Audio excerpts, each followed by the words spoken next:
5 seconds remaining. Actually, That's very high, actually. Unless Nahaz is lying, which I don't think it's the case Stats here. don't lie. Well, stats do, but Nahaz does not. Well, We had this discussion yesterday. I can't make the same joke twice. but Nahaz also says that stats are easily you can lie with stats. The stats can be true, but you Yes, can tell. which is true. And I just said Nahaz is not lying, so him saying that is true. Am I the only one who learned in school that if a graph doesn't have like the y and x axis end at the same point, it's a fake stat graph? Like if you're trying to show like, I don't know, the fluctuation of like win rate, but instead of starting at 0, you start at like 50% and then it looks like it goes down, but it's really just going to 40. So you have like a line like this, but it's really just like this much. No, that is literally, that doesn't mean that it's fake. It just means that you have to read what it says on the graph. But that's misleading. Now I have to look into the numbers and the detail instead of just saying, you always need big to do down. that. Remaining. You gotta read what it says. You can't just assume. 5 seconds I don't know. I remaining. feel like that is a very weird thing to, like, it's not a lie. It's just different It's part of the deliberately graph. misleading. I just feel, for me at least, it's much easier to see the numbers instead of a graph. Like, what's Radiant this? team It's much easier to read the I numbers. agree with that Say- too. okay, Sheaves is not telling the truth the same as lying, But it is the truth. but it's not the whole truth D- and nothing but. Bonk, bonk, bonk! That is what you sound like! But 10 seconds remaining. 5 seconds remaining. Oh, yeah, liquid's looking solid. Wait, that's ice. That's all I got. great panel with these guys. I'm sure that the draft panel.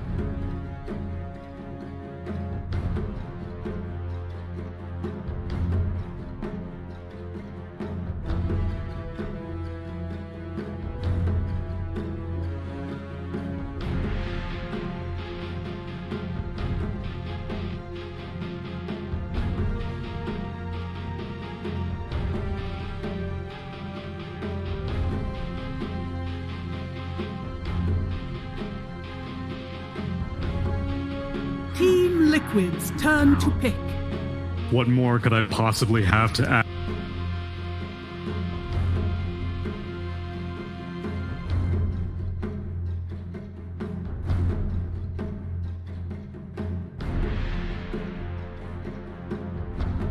Ten seconds remaining.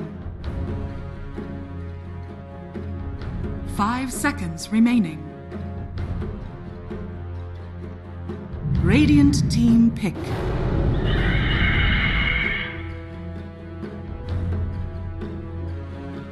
Team Liquid's turn to pick.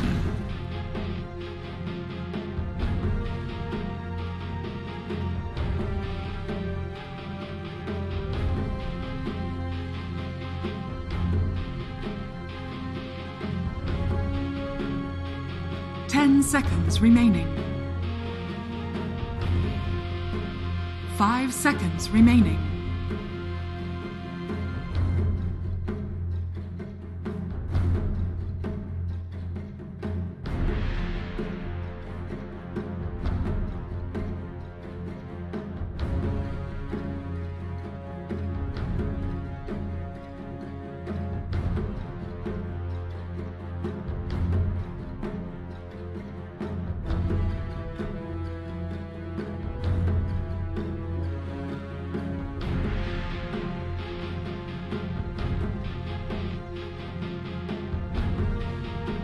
Radiant team pick. Mars!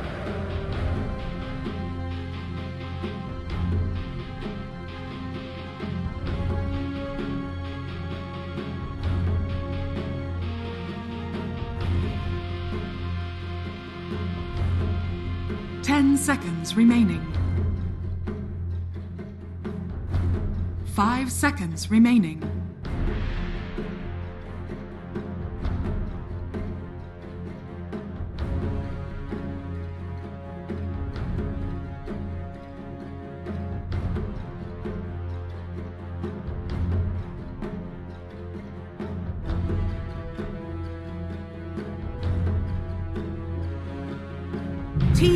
Liquid's turn to ban. Juggernaut. You have a really good laning stage, and then or you don't have it, and if you don't have it, the game is just awful. These are not the percentages that I typically associate with Spearbreaker. I'm saying 17% of the time you're having a great time. Okay, 17% is the it's 71 sometimes, but I get it. Jug picked up on Viking. Now this is a hero that we don't see way too often at all, but it's picked up mostly for Phoenix as well. You have that built in BKB. It's a reactionary pick where you get to cover it with now the 3 bans because you're second pick and you see Mars Phoenix. So my question would be, why the Juggernaut as opposed to a Lifestealer who also has that inbuilt spell immunity? Your lane is a little bit stronger first and foremost versus the Mars. You don't really care about that. Work, you can rush him down with the spin if you get something like a Grimstroke with you, or which has been banned actually. Team Liquid have banned it already. If you get any good combo, Mars is threatened. He's not completely free to do whatever he wants on that lane. And in my personal opinion, I think Jug is a little bit stronger right now, overall as a hero. Really? In terms of itemization, you're a little bit more free, and also you gotta respect the healing ward. When you think about when you leave laning phase, what's your kind of impact in the game? If you're kind of barreling around together being super aggressive, which Viking is, that healing ward has a lot more value. So if you compare the Lifestealer v Juggernaut, Juggernaut just feels more into their playstyle. Which would be, what, more push-oriented or more teamfight-oriented? Yeah, exactly. It's the being able to push, to teamfight, and to lane. Anything grouping up. Exactly, it ticks Juggernaut. all the boxes, right? So. Yeah, that's fair. But like you want to push and you want to teamfight, but you're already playing versus a Phoenix to Mars. You can see one team has a significant advantage already. Now, another good thing about Jug here is that he's not threatened by the arena, and Phoenix has to be really careful where he plants that egg. He won't be able to just plant it right outside or inside and be safe, right? So this team fight from Liquid looks solid, but execution really has to be crisp. I'd like to think people need to really look at Mars in this game, because we've seen how itemization of Mars that also has changed a little bit, where before you'd go like straight dagger, right? Or you go like phase flags, but now people will be going for like a Yules or that first aura, and then going for blink when they're kind of getting to that 20-25 minute mark instead. Yeah. We're talking a lot about what they picked. We came into the draft just a little bit too late. The bans are also very significant when it comes to these two teams. You can see the Long Grid obviously banned out by Viking GG, that's Koikwa, that's Team Liquid. But I want to mention the Sven. I think this hero has always been the answer to Jug. Like that's the way to play versus Jug. You pick the Sven, you farm faster than him, you have that built-in cleave. You force the Jug to either think about playing in a very aggressive way with the item builds, or to match your farming speed with Battle Fury. And both of those things can fail. Like if your Battle Fury is too late, Sven out farms you. If you go for the early aggression item builds, Sven still out farms you if you don't do enough early on. Does Viking just not go like Undying here against the double strength off lane? You don't really Timbersaw maybe? So basically, Timbersaw is like a trap card where anyone looking at draft, they go, oh, 3-4 strength here, let's go for Timbersaw. But then you still miss out on the fundamentals of how we actually win in the game. Like, sure, we get to pressure here, but... No, Undying sounds great, but it looks like Viking GG, they're going back to the Wisp strats. Okay.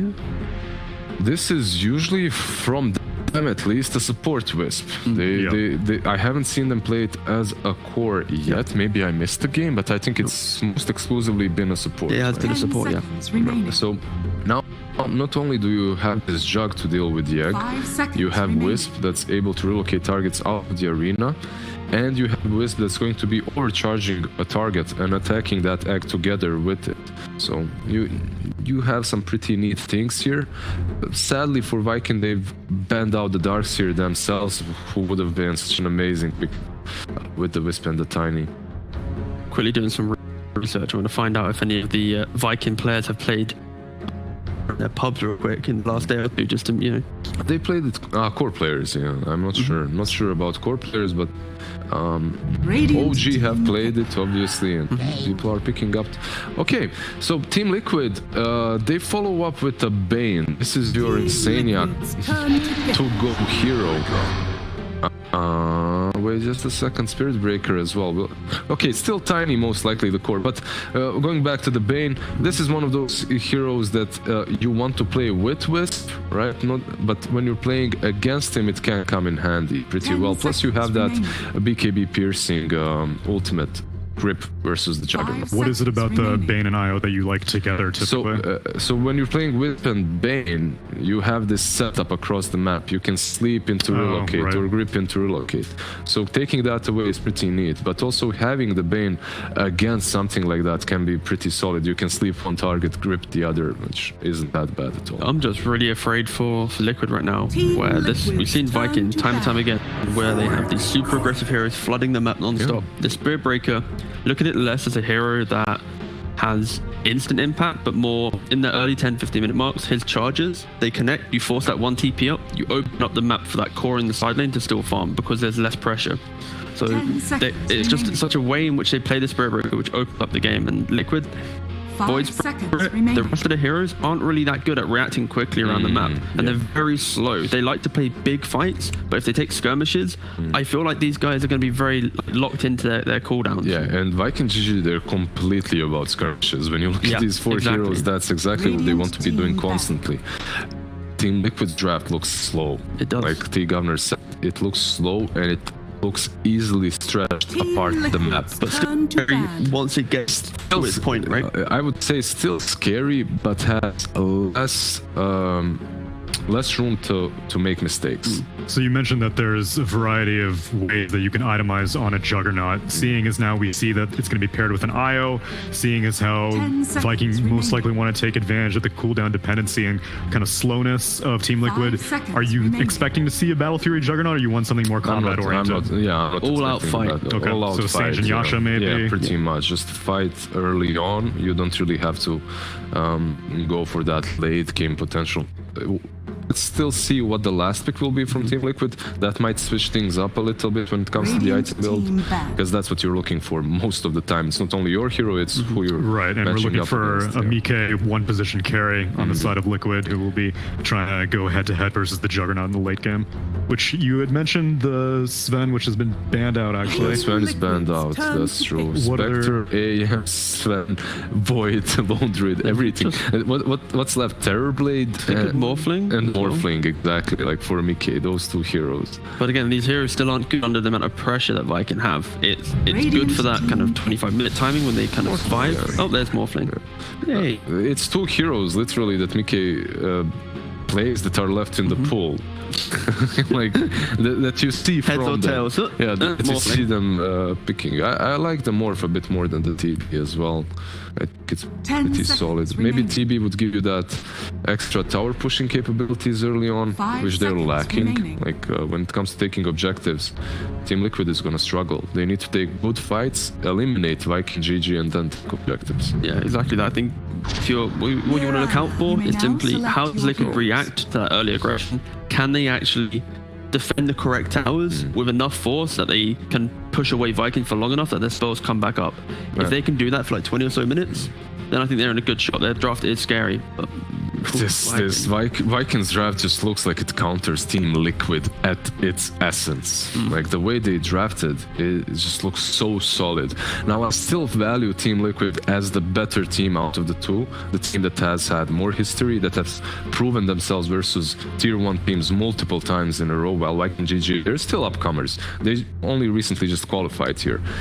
Still though, when it comes to draft Viking GG, they've got what it takes. There are often times, though, whenever you go for a fast-paced draft, you can't afford to make very many mistakes. How much room for error does Viking have in this draft? Well, it all boils down to can they kill the Morphling. They don't really actually have the heroes to blow them up. They're relying mainly on Boom on the mid-tiny, potentially to have a really standout game and just catch the Morphling off. If the Morphling gets to his items, then he can pretty much like 1v9 this game just from playing behind the amount of damage that Liquid will be able to soak up in these fights. So even though the draft is Viking favored, given competitive history, unsurprisingly, EGB.com odds favoring Liquid, you'd be hard pressed to go against that, but still, things are looking good for Viking.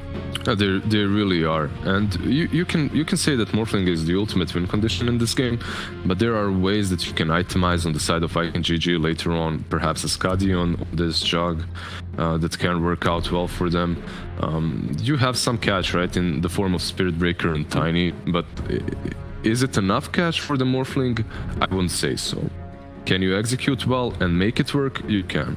And Liquid has the wave clear to be able to, if the game is difficult and they need to go for recovery mode, they have the heroes to keep those waves pushed out and play across the map without having to always react instantly to Viking's aggression. So yeah, I think Liquid have the mechanisms to keep themselves in the game long enough to get into it. And yeah, I think it's going to be a pretty close game. Well, let's see if Viking can pull off a game upset as we start the day and send it over to the casters. Thank you very much, Tsunami. Yes, Viking GG up against Team Liquid. Amadou Pixel here with Fog. We've just seen the drafts, as sort of pointed out by the panel there. A lot of counter picks from Viking GG. Does that necessarily mean that their draft is better, though? Ah, man.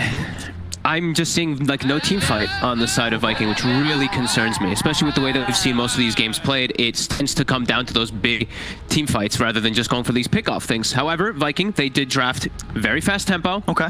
Very quick pickoffs and lane dominance. So that's what I'm looking forward to seeing them do, because I think if they make too many mistakes in the laning phase, I don't see them winning team fights versus Liquid, and then I see two elusive cores versus some tough heroes to actually catch them, right? Void Spirit and Morphling versus like Spirit Breaker and Tiny. If they get ahead on Spirit Breaker Tiny, maybe you can catch, but if they start falling behind, very hard to kill those two heroes. Sure. Definitely a lot of heroes coming out from Viking that they're very familiar with, right? This is a team that they do like running this IO. The Spirit Breaker, for example, still playing with the Jug, a carry that some other teams will try and stray away from. And even in this draft, we saw the confidence picking it as early as the second pick in the draft. So they're going to be very comfortable. At the same time, that pick towards the end from Liquid, the classic Mickey Morphling, does it look like a game where a few slip-ups from Viking, this Morph's just going to be able to win the late? Yeah, absolutely. Yeah. He's versus Spirit Breaker IO as the two supports, right? So it's very tough. They can itemize in order to deal with it, but even then, their toolkit naturally is very weird versus Morphling, right? Like if Spirit Breaker gets a quick, like let's say a Vessel, or he gets like Halberd or stuff like this, it can mess with the Morphling, but that's never going to change the fact that this Morphling doesn't have to play versus a Silence or any of these quick stuns that get on top of him. You can see when Spirit Breaker's charging you. You can see when Spirit Breaker's ulting you for the most part in a lot of the situations, so yeah, I mean, we'll see how it turns out. I think that Liquid also, this is like comfort, right? They have Mickey on Morphling. Mickey Morph. They have Boxy on Mars. They have Taiga on Phoenix. These guys, this is kind of things that they've played a million times over and over again. Even when Mars was dead, Boxy's like, give me Mars! And even though they'd lose with it, he'd still ask for the Mars anyway. So, yeah, very comfortable picks for them, and I mean, it's strong. Yeah, it will be interesting to see how the team fights do go down, as you say. On paper, the team fight potential of the heroes, it's definitely favored by the Liquid lineup. The counters could shake it up enough. You do have these two heroes, but the Jug, the and the Mirana, they can find themselves in position where they can sort of maneuver around what usually is a great protection for the egg, the Mars Arena, and still take that egg down. So, you know, even though they have that strong team fight on paper, we could see Viking GG mess that up each time. Yep. And okay, so core Mirana for so their cores are Mirana, Tiny, and Jug. So like we were saying, fast pace. This is really just all about brute force aggression. And with Aramis playing a Spirit Breaker, he's one of, I think he's actually the best Spirit Breakers I've seen in the last 12 months or so. Most people kind of just feed on this hero. He's had some pretty good showings on it. So I'm interested to see what they can happen.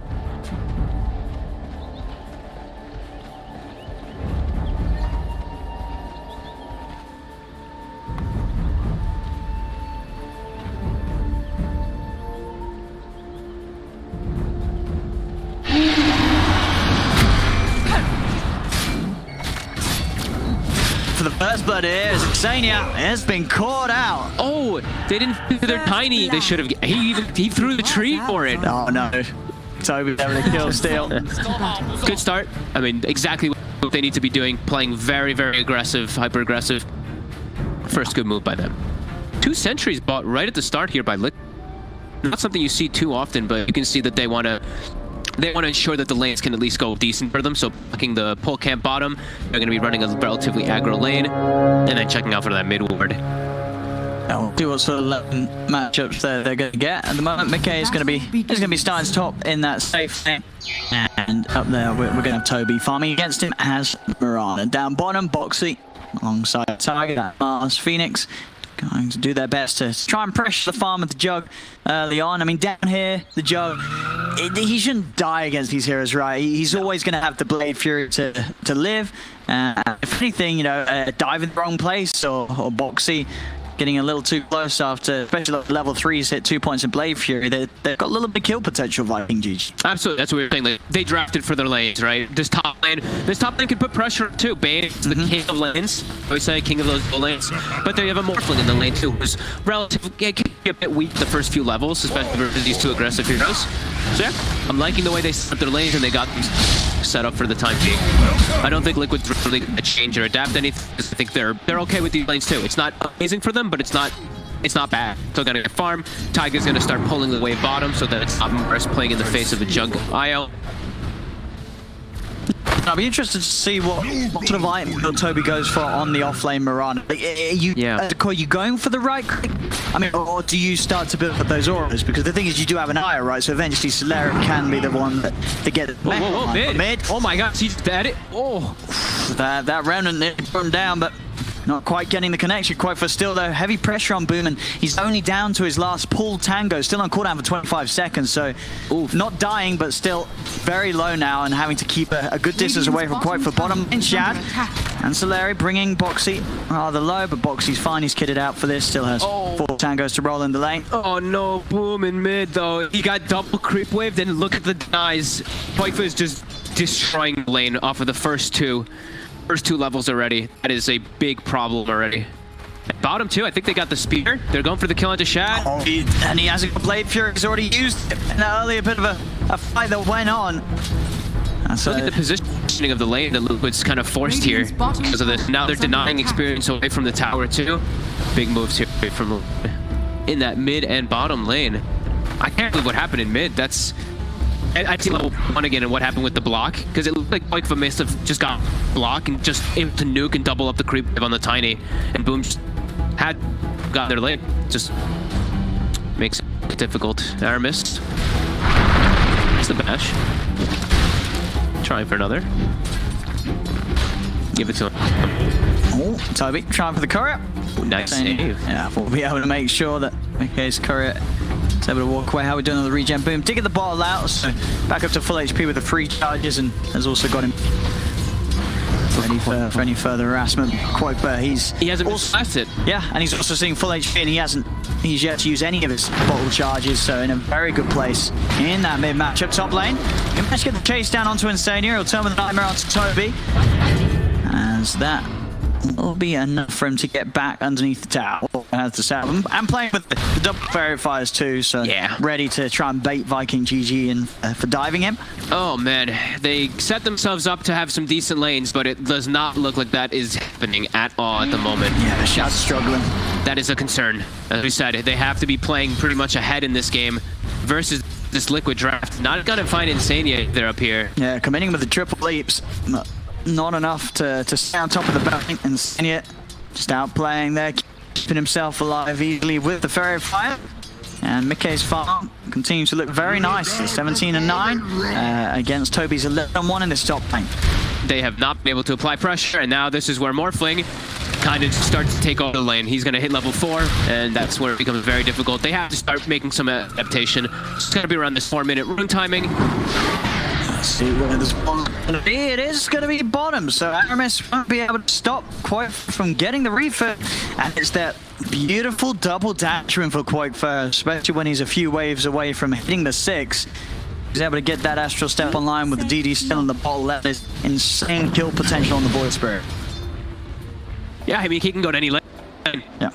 As soon as he has level 6, I think he can TP top or TP bottom, and anybody's a kill. Even the Jug, if he plays too far up, can get chased down pretty quickly from those double Astrals. Yeah, starts here for Liquid in this inning phase. I thought that Viking would have a different type of preparation, some type of movements to at least secure their lanes a bit better, but that death bottom really hurts. And then that mid wave, that double mid wave changes everything. Already off to a tough start here. these bounty runes. Looks like this will be the rotation, maybe Boom tries to join up with his team here. Tiny Spirit Breaker can set up a lot of kills early on, these two together. If they're able to find the opportunities, though, which is going to be difficult. So, taking quite a harassment here. Whoa, see there? Beautiful. Cat is in mid-tether, has come flying across with the arrow. Uh-oh, mid now too. Boom. He's just dead. Double Astrals with DD. Yeah, that's going to do it. That sort of DD early on, incredibly potent. Not playing, they're charging onto Mickey. He's under the tower, but he's fine. Yeah, these two heroes are just never going to be able to kill the Morphling unless Mickey makes a massive error. Oh boy. Oh, and this might be a rough game for Viking. Off of this laning start following, it says less than 1k gold behind, but you can just feel how dominant Liquid is being in this lane. Look at their levels, like level 5 on Mars, that carries level 4. Everybody is having a spectacular start. Level 7 on Void Spirit, level 5 on Tiny. And then the 6-minute runes up. Again, spawn's going to be bottom. Okay. Does mean that Liquid will be able to control that for themselves. Quakefer will be able to go grab it. They're going to try and set up on Aramis first here. He's pretty tanky, the Spirit Breaker, so not a kill they'll be able to finish off. Has a range up as well, so it'll be just fine. B top is going to continue laning versus Mickey, but you said Mickey's chilling. He's on full free farm mode. Hasn't really had any pressure onto him at all. He's he's keeping up there, but there is a charge coming through. Maybe they catch him off guard, but unluckily. So the build from Toby on the offlane Mirana will be rushing the Spirit Vessel for the team. Okay, I mean they do want one for certain. That'll be a good time. He's the core hero. Yeah, and those sort of supports or heroes on Quid's lineup that offer any sort of dispels. The Vessel charges are going to be strong offensively. Just eyeing up Mickey, but again, just such a hard lane for Aramis I'm playing to. Dire's courier has been killed. Chances of catching Mickey low on the HP are already very slim, and anytime that Insania is around, a quick nightmare just stops the aggression. But Toby might just die here. Charge is gonna come through, try to help. He's got rune drops as well, he'll be okay. Now Aramis though, take a beating. The arrow, and onto Insania again, another fairy fire. Keep Insania alive. The raindrops, it saves Toby again. Okay. I mean, they're not dying, at least up here, but still they're not slowing down Mickey's farm. No. Continue to see the 7 minutes in all 3 of Liquid's cores. It's as if they haven't even had any contest in the lane. They've just got complete free farm. And full rune control too. I hate in this Vado. We have another rune spawning in 8 seconds. They have all the freedom in the world. They get the first D-warp there on that high ground in mid. And Quakefer gets another one, and they're blessed now. Every single rune. Even the Dota gods are on Liquid's side right now in these first 3 minutes. Dire's middle tower So is under Quakefer can attack. do the remaining duration of this race. He's already a little low. He's caught out. Now he's underneath the vision of that creep coming over to the camp. And Shad, every time he tries to get a setup on Taiga, he just quickly dives away. Maybe Boom. This might be a rotation. You can catch Taiga. Oh yeah, this should be a good one for them here. Let's see what they're gonna do. Come in with combo, Viking GG. Get the kill onto Tiger. So some action now being found by Boom with his movements. I think this is what he has to do. I think start going full aggressive on the Tiny, just looking to rotate for these kills. Some people are playing too far up. You have to be careful because Void Spirit can match that aggression easily with those astral steps, but I do think he has to try to salvage these islands a little bit here. Great warding coming out from Team Liquid, very aggressively positioned. You see the bottom wards, so they can watch the movements coming out, and also the wards will up here. These type of wards are just, anytime you can get wards closer to the enemy base versus Spirit Breaker, you always can just, Aramis charges, you see him charging through these wards, you can set up easy. We'll burn away. Quakefer is going to come past. Not really too much you can do to threaten Shad. Shad just having to play so careful here, hunting behind the tower. Boom and Aramis in on Insania. He's got a raindrop. It's not enough between the two of them. Set up from Nigma will be there to skewer.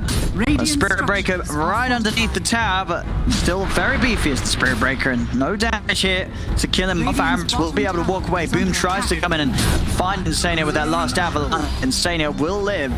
Oof. Not even able to get a kill on the Bane. 10 minutes. Let's see if they can set up a Runier Shack. We'll get involved here, Mika. We'll get the Strength Morph off. Under attack. No, we'll try and run him down a bit, but not really too much hope in trying to commit for this morphling with these heroes. They just don't have any answer for Mickey right now. Not until at least they have the Spirit Vessel. That may be more of an opportunity for them to make those plays. Maybe some slight, yeah. It's still, like we said, tough. No silences, very limited disables versus Morphling. It's a really last pick Morphling game. He had so many plays there. He could have turned into Lurana, could have turned into away, leaps, etc. He was just fine. Boom. Again, looking for Insania. Insania's got backup though. It's them. Sees them walking, drop the arena down onto the two of them. He spears the Tiny up to the tower. Quaifa's in as well with the Resonant Pulse damage, splitting them apart. Dive forward from the Phoenix. They stay on top of Boom. Boom will get the toss back onto Quaifa. So Celery will go down, but Boom himself, will he lift the Sun Ray? Is it enough? It's not. Boom will get away. He get the kill on Tiger because of that dive attempt with the Sun Ray. Charge over onto Quaifa. He's Anna. They're the Void Spirit on top of it. They jump forward. Toby is looking for Insania. Mickey's going to turn into the Piranha, try and play back into the face of Toby. As Toby on the retreat, Mickey back into the Morphling form, beating onto Aramis, but not enough damage from him to get either of these kills. So Viking actually able to punch back relatively hard there. Top lane as well. Omni Slash onto Boxy. Can finish this kill off? They can't. Boxy's able to turn in time with the Spear. The Sunray damage not enough to outdo the heals of Celery. The dive forward is going to be attempted. He goes for the super, but Shad, he just pots the Blade Fury, easily takes down the egg. As Viking GG, they're getting some big kills here as they really start to pull themselves back into this game. I feel like they're getting handed some kills here from Team Liquid. Taiga twice overplaying his hand, once in the mid lane, then up top. Both of them end up dying. I think they also lost Insania throughout it, and Koifa. All right, that's the tower for Shad. That brings back everything that kind of happened poorly in the lane phase. Yeah. They're back in it here with the net worth. Yeah, you can see it. Yeah, pretty much all of their cores now, even with that and Liquid. Some very nice moves here from Viking, and this is a team you've got to be careful. We've seen this in the past with this squad. Any sort of chance for them to run at you, they're going to do it. They've got the heroes to do so. We're seeing with this Breaker, Tiny, Mirana, they're going to be straight in your face. And Liquid have to be careful at how they sort of stay split up. Dives will be coming in part of these tier ones each and every time Viking sees an opportunity. There's mid lane. Another attempt here towards Insania, but Insania's got quite for a round, not their setup, but instantly taken off. And again, on the powers of these heroes, Aramis on the Breaker, Boom on the Tiny, these are very high HP heroes early on. Void Spirits combo, quite for cannot slow these heroes down. There's too much HP for burst through. Absolutely, and well, he's actually gone for the Yule's build this game. I thought he might go for more of a Snowball build, but I guess because they died, maybe changed some things. Maybe he would. I thought maybe he'd go for like the Orchid for the kills, but looking at bottom, very alone here. Shad get brought in by Celery. They've got the control in it. With the ult into the arrow, 5 heroes upon him. Mick in a whole lot of trouble. They try to head over to help him out, Liquid, but they cannot get here in time. All right, there we go. Yeah, they are hitting Liquid hard now, Viking. They say it doesn't matter about the laning stage. We're going to come through in this early big game and just outplay them as Liquid getting truly shaken up. And now they, because of those few kills, first, bottom. So, not enough control though. I mean, Toby's got a lot of HP himself to work with this full Spirit Vessel. 1400 HP Mirana isn't getting solo through. There's a Blink Tiny coming too. They're trying to poke onto our, but they're not getting this kill. Liquid have to bring in more if they want to try and take down these heroes. The TPs are coming in. They've got 4 men on it, Liquid, and Viking know that. They're forced a reaction. They'll back away from this and make sure that Liquid don't get the chance to find this fight that they were looking for. Oh my God. I mean, these last few moments, in the last 5 minutes, they picked up a vessel, they picked up a blink, and they also just picked up a mech on the IO. So this has kind of completely changed things for the next upcoming fights. How Liquid is probably going to look at it. I don't think they're going to expect these guys to have this much gold, this much efficient use of their gold as well, right? Look at the net worth of this IO. I think it's, what, 2,200 or something? 2,300? It's all exactly mech. 2,240. It's literally just his mech all contributed there perfectly. So yeah, a lot more factors that Liquid needs to worry about. And now this Junk he's taking control of that top net worth. Huge moves from Viking. Boxy, he's going to get caught out. Booms in with a blink. Boxy is going to try and run, but the charge is in. Boxy will turn, be able to spear back. He's at the stadium by his side. He's used the reaper to get away, but Aramis, he jumps in with the ultimate. Boxy, can he survive it? Boomies get one more hit, and the Avalanche is back up. They get the kill. They put down Insania as well. As Liquid, they're really starting to struggle. They are just getting outplayed in every single event over the last 5 minutes. They had a great laning stage. Their 3 cores far up ahead. Now they're falling apart. The combo's in onto Quoifer. McKay trying to zip in, turn the tiny to lock combo bridge. They've already finished off Quoifer. The only slash comes onto McKay, Aramis and Toby pushing it back. The arrows in onto this Morphe. The 4 of them surround him. McKay is dead. And Liquid, what is happening? They are getting smashed here by Viking in every single move.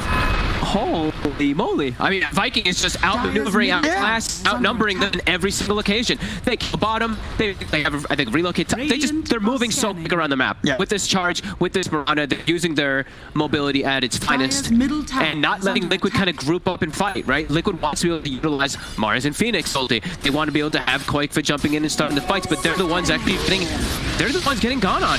And you can see in the graph that the whole sort of laning phase was just, very comfortably for Liquid, building up in their favor, and then bam, Vikings start making moves up and down the map, and it's too fast for Liquid to do. Liquid are just all over the place and not quite ready for this aggression. And it looks to look up top to try and turn things. The Spirit Breaker arrow comes, holds back quite for now. Can Aramis get out of the moonlight, helping him out? Sunbreak continues to burn. They have detection from him. It doesn't even matter. Aramis is going to be able to charge back over to the creep wave, get himself away from the 3 of them. Same time on the mid lane. An additional fight continues as the arena's down. The setup will be there. Okay, below up Celery. They'll turn over towards Boom. Shouts it. Make sure the bot in McKay can't commit any further for Boom. So Liquid able to find a kill. It's not necessarily a huge one. Look at this happening. Viking keeping the score even there when it comes to action in the last minute. They get another kill onto the Phoenix. They're now starting to grow to a 2K lead. I love how this team is playing. No hesitation. They understand how their lineup is supposed to play. Jug's getting all this farm, but look at the way that Boom is playing. He showed mid, he got Mars ulted. No hesitation, TP's top finds a kill on Phoenix. They're not slowing down for these kills at all. This should be an easy pick. Is it? They can't. It doesn't matter. The burst is there to bring down Toby. They'll lose Insania for it. Viking can get more from this. They turn over towards Boxy. Boxy trying his juke way through the trees. Is he going to work? He's hiding, but they've got the vision on him. They've found him. The IO back out, but the vision there long enough for him to go for the charge. Doesn't want to commit though. Quattro will be around to put that charge to an end with the Revenant, and TPs were coming in on the outpost. Quick fighting moves. Immediately, as soon as Toby's getting gone out, no hesitation. The IO Tiny, they're paired up. They relocate top. Spirit Breaker joins the fight. Every single time, seems like Viking, they're just bringing the numbers. Liquid is not prepared for this run at you line that's somehow swung this game so much from those last moments. Look at this. Jug now is 1,600 over. Full Manta plus. Actually, he went for SNY. He's going to go for the disassemble build, but look at the Jug. 1,700 AP. He has Pupil's Gift, Drums, SNY. And he's set up for success now. And the balance shot as well between hitting the creeps and hitting the hits couldn't be any better. 3, 1, and 5. This Jug has been. He's been getting involved. This is not an FK juggernaut. Shad's been keeping up with the tempo of his very aggressive teammates. I'm really getting involved, and it shows. The level ham farm for him very good for 18 minutes in. Celery. Look up Insania, Sentry versus Sentry. Neither of them confident to step forward for it just yet. Looks like we have a little bit of a lull of downtime here for a moment before all the action's going to start kicking off again.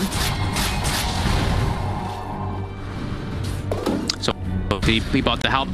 I believe he has that finished up already on the Jug. So that is it's it's a really tough to kill Juggernaut already at this point. You were talking about the burst damage that comes out, in particular from Koikfa. They have more than enough HP on their core hero now in order to tank for just a little bit. I feel the games where you really see Void Spirit suffer are those games where, 20 minutes in, you're sort of asking yourself as Void Spirit, who can he kill? Who's Koikfa go on and blow up? And at this point, with the heroes on Viking and these early items, it's none of them, right? But Koikfa, he's always going to need that additional one or possibly two heroes to actually go on someone and take them out. Yeah. I mean, everybody's too tanky at this point for doing anything. Io has Mech, Spirit Breaker is Spirit Breaker with 1700 HP with drums and Tranquil Boots. So, yeah, definitely tough for Koikfa to play around with just like pairing up with one hero and looking for kills. They actually just need to look for fights. Liquid is not about to pick off draft. Nice, quick and easy grab there for Viking. Well, Viking is about to pick off draft. Right, we see that immediately. They can set up kills with one or two heroes quite easily. Yeah, Liquid has to start looking for some team fights here with their lineup. Otherwise, I do see them start to fall behind. So every time they're spinning up, Viking is just on them. Look at the top immediately. Aramis, no hesitation. See a little bit of time more for himself there with the self-fuels, but there's the backup fight. They're just all hit. They're just all hit on top of Koikfa. I mean, they are just destroying the flop that Koikfa wants to get going as a Void Spirit Boxy. We'll go with the arena onto Boom. It's target fine, but Boom, he's got a lot of teammates around. Aramis trying to try and get in, but the Tiny will fall. Okay, turns to the Spirit Breaker, able to give Aramis a bit of a taste of his own medicine as he charges in upon him. As Liquid will manage to kick back a Viking, sticking around a little too long there, the two of them up top. Meanwhile, Chad and Celery getting to work on the bottom lane. This tower and creep wave will share very close to having the completed Manta and Halberd. Big boy here. Big Jug. Back situation there. They get Void Spirit kill. They still a little bit too far forward. That's when Liquid can start to react. They finally have their Mars Phoenix. Phoenix now at max Sunrise. So there's the damage that we're looking for, right? See if they can get this Jug. This will be the big one. They need to stop Chad game. Bean's grip. They go and cancel it. They do not. He's getting healed by the tether, and even with the four heroes going for him, Shad's just able to get out. This is going to be a bring down target by the looks of it. Can they take him out? Oh, if they can, and with the charge through from Aramis straight through the three of them, Viking, they're fighting on despite the fact that they've locked their eye. It doesn't matter. They're too strong at this point. Liquid can't deal with them, insane it out as well. And that was what the four heroes trying to go on Shad's Jug. They just couldn't do it. They brought him down to about half HP. Celery with some great positioning, just sort of swinging around the edge of the fight. They couldn't get the IO off the Jug, and even with the full lockdown of the full duration Fiend's Grip, they couldn't kill him. Heals that mech. I think next time now I see Liquid put more focus onto Celery because of all that. That's a pivotal one. They might be able to find Aramis here. They know. Not quite able to find the Omni Slash target that he got before. They're still in the area. Yeah, they could still take this Viking if they want to. And they're gonna back off. Shaq very close to the Manta, so makes sense for them to focus on getting his next item complete. Yeah, love this build up too. It's a Scotty. He's playing versus Marpley. He's playing versus Phoenix Mars. I mean, it's just such a I have Scotty game pick up if he's able to get that one next. Yeah, they're off to a real good start here after all this recovery. 18 to 12, 1K gold lead, boom, non-stop aggression. Look at this guy, 6, 2, and 8. He's already on the prowl, kind of looking for another setup. Might just clear out the midway first, but. I mean, how would you sort of consider the status of the game in terms of being a game that Mickey is going to be able to take on his back and carry this more? At the moment, is there still a very good chance that Mickey will be able to do this? Yes, I still think it's a last pick Morphlin game versus like no side.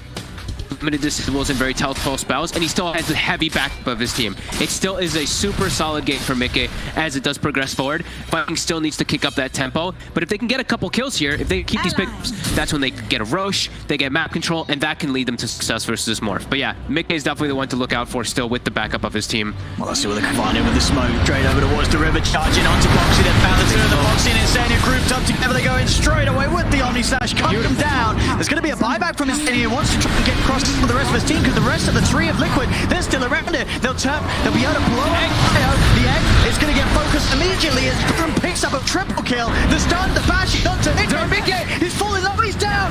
Crit comes through. Mickey is out. Insania, he's going to be ending up dying back in this fight as he's in the river, dead for a second time. Koikfa jumps away to assimilate. They've got vision. Have they got it? Don't they have? They do. Boom! Throws up the avalanche. Quaver still with the movement speed getaway. He's got another astral step to jump out. Boom! He's going to have blink up in a second again. Is he able to find Quaver and bunch up in a couple? Quaver turns with the yours, but the vision's already there for the charge to come in from Aramis. In they go, flying onto the Void Spirit.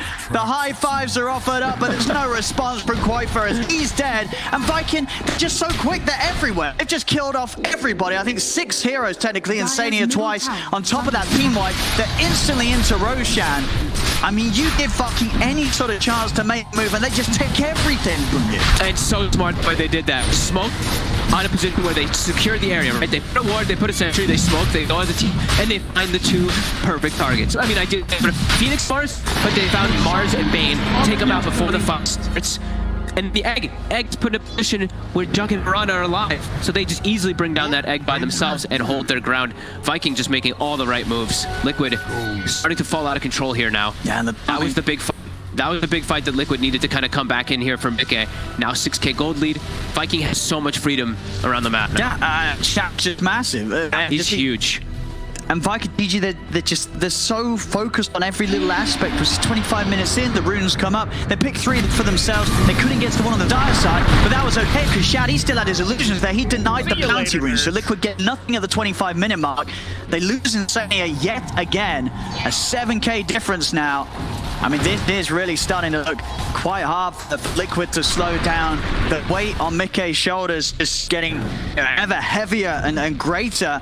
He's got so much work that he has to do to try and swing this one around, and it seems so hard for him because Viking, they're just in his face. They're in everybody's face in each and every fight. He feels alone is the biggest thing, right? Quakefa has fallen off pretty heavily in the game. I mean, look at this Tiny's KDA. 11-2 and 10. 11-2 and 10. He's 21 of the 25 kills. He has been in there. Look at the 3 cores. That's insane. 11-2, 10, 5-1, 13, 4-11. They're having the dream game. And you got to remember, specifically Boo, you know, that lane, he was off to such a rough start in the lane matchup against Quakefa. The difference between his game and Quakefa's is night and day. 11-2 and 10 on this mid Tiny compared to this 4-4-4 on Void Spirit, and that, you know, 4.5 head. That's not a great. That's not what you want as a Void Spirit. That's not. You've had a rough game. No, things really started to snowball. And to keep this map control here, they take the top tower, they take the outpost very quickly. They're very decisive with their moves, I've noticed from GG. Timing, that's been caught out by see they're going to look to try and blow them around. Aramis trying to charge him from the side, but they're in, holds him back. They've got the grip onto the timing here, but the BKB's already out. Boom. He's not taking any damage during this grip. Aramis comes charging across the 3 combos.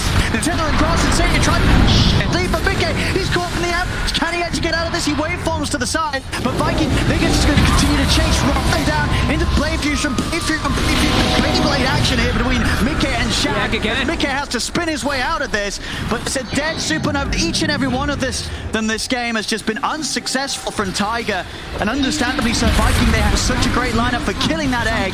They also catch Boxy off to the side of this tier 2, and it really feels like Liquid, they've got to start going back to the drawing board on this game. I mean, they started off well in the left. They have a draft that could have been able to take this late for the morph, but Viking GG from sort of 10 minutes onwards, they have just run over Liquid. Liquid have looked so shaken up this game. I don't know what else I love seeing more than when a team play their strategy so well that they break the other team's strategy. Liquid wants to fight, they get these big teams, but look at the Vikings playing it. They're not giving them the opportunities. It's always like, oh, 2 or 3 heroes of Liquid are set up here, and then they just 5-man them. Then and 2 or 3 heroes making 5-mans before all Liquid is set up. Or they kill people before the fight starts. In a situation like Bottom River where they got the Mars. Arrow! Quakefa just stands in it! Oh my god. He doesn't even dodge it! He's got every ability up out of your scepter. He has all the buttons, but he doesn't press any of them.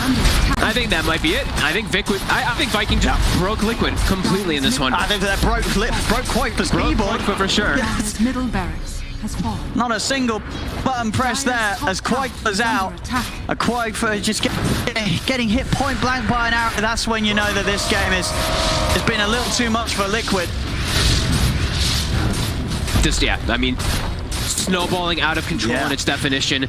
Aramis just, honestly, I loved watching this guy Spirit Breaker, especially when he had a hero like Tiny with him. They have so much global potential, it feels. Just this movement, the mobility, charge into a Blink Tiny with a relocate on top, and then Shad's just there. Just every time, they always have their numbers. Liquid, That's they need the final hurrah. Yeah, if they don't come out on top of this fight, it may just all be over for Liquid here in this game one. Boxy's going to lay down the arena, but Aramis and Shad, they're going to be happy to trip. Tucked in with a mid-game with the turn into the Mirana form. Will use the arrow onto Shad. They'll be able to take him down the watch, but he's still got that Aegis. Aramis will fall. Boom in with the 3-man avalanche. The toss in the box is bringing it low. Shad comes in with Omni Slash, cuts down the two of them. Boxy and Koifer out of the game alongside Tiger. There's a buyback on Boxy, but Koifer and Tiger with no means to return to the fray. You'll set up onto Mickey. The arrow, the stun control, it's there. Vessel down on Mickey. He's going to try morph his way back to the base. Boom. Actually running into the balls, nearly slapping Mickey out of action, but he's into the fountain. He will live. Viking, though, more than enough space to take a second set of racks here. 30 minutes in. I mean, there's just no way. Now the morphing is super countered with the Spirit Vessel, with the Scotty. He can't even shift very easy at all. Like, all these fights are just impossible. It really does start to feel like in Mickey, he doesn't have backup of his team, and they're just, I mean, it really was snowballing out of control, right? It was the perfect snowball. This lineup of GG, I don't know who's necessarily the loudest out of the squad, who's making the majority of the shot calls, but whoever it is, these are some top tier movements. Calls. Yeah, agreed. Every single move across the map, reaction to what Liquid's tried to do during this game, it's just always been won by Viking. Always a step ahead in this match, and Liquid just seemed totally lost. A step ahead and relentless is what I want to say. Like, I didn't feel like them go back and farm, right? It never was a situation where it was like, okay, guys, let's chill. Oh, it was, we have Blink Tiny, we have Spirit Mirana, we have everything we need to just take over the game and fight every single time. Don't let Liquid actually get a 5-man unit. They never have. Boom. BKB on Mickey. Forcing him away. Tiger will be able to dive out of range of the arrow in time with the charge down. The Quadfer set up into the tournament. They bounce Quadfer back into the arms of Boom as he shoots him up. Quadfer being well and truly shaken up here in this game one. His Spirit being thrown literally all over the place by Boom and his Tiny. Jump forward again, combo to Insania. Tiger's going to drop. He's just picking up with the BKB. He wants to take the Supernova down, and he won't be able to. The X successful. They didn't quite get the lock kick in time. The Sunray burning Stillery down low. His Spirit Vessel is also slowly killing him off. They will find the Io. Boxy able to turn, get the Spirit onto Shab, pushing him away as well. With the shield crash, but deeper. Mickey is dead. He's gone with 75. They're going to tap out. They know that they cannot turn this one around at all. GG is called as Viking GG with this game one performance. I mean, they just look like on a totally different level to Liquid. It almost looked like this was a game where Vikings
Radiant team ban.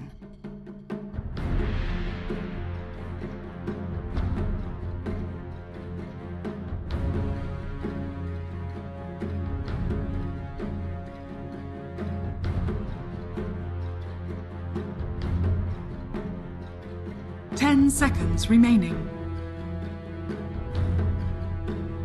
5 seconds remaining.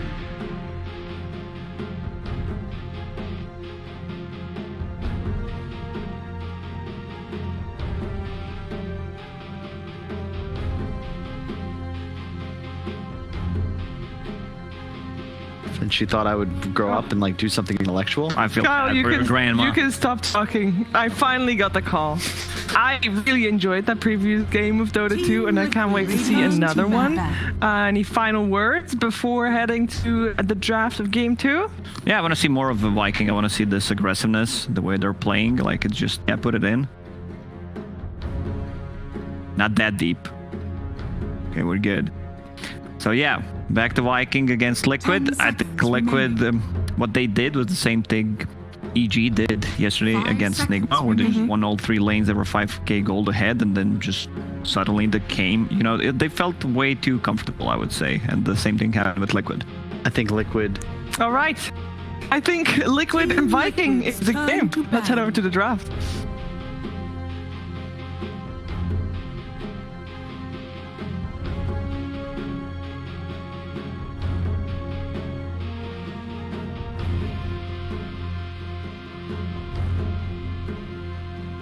Ten seconds remaining.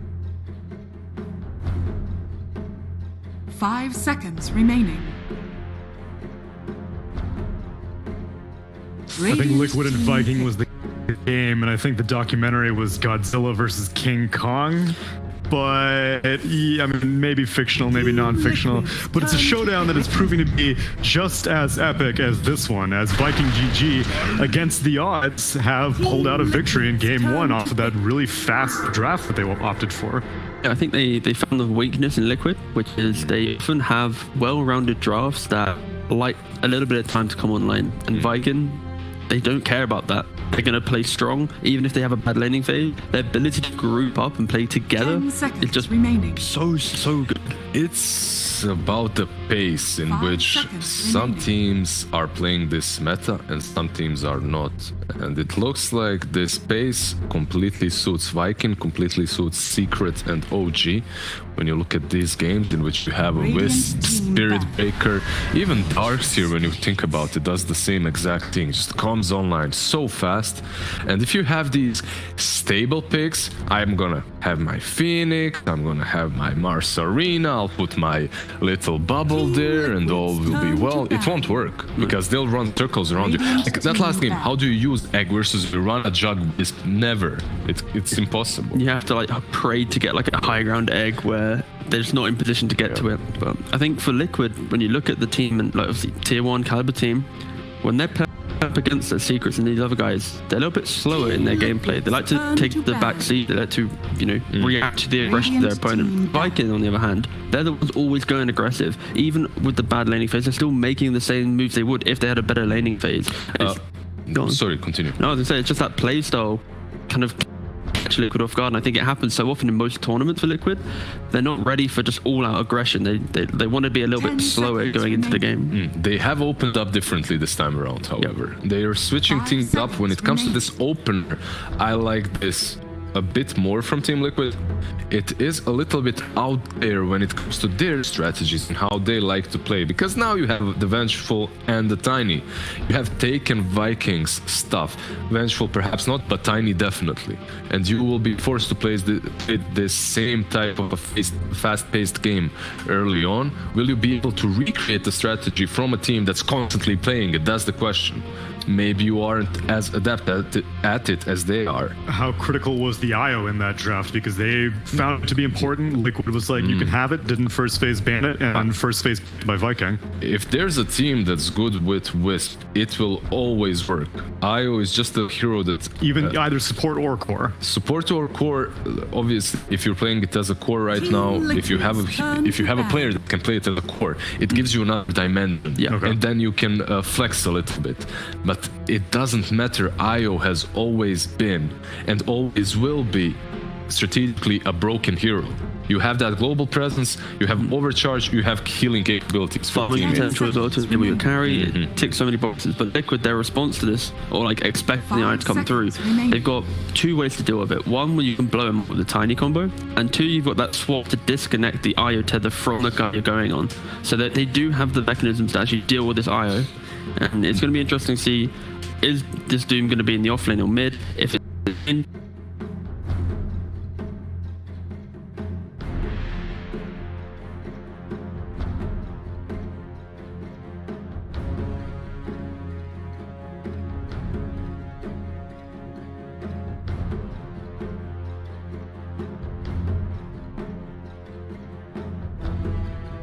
minus armor, you have a stun, you have a slow. It's extremely difficult for a Doom to play that lane.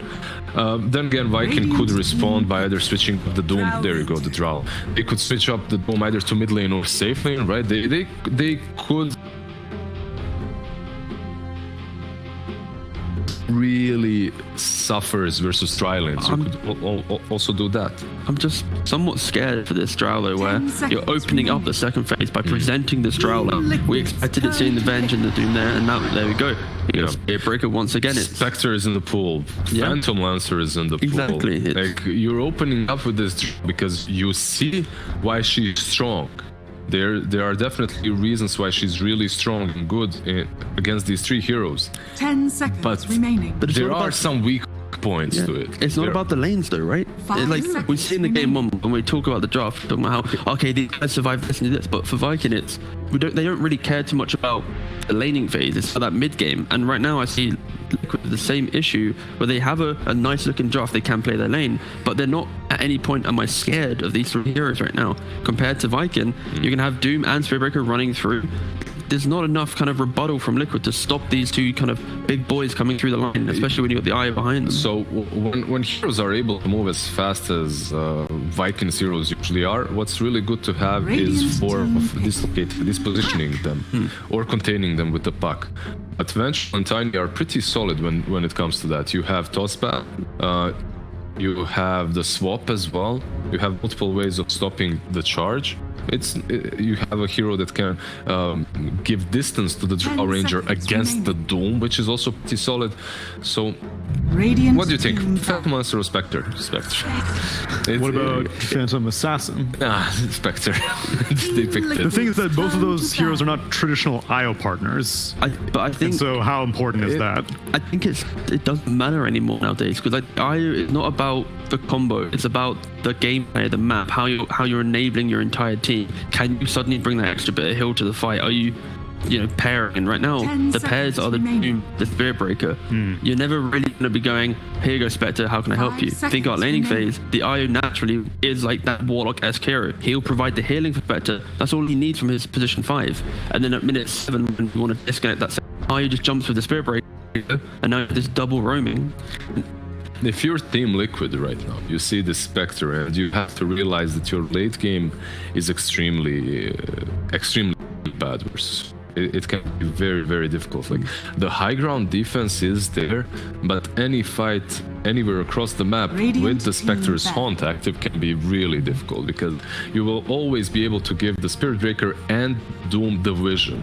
Why the Spectre is so good here is you pop that haunt, Doom can pick a target to jump on and Doom it. Spirit Breaker can pick a target instantly to charge on. So 10 seconds this Spectre might put you off a little bit because of the Wisp combo, but overall, in the grand scheme of things, it's a really, really good pick for Viking. Yeah. In regards to Liquid though, the fact that they do have multiple lanes to stop this Spirit Breaker feeling like he can have a good time. When you play Barrow, you always want to be able to connect on your lane and then kind of walk away. But against Puck, you never connect. He has Phase Shift or Waning Rift. There's so many ways to annoy you. Same with Drow, you have Gust. Like, this Spirit Breaker won't have that really intently, that really big impact onto that mid lane. So it forces him into the one corner of the map. And the Spirit Breaker Doom, like you mentioned, overall, it's not the greatest lane. However, I want to be Kyle a little bit. Team Liquid damage amplification. It's true. You have Vengeful, you have Drow, if they itemize properly, perhaps a Slardar on the Slardar banned out. Yeah. Damn it. Beastmaster on the 50% offense. card, yeah. Beastmaster, sure. Beastmaster, why not? that could work. So you want to play this tempo coming from Team Liquid, and heroes such as Beast could definitely fit them. It's a hero also that does quite well versus the Doom. If you roar him, you can kill him off easily. You have the Hawks to give you vision against him too, to see any sort of movements coming your way. Not sure if they'll go that route though. Where's the burst from Viking though? That's what enabled their aggression and their general kind of in-your-face play was because they're this tiny. Having a standout game, 10 plus deaths, kills. We go all out on global potential. Let's get a Zeus on this. Could be, but you know what I like really about Liquid so far? This Puck pick is way more than just a hero that benefits from Drow. It's a hero that punishes a lot of mid laners that Viking love to go for. Now they went with Bat, but your Storm Spirit, your Ember Spirit, suddenly you don't have to ban them out. You have this Puck on the mid lane that can punish them. But Bat Rider is like completely... I can't believe it hasn't been banned out. We didn't see all the bans, but... They go for Storm Spirit. So Liquid, they're rounding out their draft with the ability of... They are very scary. If Viking mark... they get contained within the coil, within like a tiny combo or something. It is scary. It's just simply this Bat, Spirit Breaker, and Io.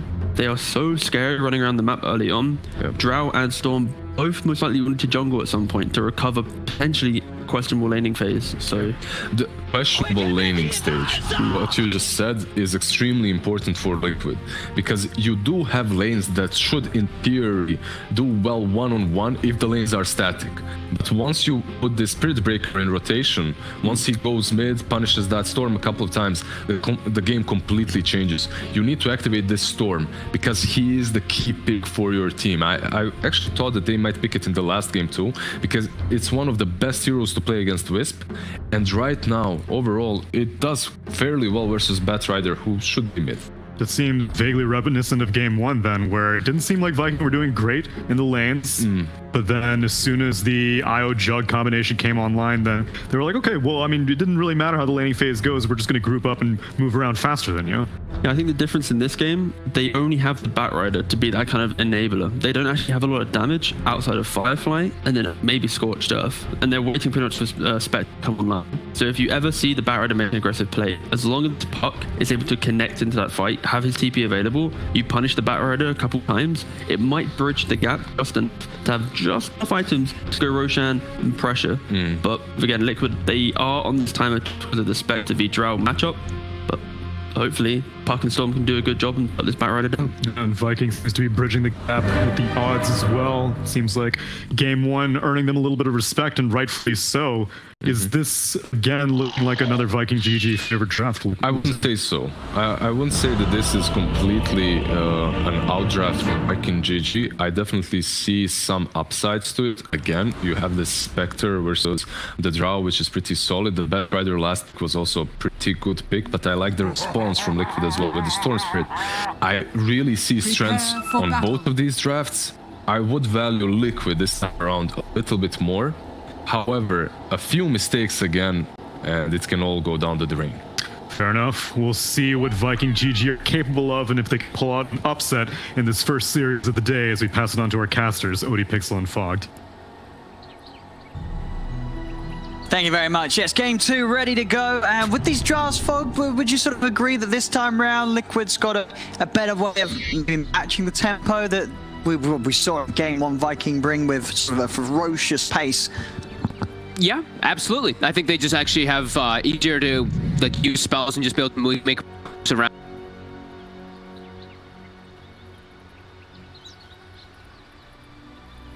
"30 seconds to battle." Look out for fallen rocks!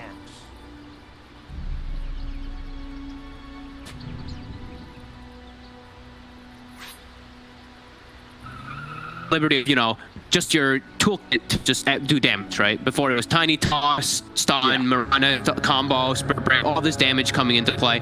This one, a lot of it is going to be relying on Firefly, on Bat Rider, who is into two heroes that are kind of good for Spat in the olden days, right? Venge and Puck. used to be looked at pretty good heroes versus Bat. They can move around and respond to him, but I've also just seen Bats run away with games and take over super hard. So the biggest thing I'm looking at to take care of everything for Viking is how good a game does Boom have? Because he was explosive last game. And do you like the answer to Boom? The ward. Check for the vision. Yeah, he walked into the little side of the vision for the tower to be able to check if there's ward vision there. We get to deny, one more hit. They're both playing around it. There we go, headed together nicely. Nice. Teamwork for Liquid will secure that ward. And then so in this mid lane, Quoifer getting that last pick Storm as response to the Bat. Pretty solid. Pretty solid. Not a whole lot of disabled he has to worry about. It's just Lasso, Doom, and like Spirit Breaker's abilities, which you can play around. You can zip into Spirit Breaker. You can pull him beforehand. They have Gust. They have lots of different abilities this time to mess with Aramis.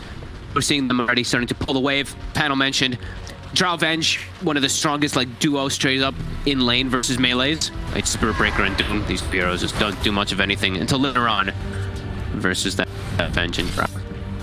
Yeah, nice lane setups for Liquid. So you imagine, well, this top lane Drow pretty much gonna have free farm. He just missed the range creep under tower, but should be free farm. Okay. He just missed the second creep actually, in fact, too. So he should have free farm, but he just missed 2 under tower.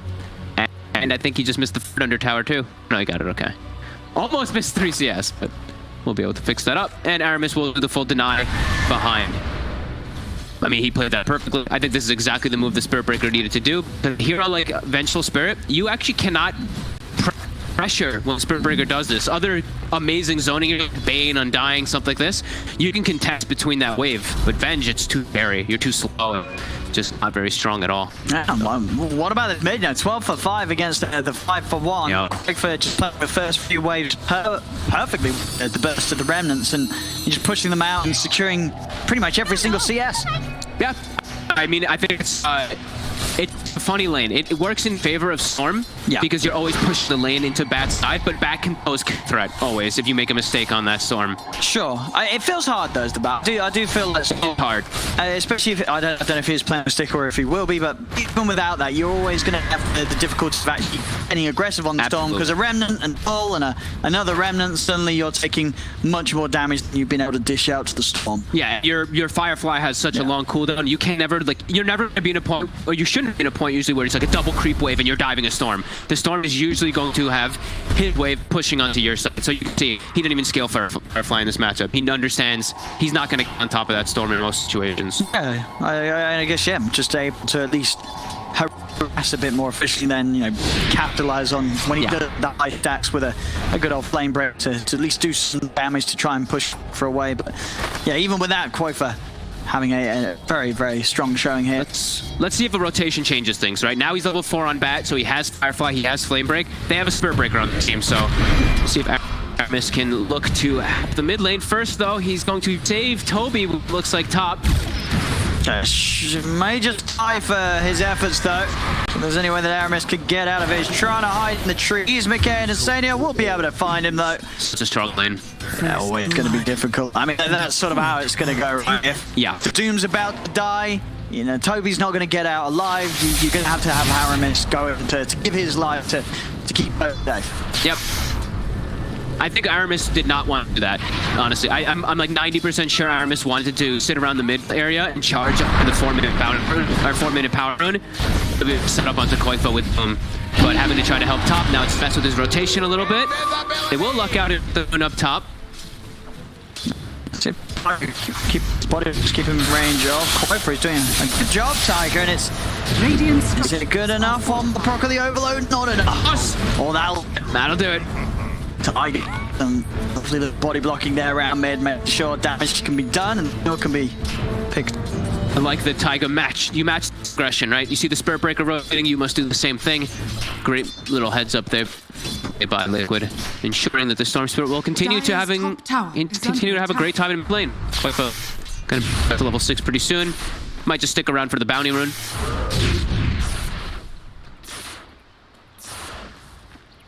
Now we'll see. I mean, this game, Quoifer, can he go aggressive with time build? Does he have to get a Yule for himself first?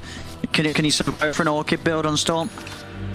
It's not any like glaring heroes that he needs an Orchid verse. Okay. Usually it's like you're versus an Ember Spirit, you're versus a Void Spirit, you're versus a Void, something like that that actually requires it. I think he can. I don't know. I think he has his options. He might just go for some more of his greedy build. He might still go for the Orchid even too, but it's not like it's super necessary this game. This could definitely work. I see Aramis. He's going to be able to come around, get this ward down. Tiger still hanging around, and they did see him come over the ward themselves. He's trying to get some type of like back charges onto Koifa before he 6. He really wants to kill the Storm at least once. Look at the way Liquid knows this is happening. They keep it Koifa very safe. Yeah. They've got the bodyguards up and down the river. Yep, and they know, they're like, oh, Toby's top alone. So that means that they're trying to play Storm in 6. Immediately they're going to make the move first. Yep, straight in onto boot. At the zip, the magic missile from the back here. Insania locks down the bat boom up to the high ground, but the last hit from Koifa will do it. He's got enough mana as well to tear himself away from Aramis and Soleri. Preparation is at its finest right there. Runes coming down for seconds. Aramis will not be able to get it. He will be able to charge away here for a second. The zip, though, will bring him down, and Koifa also going to get the rune. And I am Koifa off to a hot start this time. 2-0-1. Kills here is Liquid, just enabling Koifa in the mid lane. Beautiful. That's what you want to see. They're Boxy's a puck bottom. He's not dying versus Spectre IO. It's just not going to happen. So they know they can do this Liberty. Same thing for it's a Drow versus a Doom. They know Mick is at the Freedom. They know that Spirit is going to play around mid. Yeah, real heads up plays there by Liquid. And maybe getting aggressive, thinking about getting there, but too much damage reduction. Yeah, I'll do so. Insane. Tiger can't really go and turn back on Boxy when Liquid poke onto Shad. Nah. I think they're very happy with this, though. 7 minutes, Drow hasn't gotten pressured. Your Storm hasn't gotten fully well. You've reacted really well to your Storm getting pressured. Yeah, looking hot start here for Team Liquid. I mean, is this another similar draft like Game 1 where Viking could just end up falling behind a little bit in the lanes, then come that sort of 10-minute plus, they start making moves as 5 and getting snowball going like they did in the first game? They definitely do have the potential for it. Spectre, Haunt, Spirit Breaker, Charge, they still do have mobility, but I think Liquid has much better responses this time. Like Venge, the tiny, they can move around a lot easier. Same thing with the puck. They can always respond to those ganks and counter gank a lot easier in comparison to this game. Level 6, Boxy, saving the coil. Oh, they're gonna try it now. Coil drop down, responses are there. Koifa comes in with a big zip onto Shad. A lot of heals. There's not enough damage here from Liquid. Kill Shad off as he will be more than far there. Back up, the last up there, the true Boxy up. He's used the top. Boxy got that little jump left, and it's not enough of a jump to take him away from Shad. Koifa turns back towards the Spectre, continuing to try and burst him low, but it's so hard. With Celery healing up Shad. Can they quite finish him? Trying to go away from the Storm, but Koifa with his arcane boot just has an infinite reserve of mana to keep the pressure on, get the kill. At the same time, top lane Viking will be able to dive in and find Mickey. So at least able to find a carry in return, but that is Vikings mid and carry going down on that bottom lane with Koifa able to clean up with the arcane root. Yeah, Rune coming in clutch. He definitely would not have had the man for those extra little static remnants plus overload hits onto them there. Yeah, the damage is overwhelming. And though Viking does have a great amount of sustain down there. And he is going to go for Orchid anyway. Just the item is just too good now. 3,500 gold. Wait, strong. But good response from Viking at least, right? They capitalize on the moment. Toby as well as Aramis, they get very aggressive to get that out. And Toby's still, I mean, he's all the way up there, that net worth. The beauty about Doom. 1 or 2 kills plus your Devour and you're back in the game. Radiant's bottom tower Even after a rough lane.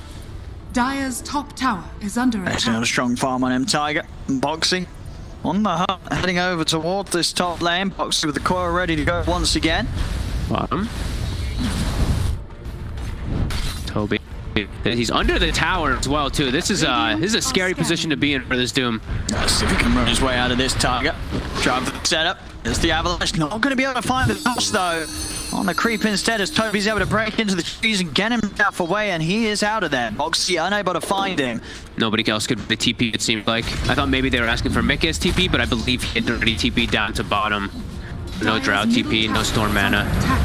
Not enough with the 2 of them there.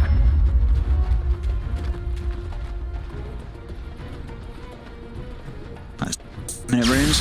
Hang up now, Aramis. And a little too close to the tree of the Quaker.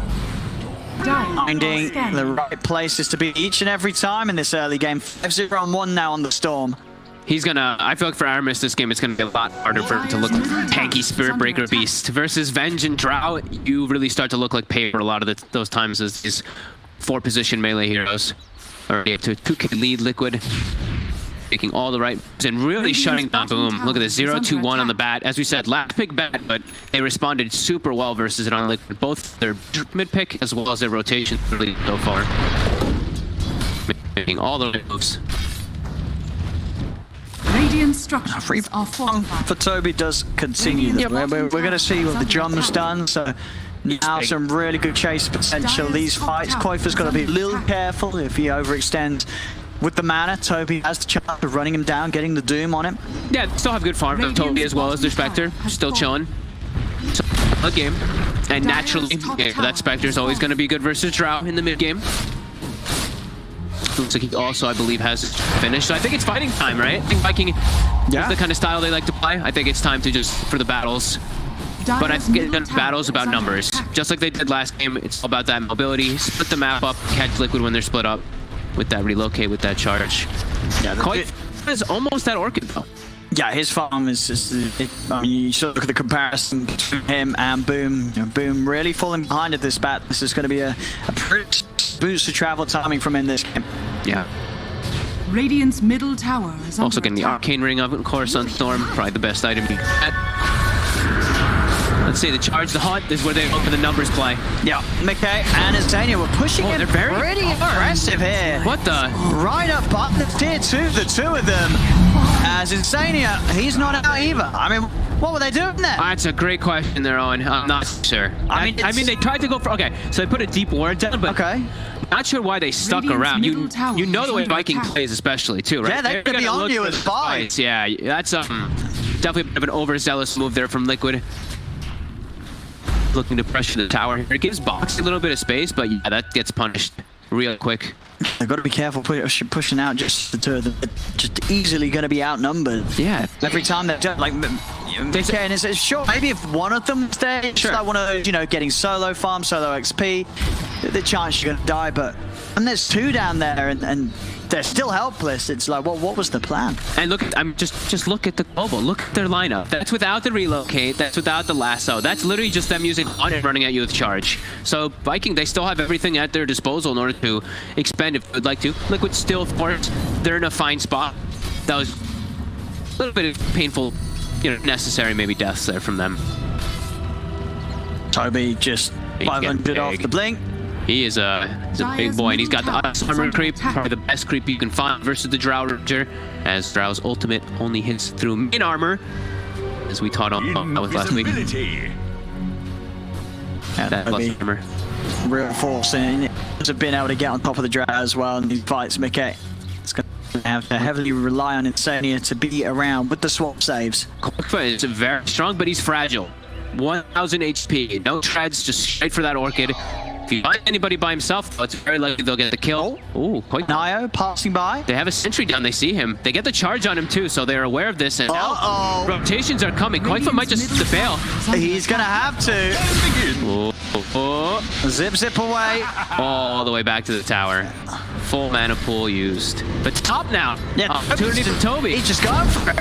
He's got the Doom down on the tiny Azania with the swap to the side. Gets him in range of the stun. They'll turn things on. The Celery comes in, up the save, but the core's down on the two of them in. Shot from Mickey, as Liquid will be able to clean those two out. Back over in the river, Koifer, he hung around, and they've got him. The lasso to the storm. Koifer playing is there for the 14-minute power rune. It didn't spawn bottom, and already we saw you used all his mana to get back towards the tower. So he's playing out, walking alone in the river with no way to get out. Look at those tips. You see how much gold he just got for that kill there? 500 for Boom because a mega kill streak from Koifer. Juicy. But we did see what we were talking about earlier, is that response that Liquid does have this time. Your versus Doom, your versus Bat, they have Venge swap. They have a lot of different ways to bail each other out. And Boxy, cool item choices this game from him. Going for that vessel. Not something you see the most often, but versus IO, yes, someone's got to get it. Someone's got to get it. Looked real good up top there as he got that. coil plus vessel charge immediately. Now we've got the blink on Taiga. He just finished this one off, so they're trying to press forward for those bounties, and they'll find a. Radiant's middle tower Aramis is under attack. just caught stepping up into the blindness of the high ground. And now they get some space to hit the tower. With this drow, tower gets brought down very quickly. Vikings don't have Doom available. They have Haunt, but yeah, a bit too scared to go in here versus all 5 of Team Liquid. This is not the fight they want. They want split fights. They don't want the head-on 5v5. They want to be going for like the numbers, take people picked off. Scanning. Radiant's middle tower has fallen. Liquid getting active. Here we have it. Big dip in, Toby. Dodging with the blink. Now, maybe with the counterplay. Mikey G can charge the boss. Aramis is in. Onto Quoifer. That comes in with a ult. It's the lasso. They've caught Quoifer. They look easy. They're going to turn over for more now. Toby trying to charge in towards Mickey and Insania. They're on the retreat, Liquid. The drums, they're popped. This is the 5-man play to Viking that we come out on top each and every time in game 1. They're just running down, but they're just through the dream coil from Boxing. Be a back down for Celery trying to come over. Mickey's going for the TPI. Is there a bash? There is. Mickey's out and away. Get out of this one still. The chase continues. Oh, he did a TP to base. Oh, he TP'd to the tower. He's gonna go down for that. Oh no. Oh no. Oh no. I thought he was going home. He They didn't. don't get a kill though. Let's see, they got Insane.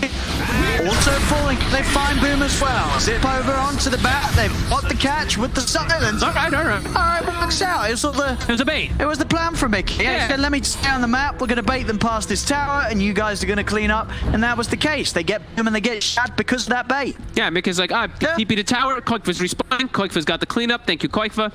And Koikva will be able to.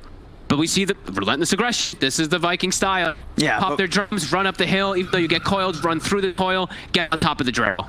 And we do see those, you mentioned, Liquid being able to fight back better than they were able to deal with it in game 1. Oh, the Doom. The blink. Toby, the surprise. That should be able to find them a kill here. Oh, definitely. Quoifer's gone. See ya. Radiant structure. And they want another. The dream point down to the 3 of them. Aramis is still able to get over towards Tiger. They lose Celery. See on the side, Insania trying to go for the swap up, but the coil's already come to an end. Nice Tiger gets the avalanche onto the 3 of them, sets up for Mickey to finish off the kill. Aramis charges in to put Mickey's damage to a stop, but Mickey still able to get that final hit over with the upper box. They pick up Toby. There's double kill there for the puck. Liquid again able to fight back into this aggression that Viking GG are trying to bring, and they're going to turn straight towards the pit. And with the Drow and the Venge, they'll have no trouble cleaning this up before Vikings back on the map. Yeah, I wonder why Insania didn't actually use the swap there on Spirit Breaker. I thought he was going to get another kill when he was TPing out. He saved the charge. Maybe he wanted to save it defensively. Either way, they won the fight because of the positioning. Great spot there for Mickey to be standing. Boxy as well as Taiga did a great owning those heroes away. Yeah, and it's the last few fights have sort of kicked off on the death of Quoifer, but it's worked out fine for Liquid. You know, Quoifer keeps getting jumped.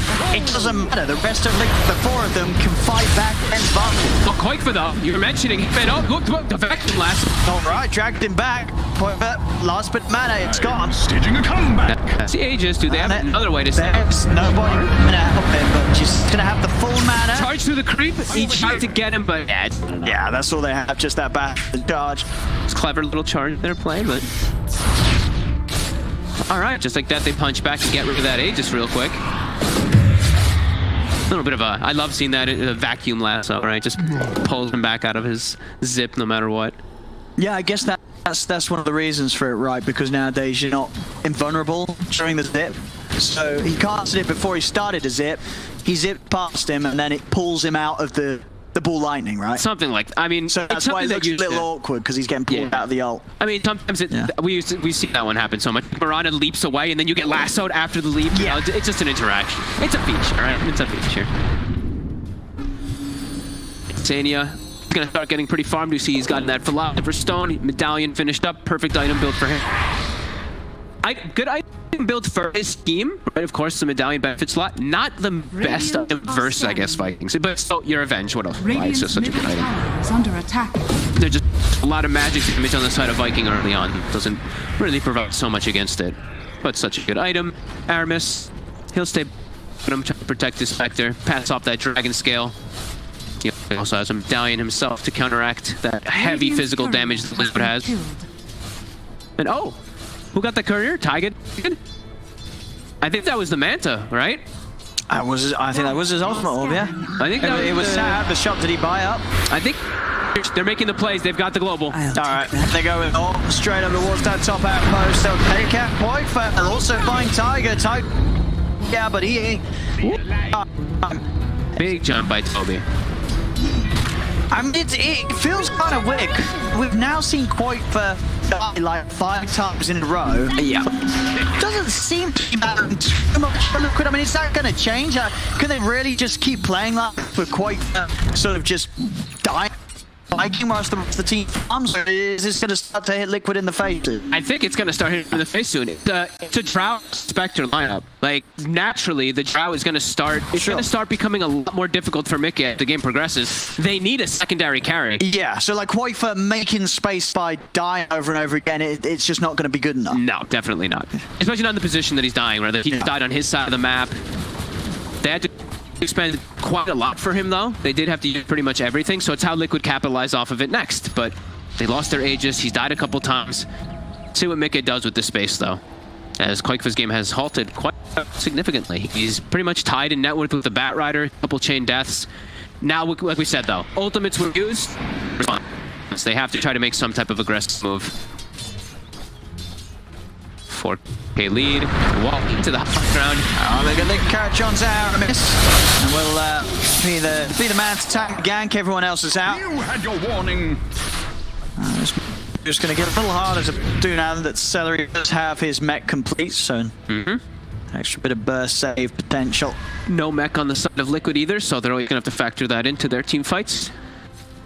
And wow, that's actually almost BKB on Doom. That makes his game a lot easier. There's still, like we said, a lot of straight physical damage that comes out from Liquid, but if he ice armors himself and then BKBs, he has good ways to just get into Mickey onto the back line. Yeah, he's pretty much always going to be able to get his Doom off. Yeah. In these fights, unlikely that they sort of tear him apart before he steps up. Yeah. And drops it down.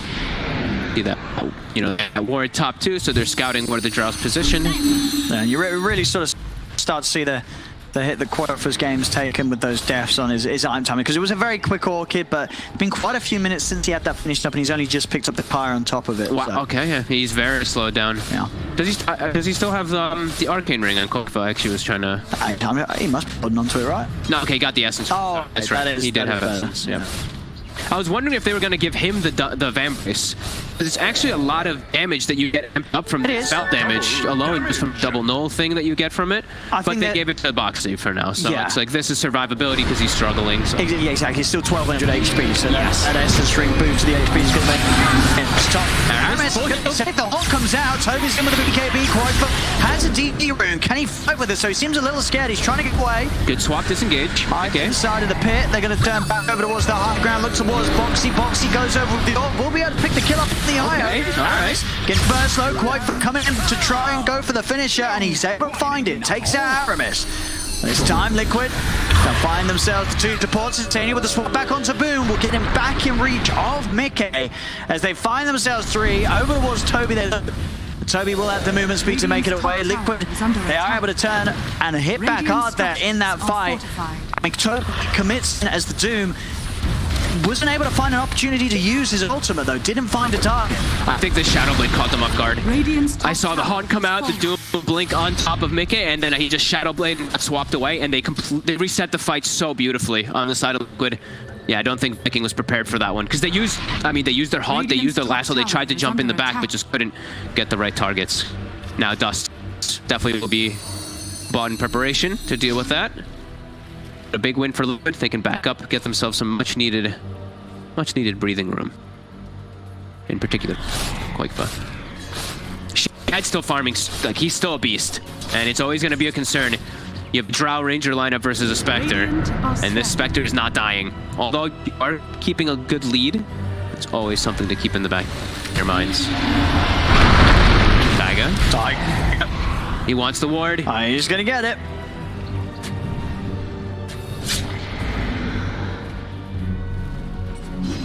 So yeah, still this 7K lead for Liquid there. the draft has definitely worked out in the sense that they are able to play the Dota that Vikings been bringing to them. Yeah. But this Spectre does still remain pretty spooky, and only going to get spookier as the minutes pass. So we'll always have damage for him though, right? Like, especially because of the itemization. If he ever does choose to go for, let's say, Silver Edge, even though it's kind of a weird item to get on draw. I think he probably still will eventually. Yeah, it's fill out the slot. Still, it's still some fine. stats. It's still fine. Yeah, exactly. And the break is always going to be essential. In the late game. And they just have so much damage anyway. Insane looks like he'll be the one they walk into. They're trying to save the lasso here. But Boom now is in trouble. Actually, the BKB does go for the lasso net onto Insania. The horn comes out as well. Toby charges the Mickey. They're on Mickey. They've got themselves the target. They've found the drow. Isolated Mickey. There's no save for him with Insania already out of the fight. Charge across as well from Aramis. He's trying to go for a further target. Looking for Koikfa. Koikfa still with some mana ready to play with as he gets himself up to the high ground. Koikfa will live. Viking finally able to get back and on the level of finding these moves where they get Mickey out of it. And with Mickey gone, that is a huge amount of the damage that Liquid have been able to get off in these team fights. It makes it something very hard for Liquid to fight back once the drow's out. Liquid, as soon as the Liquid gets seen with the smoke, right? That feels like when the fight's almost impossible because Hot gets popped and they have so many ways to collapse on top of Mickey. It feels like Liquid has to be the ones that are doing the initiation in order to protect that Drow Ranger. There's so many different forms of vision and aspect.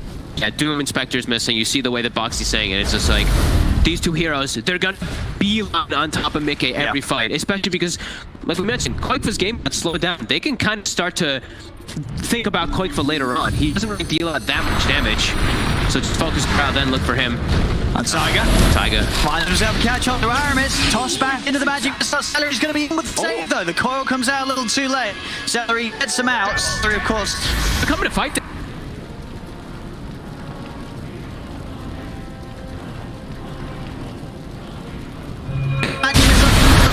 Over towards the Spectre, he gets pulled back. Koikfa takes out the IO. His worn off. The swap can't separate Toby from Mickey. Mickey drives down with the body shot, but Aramis charges across Mickey, hits onto Koikfa, into the ultimate. Tiger surrounded by the illusions of Shad. Tiger trying to run. Koikfa and Boxy will finish the kill onto Aramis. It's a 3 for 3. Shad cleaning up though. Onto Koikfa. Koikfa, very little mana left to play with, uses his last reserves to get himself into the river. The dagger, not quite going to be able to chase him forward there. They clean up Toby. They can't deal with Shad though. I mean, that is the problem. Even in this fight where the results end up being even. I mean, if anything, Liquid out on top a little bit by the goal due to Celery making that investment at the buyback at the end of it all. But yeah, that definitely seems to worry. Shad in that fight, I don't think he ever got lower than half HP. No. This Spectre starting to really look like an issue for Liquid, despite Liquid as a team still being head overall. It's just, there's so many different ways for them to get on top of Mickey. This charge at the end there, beautiful, comes through pretty much everybody, hits 3 or 4 targets.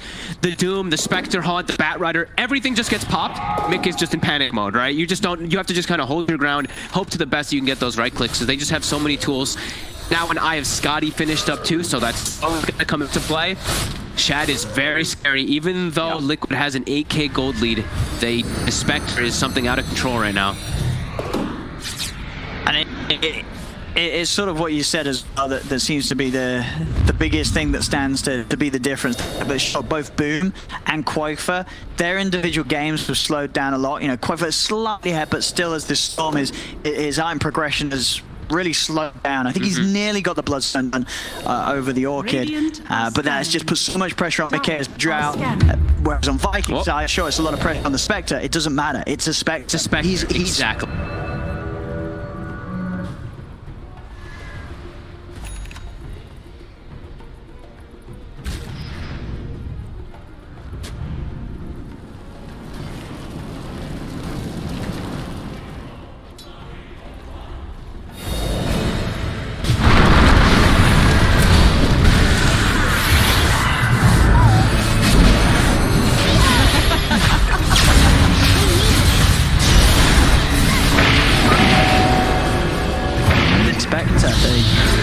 I mean, is there any way they could sort of itemize towards it? I mean, you're looking at anything else on the team that would get to deal with this spec better, or to keep the Drow safe?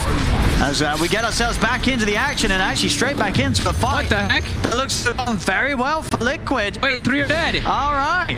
I mean, did Liquid smoke? I mean, that's going to be Roche as well for them. Oh, and a regen rune. All right, well, I feel like we just missed maybe the potential, like, huge fight for Liquid. They didn't get the Spectre, though, so this was a fight without the Horn. But I guess... But a very good fight nonetheless for Liquid, as this will give them the tools to maybe start poking towards the high ground and trying to do more once the Horn is down. I'm assuming that they must have just smoked this, like, right when they had the chance. Like, smoke, look for the fight because there was no Doom, there was no Haunt available, so they just found the heads-up plays, the 3 of them there. I mean, that's a huge place to take it, too. Right in front of the Roche pit, and they get a regen rune. And, oh! Can't quite boom, but, yeah. Pretty huge, and I believe it was right after Bloodstone was picked up too. Yes, I imagine he's got the Bloodstone charges up from there. Radiant structures are fortified. Right, I mean, massive. And now Boxy has this is the item I was actually going to say that they need in order to protect the Drow. That acts on Puck. Because those BKBs that are out, he can actually prevent, and they can do fun plays always. Always have the potential for Puck and Venge. Especially with Ags, that super long duration break when you oil, they can catch people off guard. Yeah, they got multiple ways. Yeah, the toss, even the push from the Gust, right? I mean, even the pull from the Vortex. I mean, technically, yeah. Technically, a shot. It's a little harder with those because the amount of movement done to the enemy isn't that great. But there is the chance. There's a lot of push and pulls from Liquid's lineup. Yeah, Box is having a killer game. He had Lincolns, he has the full Ags, he's got the full Vessel. Yeah, doing a very good team right now with the Blink 2 on top, level 22. Yeah, that last fight really put Koi for Boxy back on the map in terms of farm there. They're right back up there. 7-1 and 13 on Boxy. He's really displaying right now this offlane Puck that we don't get to see too often. There we go, smoke on smoke. Viking. Still no Doom available for a second. Can Boom find the jump? He's going to spot out Insania. He's going to try and look to start things on it, but Tiger's in for the counterplay. They'll still come in with the lasso. Look to drag down the Vengeful Spirit. Here goes the Horn. Can Shep find the target? He's looking over towards the backlines, trying to go towards Tiny, but point from Boxy. They're already in. They're taking out Aramis. Mixed with the multi-shot turns. Focus is Shad. Shad being chased down by Koi for now goes over towards the easier kill of Boom. Will get the Doom it down onto Mickey. They have managed to eliminate the draft. There'll be a buyback from Boom. As Viking, they're trying to put more resources in this to win the fight, but the Spectre, Shad's in trouble. Koifa, low mana, get one more remnant out. Koifa will fall for it. That's the Aegis gone. Boom, he was back for this one. He's trying to find Tiger, but it looks like it's going to be a dieback from Boom. He cannot turn this one around on his own as the bat out for a second time. Liquid's lead continuing to grow. Despite a few casualties themselves, still a very solid fight for Liquid as they hold their own. Yeah, they get 3-man coiled. They get on top of the Drow, but at that point, they'd already lost so many of their tools. And Mickey, great positioning, sitting in the back lines, just firing his arrows onto 3 heroes. Yeah, continuing to take really good fights on Liquid.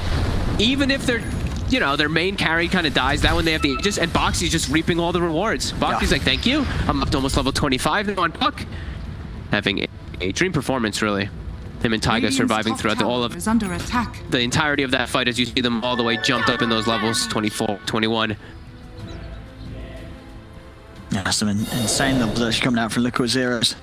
Yeah, they could not get on top of that Drow fast enough though, right? That 3-man coil controlled the majority of Viking. Radiant's top tower. So they couldn't get on top of Mickey. What? Go on, well, you know this game. Of course. What was happening? That was Clockwork and Techies. What was going on? That was mid lane. That was the mid lane. That was mid lane. Techies and Clockwork. You see Rattletrap. That's my boy Rattletrap right there. Oh god, Dota 1 looks so terrible. I forgot how you can't even see what anything is anymore. I like that. Very nice. See, I would have commentated, but I mean, I never played the game, so you can still tell what's going on. I could not tell. There was like some pixels in the mid lane and some units. The map feels a lot bigger. That's the one thing you have to get really used to with Dota 1. And when you look at it, the screen just looks massive. Is that because the map was actually bigger or the models just smaller? I think it was a bit of both. Everything there. It always felt like the map was bigger for me when I played. I haven't played Dota 1 in 4 years though. So I tried to play in Earthspirit 4 years ago and I couldn't even find my stones. I was so lost. It was so tough to play. The buttons would all be very different. Or Tiger is going to catch himself, Doom outside of the base. Kobe, as well as Celery. And now, looks like they actually got an Axe coil on the side. Get onto Shad, but Fox on the side. They're flying back to try and save him, but Shad, I don't think they can. He's gone. Liquid looking to clean this one up. No chance for the Spectre to carry this one away. As quite he's finishing the show with a bam. As triple kill for him. The fourth of dead.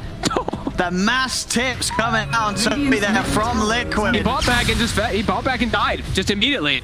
Probably know they can just maybe just end the game here. They have quite a long time without Spectre. 60 seconds. They have revenge. Yeah, that's a huge window to finish this one. Yeah, Liquid. I think they can go tier 4s after this tower with their lineup. Yeah, and they really wisened up their draft after game one. Get in there. They came in with this fighting lineup. Get into those tier 4s. Incendio knows he's pinging. It's time to end this one. End this game. Solid plays there. Even though versing a very farm Spectre throughout the majority of it, Mickey has stayed on top. Boxy as well. Perfect performance by this puck, always being in the right place, right time. Yeah, they should be able to end this one right now. Falls down on the Ancient. They've got two of them alive, but Celery gets popped straight away by the combo. The Ancient will fall. GG is caught, and Liquid will strike back here in game 2, bringing it to 1-1. And yeah, I mean, they look very hot doing it.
5 seconds remaining.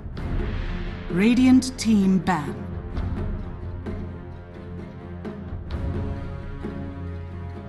Team Liquid's turn to Like what? ban. Are you just saying this because she's listening to this No, she show? wasn't. And I don't know what she said, Chiefs, because I wasn't listening. That's the trouble. But then how do you know you missed it? Because, like, What if she was saying like Radiant derp team derp or back. What whatever? if she wasn't talking to you to begin with? You have a lot of siblings. It's true. How many siblings do you have? 4. Whoa.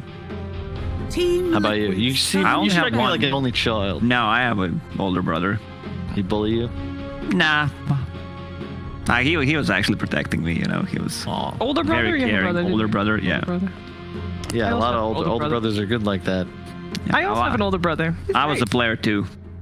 10 What What were seconds you, remaining. player sister. 4 or 5? Younger sister. I was definitely player 1. Player 1? 5 Okay. seconds remaining.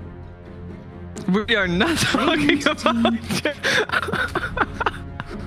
All right, guys. I was bringing up my sisters during the conversations, and production is like, "Oh, you talking about Jenkins? He's waiting right on the draft panel." So let's go there. Bringing up my sisters during the conversations, and 10 production is like, seconds "Oh, remaining. you talking about Jenkins? He's waiting right on the draft panel." So let's go seconds there. Bringing up my remaining. sisters during the conversations, and 10 production is seconds like, remaining. "Oh, you talking about Jenkins? He's waiting right on the draft panel." So let's go seconds there. Bringing up my remaining. sisters during the conversations, and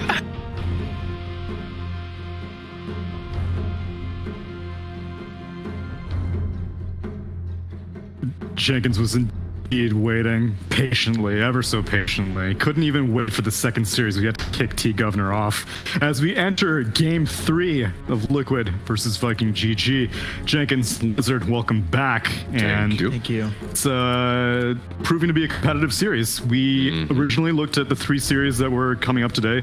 It looked like they were clear favorites, clear underdogs, based off of how the group stage was going and based off of competitive experience.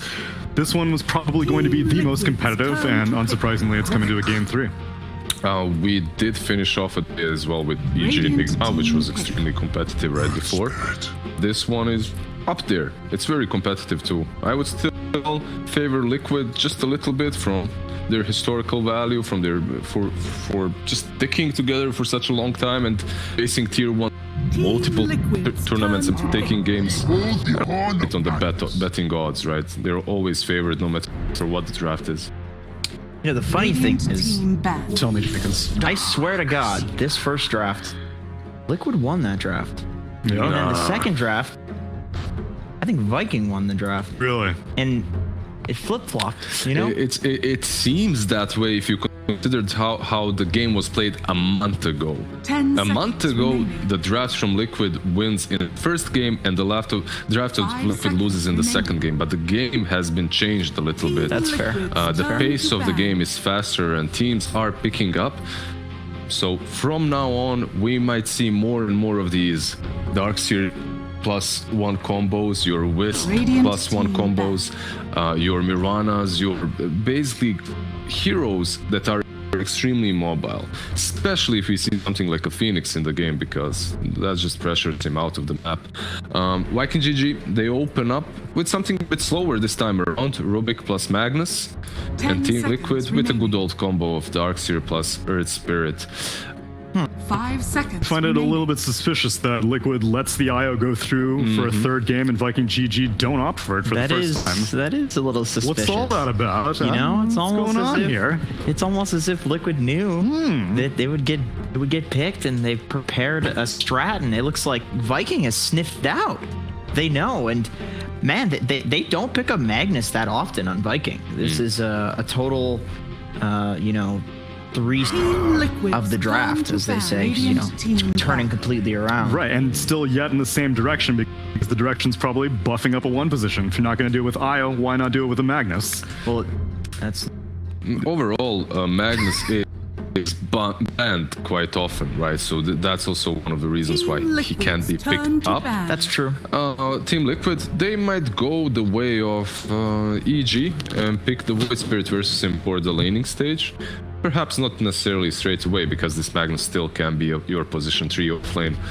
But it's one of those heroes that is extremely meta 10 seconds and also works remaining. versus Magnus in the lane. Now, he did 5 win with Magnus seconds versus Void Spirit and with Void Spirit versus Magnus, so it's kind of depending on the player too. But we'll see where Liquid takes this one away. They banned out the AM. Now they're thinking about another core that benefits from Magnus and his Empower. They banned out just the Alchemist. That's what they don't want to play against. You know what I've been thinking about? And this goes back to what you were saying about a month ago. We'd be having totally different discussions about the draft. Heroes like Magnus, especially when they get buffed, and Slardar, which we're seeing coming back, 10 these seconds heroes remaining. change carry matchups so much. You know, you think of like a Spectre versus 5 Sven. Who wins that? seconds It's like, remaining. well, clearly Spectre, right? This is the late game Radiant's queen team pick. of Dota. But with the new Aghanims on Sven, not so much. With the new buffs on Sven, not so much. With the Magnus in power, there it is. You know, it's like these things basically make it so that, man, you need some crazy wombo from Liquid. You need some crazy steroids in order to outcarry this. Usually you don't even need the steroids for Sven. Look at him. He's so buffed up. He's so gutchy. This dude does 10 not seconds need your remaining. help. But he does. He doesn't want He the does empower. against he's the like queen. He's like 5 empowered seconds remaining. Rubik. I don't care. I've been to the gym 365 out of 365. Like, I'm here to fight, and he really is. Especially when he's playing versus Darkseer and Earth Spirit. Just think about this lane. How do you pressure a Sven? Like, he'll farm under the tower constantly, and you can't even dive him. I feel like a lot of people have been citing the Aghanim Scepter as one of the reasons why Sven has made a re-emergence in the meta, but his God Strength duration... All right. It's God's strength changes. Yeah. It really Let isn't me only the axe. let me specify this, because I've been one of those people that's like, Okay. the Ags is broken. Let's hear it. It's the fact that the Ags is good, but he's not a shit hero either. Right. Like, you throw that Ags spell on any other good carry and it's going to be good. Look, But I that- think Sven without the Ags is a dog trash hero. Even with the new God Strength, which I'm a huge fan of, by the way. All Big right, fan. so 2 buffs made him good. Because this Aghanim Scepter got added, quite a while ago? Yeah, it's been a while. And teams started playing around it. I've casted a lot of tournaments, seen a lot of Radiant's players team that pick. would try Sven with Aghanims first. And in some games it looks amazing, but the hero still wasn't strong enough. Now with the God Strength changes, plus that Aghanims, He needed that. it can work. Yeah. It doesn't necessarily mean that he has to go for the Aghanims route. There are still other item builds that you can go for. 10 But seconds Echo remaining. Saber Aghanims looks pretty solid. When we come back to Team Liquid, 5 they went for seconds Grimstroke remaining. Ricky. It's a pretty Classic. it's a classic. It's a pretty strong Radiant laning stage. team back. It's a hero as well that's oh my god. Wow, they got, Yeah. dude, speaking of both of them. steroids, they got all the good steroids. Dude, my boy Sven brought all his boys to the gym. This He is did. he got 2 spotters right now. Yeah. He's going to get The kicked gym out. bros. Yeah. The real gym bros right There's social here. distancing issues with this, because I think they're going to be very close to each other. And this isn't just, Slardar being good for 10 the seconds Sven in general, but now you have True Sight on the Ricky with the Corrosive This is Haze. true. This is true. That's remaining. very true. You are revealing that your Magnus is mid, so perhaps Team Liquid can abuse that somehow. Slardar on the offlane versus Ricky and Grimstroke also shouldn't really suffer that hard, depending on who will be there with him. Should it be the Rubik, or will they pick something else? I think it should be the Rubik, and that's a pretty solid lane for them already. Radiant I think so. team back. I think so. Yeah, that's you can deal with the Ricky being Inkswelled too. You just press your stun and walk away, and you have a sprint, so it's not just an insta kill. Yeah, the way the Inkswell works, you need like some duration on heroes to actually get a stun duration. Exactly. And you have 10 lift as well seconds from remaining. Rubik. Yeah. But Right. you can still get it. Like Rubik is definitely 5 a seconds target. remaining. I was in that gonna say, lane. I think they have to go for Rubik. You can slow him with Stroke of Fate and the level 1 lift, which is the maximum amount of lifts that you're gonna get there. You're not leveling that spell anymore. Because of that, he's susceptible to dying. You can take him out. I will say it's very peculiar to be looking for a 5 position, most likely from Viking GG as the final pick. That is something you don't see very often in drafts. I would say like, it could be a Magnus 5, because people have done it before, but not against Darkseer with Sven. Like, you need something to secure the lane. It could be just Enchantress. It's not banned. Oh, it's first banned. First hero that was Yeah, banned. Yeah, It was a perfect pick. Oracle's I'm thinking also like banned. Jakiro. There's no Purge is left from what I'm seeing in terms of like taking out the shell, but Jakiro at least can like blow up the wave, and it's a ranged hero to pair with Sven. It's a really good kill combo. Is Phoenix banned? I would assume Phoenix it's comboed is with banned. Magnus as well, right? You have that ice bat after. Exactly. It's pretty solid. Jakiro is overall like your no-brainer when it comes to position 5. That's pretty much always good. I like the Disruptor as void, well. yeah. Is not The bad. Void Spirit ban is pretty good, coming from Viking GG, something 5 that you seconds mentioned remaining. earlier. Now that you have given your cards away, like you showed your gonna hand be that the Magnus Magnet. is mid, like you ban out one hero that's in the meta and that deals with Magnus. I'm wondering, maybe Team Liquid will pick something different. Maybe they'll. I think Necro is a really good pick for them right now. They're playing against 3 melee strength guys. I was thinking Timber, but he gets shredded by the minus armor. Like Necro, I do not see how you kill a Necro with these heroes. I think a Necro just runs away with Yeah, this you game. don't. You don't. Necro would be fantastic for it. And you can't really counter him with your position 5 last pick, because most of those heroes that They're deal banned with because of the Purge, they're Darkseer. banned. They're Right. banned because of the Right. Darkseer. And So. you want all the dispels, and they're all gone. Exactly. That's pretty interesting, actually. That I guess you could justify an earlier nullifier from Sven, but that's something that you need later on in the game. yeah, Sven's not a big. I mean, I suppose he does have the dispel talent, which It's true, on the but Stormhammer. That's a very late timing to play against a Necro, and I feel Yeah. like Necro at that point just like, all right, bud, like he's gonna have a Lotus 10 Orb at that seconds point, and he remaining. just reflects the stun. So it's not so. You can see Team Liquid with their last ban, they're just aiming damage amplification. They're dealing with a vengeful. Is that a Venge ban? Yeah, I think it's an overkill even, but it's pretty solid. It helps you with the swap, and you also have that Wave of Terror, which is pretty sick. The Aura comes in handy, but the minus armor would be too much for Team Liquid to deal with. Yeah, they can definitely How just get about shredded. a Shadow Demon would maybe make some stack for Sven, have a Dispel for a potential. I mean, we don't know if it's going to be a Necro or something like that. Get a Snapfire. No, they went This for is Granny. really, this is just player preference. It doesn't mean that the Grandma is fantastic here. It's a solid hero, but it really does come down to player preference. Your last pick was a position 5. Celery played 10 seconds Grandma multiple times. It's a hero they just go back to. Dude, I feel like Necro. seconds You're remaining. playing into 4 strength heroes, bro. Like, oh, okay, Zeus. Well, that's You may now select your percentage hero. damage. That's probably should have seen that one coming too. It's kind of a squishy team on Liquid, though. Yeah, very Your squishy. cores are going to struggle again. Like, they get hitting 3 shots by the Sven, and they're going to be at critical HP. I do love the idea of picking some strength Punisher right now, though. Like you're kind of asking for it if you're Viking. They also have potentially 3 blink heroes, probably 2. Sven's not really much of a blink builder anymore, but you You really have Aghanim's, you don't need Blink. Yeah, right? that's Like, right. it's even Exactly. better.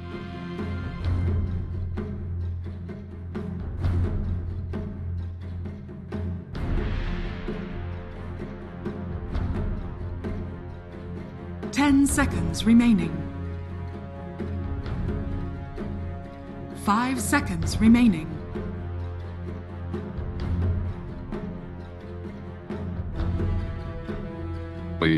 It's not only the flying Superman Right, motion, right. it also gives you a ton of range that can catch you off guard. Plus, someone gets a telescope, suddenly Zeus isn't really in a really good position throughout these team fights. It's still kind of favoring Liquid. Unsurprisingly, they took this the second game. 1.41 to 2.76 on EGB.com. Blizzard, how do you feel? Which way are we going so far in this draft? I'm not sold with this EGB odds, man. Like, you're giving Viking more respect. yeah, Oh, I'm they've giving, impressed like, you. in the second game, I thought Spectre was solid, but I saw what Team Liquid had in their lineup. Like, these combos with Drow were really strong.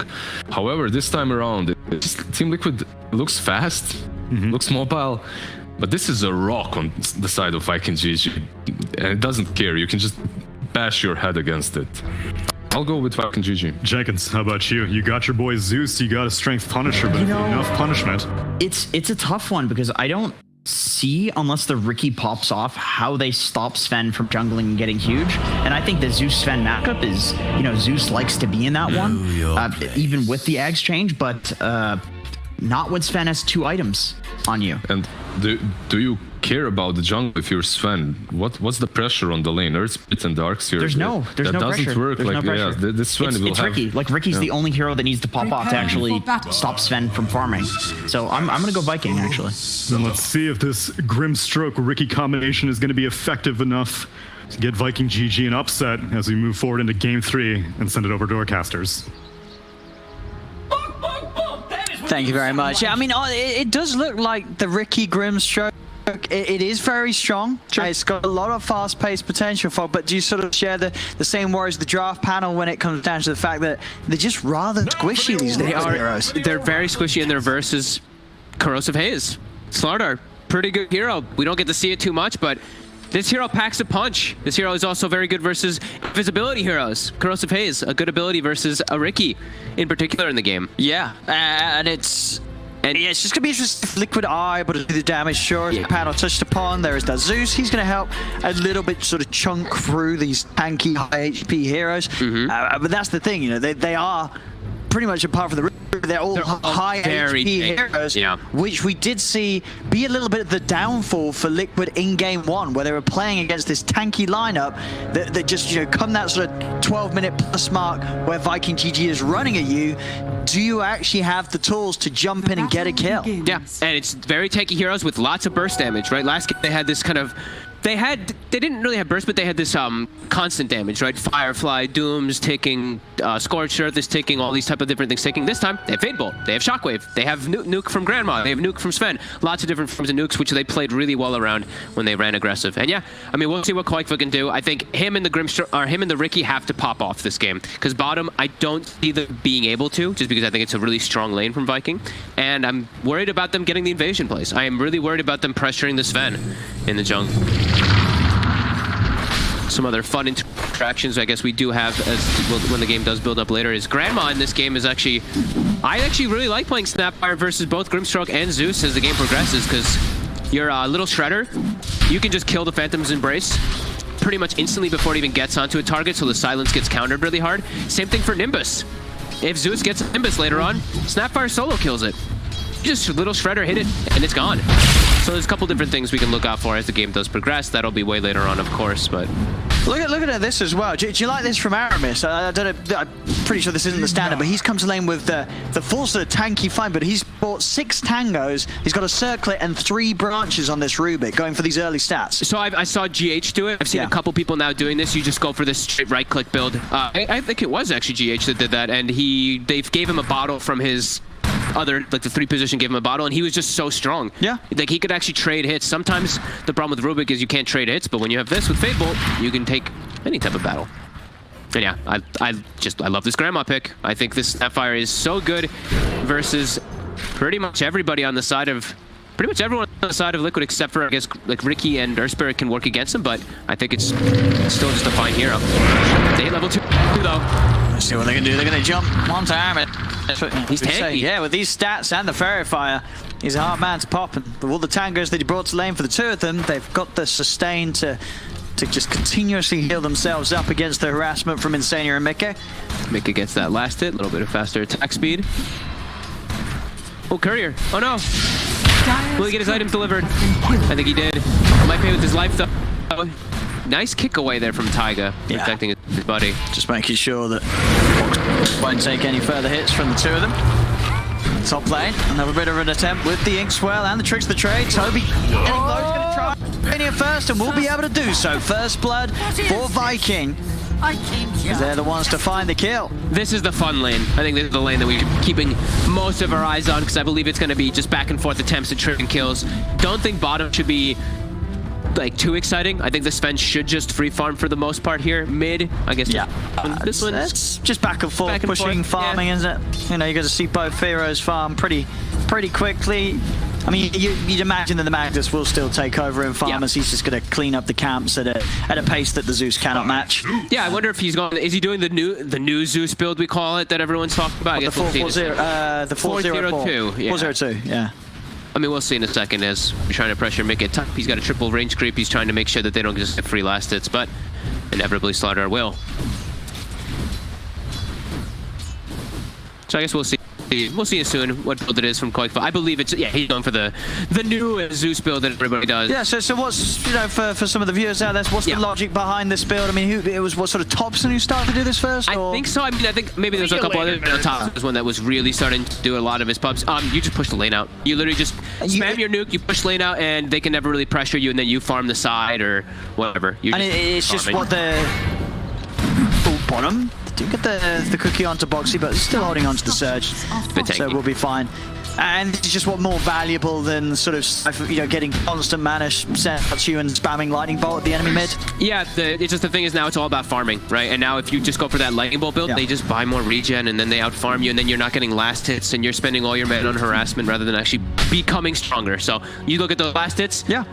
If Zeus went for just lightning bolt, he'd be getting destroyed. He wouldn't be able to last hit because now you at least have that 150 tool or that 120 whatever it is at that level 2 or 100 at level 2 to be able to go for those last hits. So I'm trying to go for Toby. There again. Damage. Have they got enough? Lift up there, dragging Mickey back. We'll save Toby. But he's got no regen, and he brought gloves and ace. We'll have a salve from Aramis at least to bail him out. Meanwhile, the bottom. It did end up finding the kill onto Boxy. Sven continuing to get free farm, and look at this Darkseer's last hits. Where are they? They're not there. No, 6 last hits so far for Boxy. Yeah, he's struggling. Really struggling. Looking at these bounties, looks like it should be a 2 for 2, but Liquid's actually setting up for the kill here to try to get an extra one. But Chad also up aggressive to take the bottom one, and they might even be able to find... Oh, they're getting quite a few kills down here. Oof.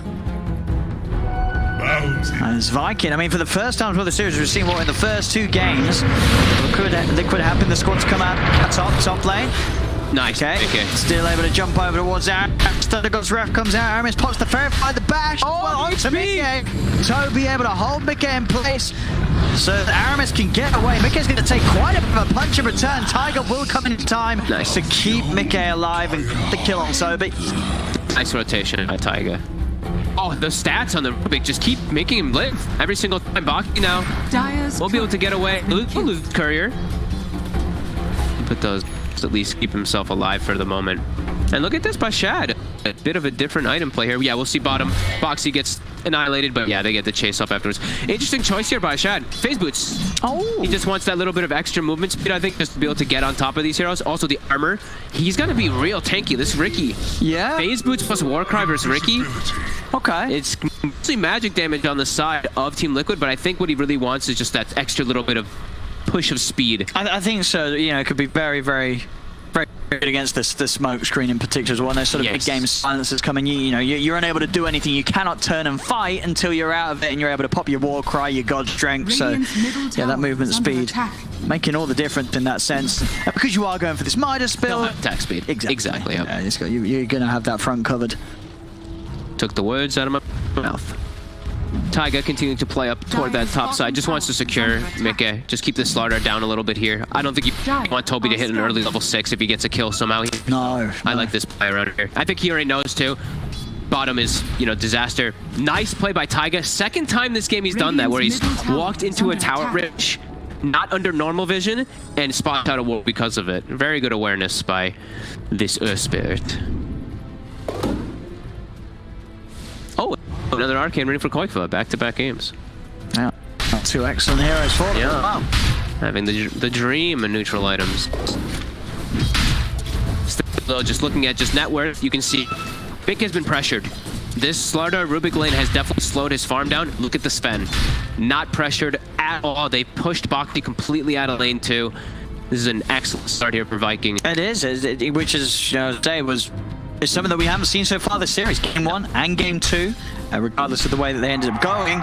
Both games where Liquid were off to a hot start in the lane. Yep. So this time around, Viking, they're going to show us what happens when they themselves actually get ahead from the off. Especially when you have a Sven.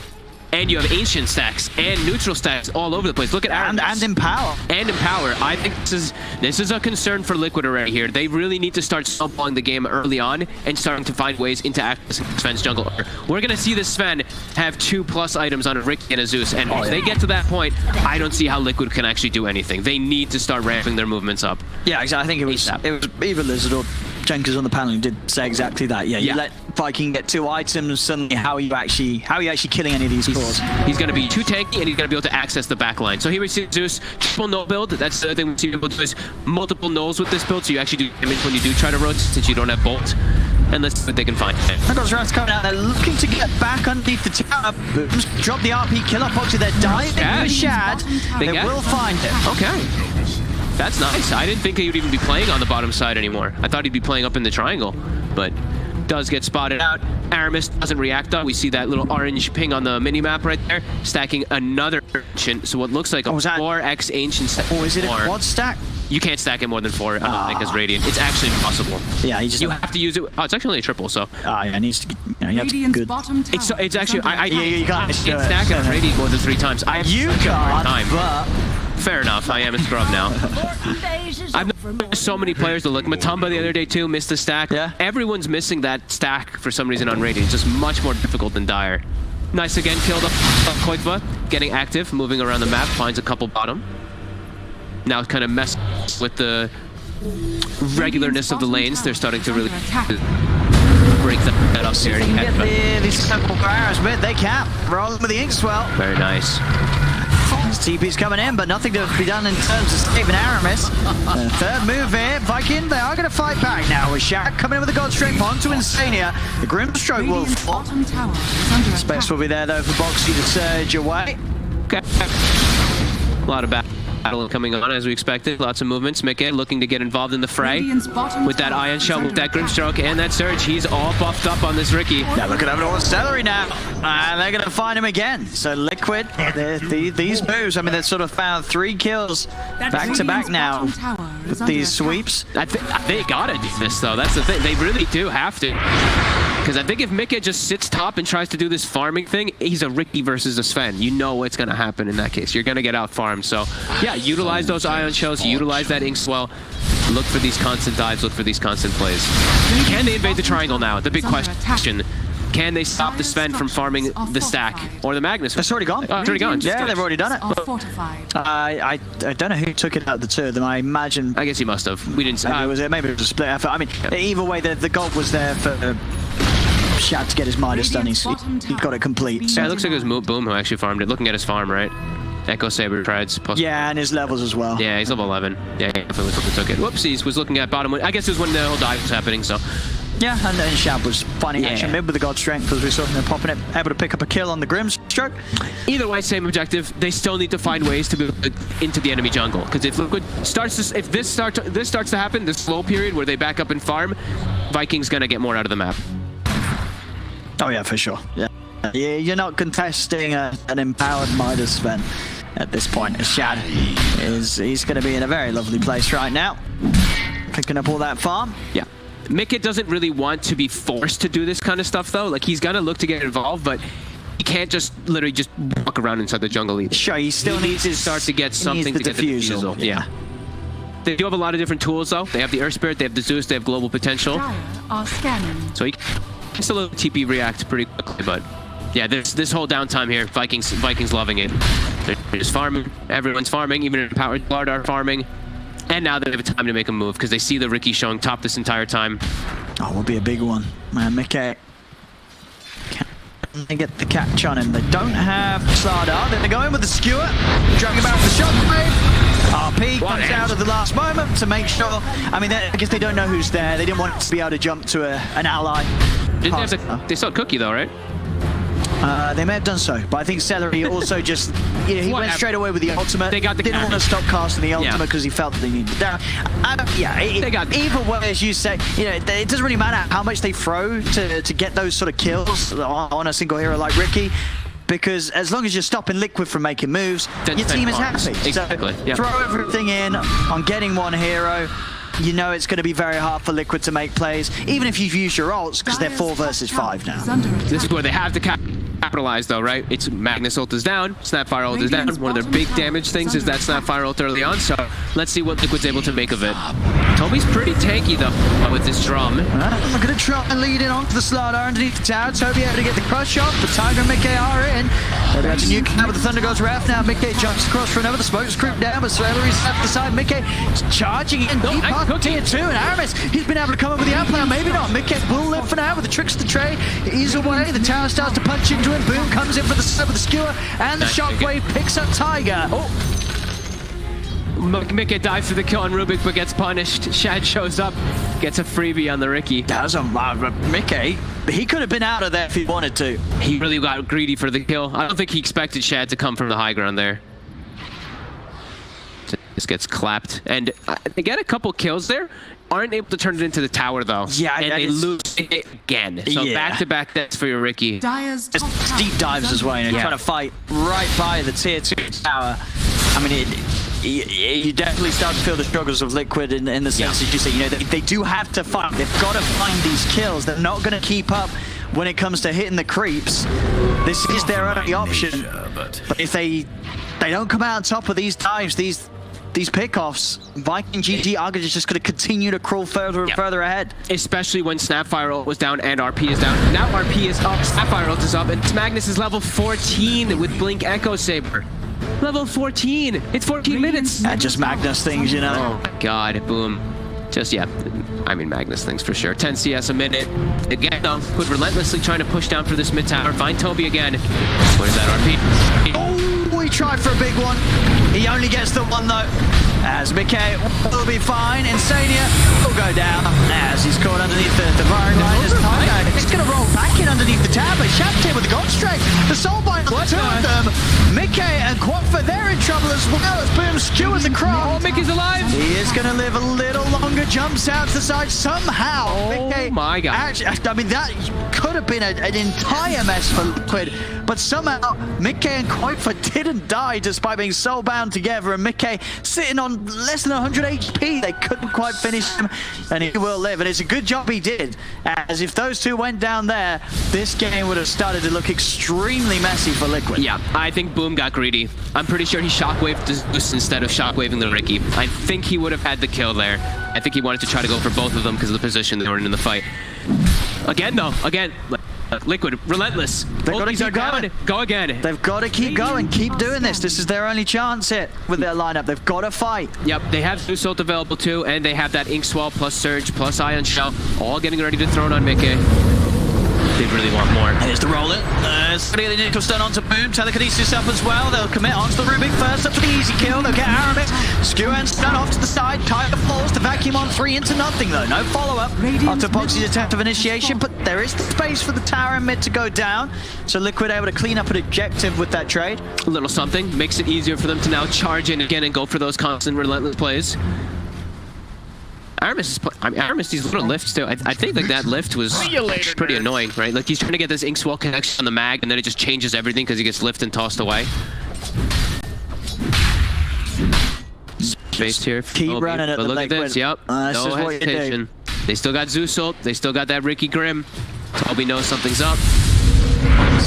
Running things out. Ink Swell timing with the blitz him in it, and in fact, Aramis is going to TP in at an unfortunate time as he's caught in with the two of them. They'll burn through Aramis. Toby will manage to get out though. Now Shad, he's in with the counterplay. Comes swing around with the side. RP. Boom. He catches the two of them on the back line. Sets up to kill all three. This guy's a mag player for sure. Excellent skewer blink into RP to get them out of positioning there with Celery in position 2. Always getting the counter kills, and they only lost Aramis. Toby living it through that chase. I mean, it seems sort of like Liquid with their line. They're trying to play the play style that Viking GG themselves are so good at, right? We saw in game 1, Viking GG, they lose the laning stage, they start making these moves where they just run at you, and then they get this incredible momentum. Liquid's trying that here in game 3 after falling behind in the lanes against Viking, and it's just not working out for their heroes. They just, as the panel said from the draft, they're struggling to get the kills quick enough. There's always a chance for Viking to turn around. And the fact that Viking, they've gone for this farming / fighting with the heroes, but the item builds favoring the green. He has a BKB already. They can't kill him. I mean, how is Sven ever going to die again? If he's always got the BKB off cooldown, God. they're never going to be able to burst him. That has to be such a disappointing reveal for Liquid, right? It's just like, oh my God, he's got an 18-minute Echo Saber minus BKB. All your aggression that you want to do just stopped. And what's the plan now? What's the plan? Get your Ricky defusal, play around it. BKB's on cooldown. Now's your chance when maybe you can catch him off guard a little bit here, because you do have like 50 seconds or so.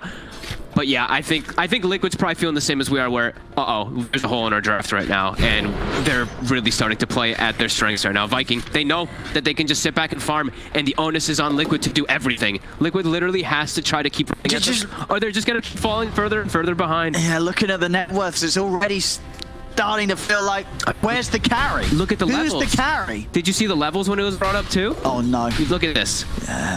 18 and 16 and then 14. 12. It's a pretty astronomical difference right now on the side. And this is the risk you won't run when you play a lineup that its success is purely riding on you finding action, finding kill after kill after kill. If you don't have any sort of fallback in terms of farming, you're gonna struggle. Especially when you don't have a tower pusher. It's hard. Like, they don't have natural tower hitters, so let's say they do win these other fights, it's really tough for them to just turn it into a tower and then look to actually dominate the jungle and take over Shad. But yeah, Dad just had the freest time possible. They've made space for him, and now he's fully online. He fully counters Liquid's Insania. Insania, you rest in pieces. Forceful. Bye.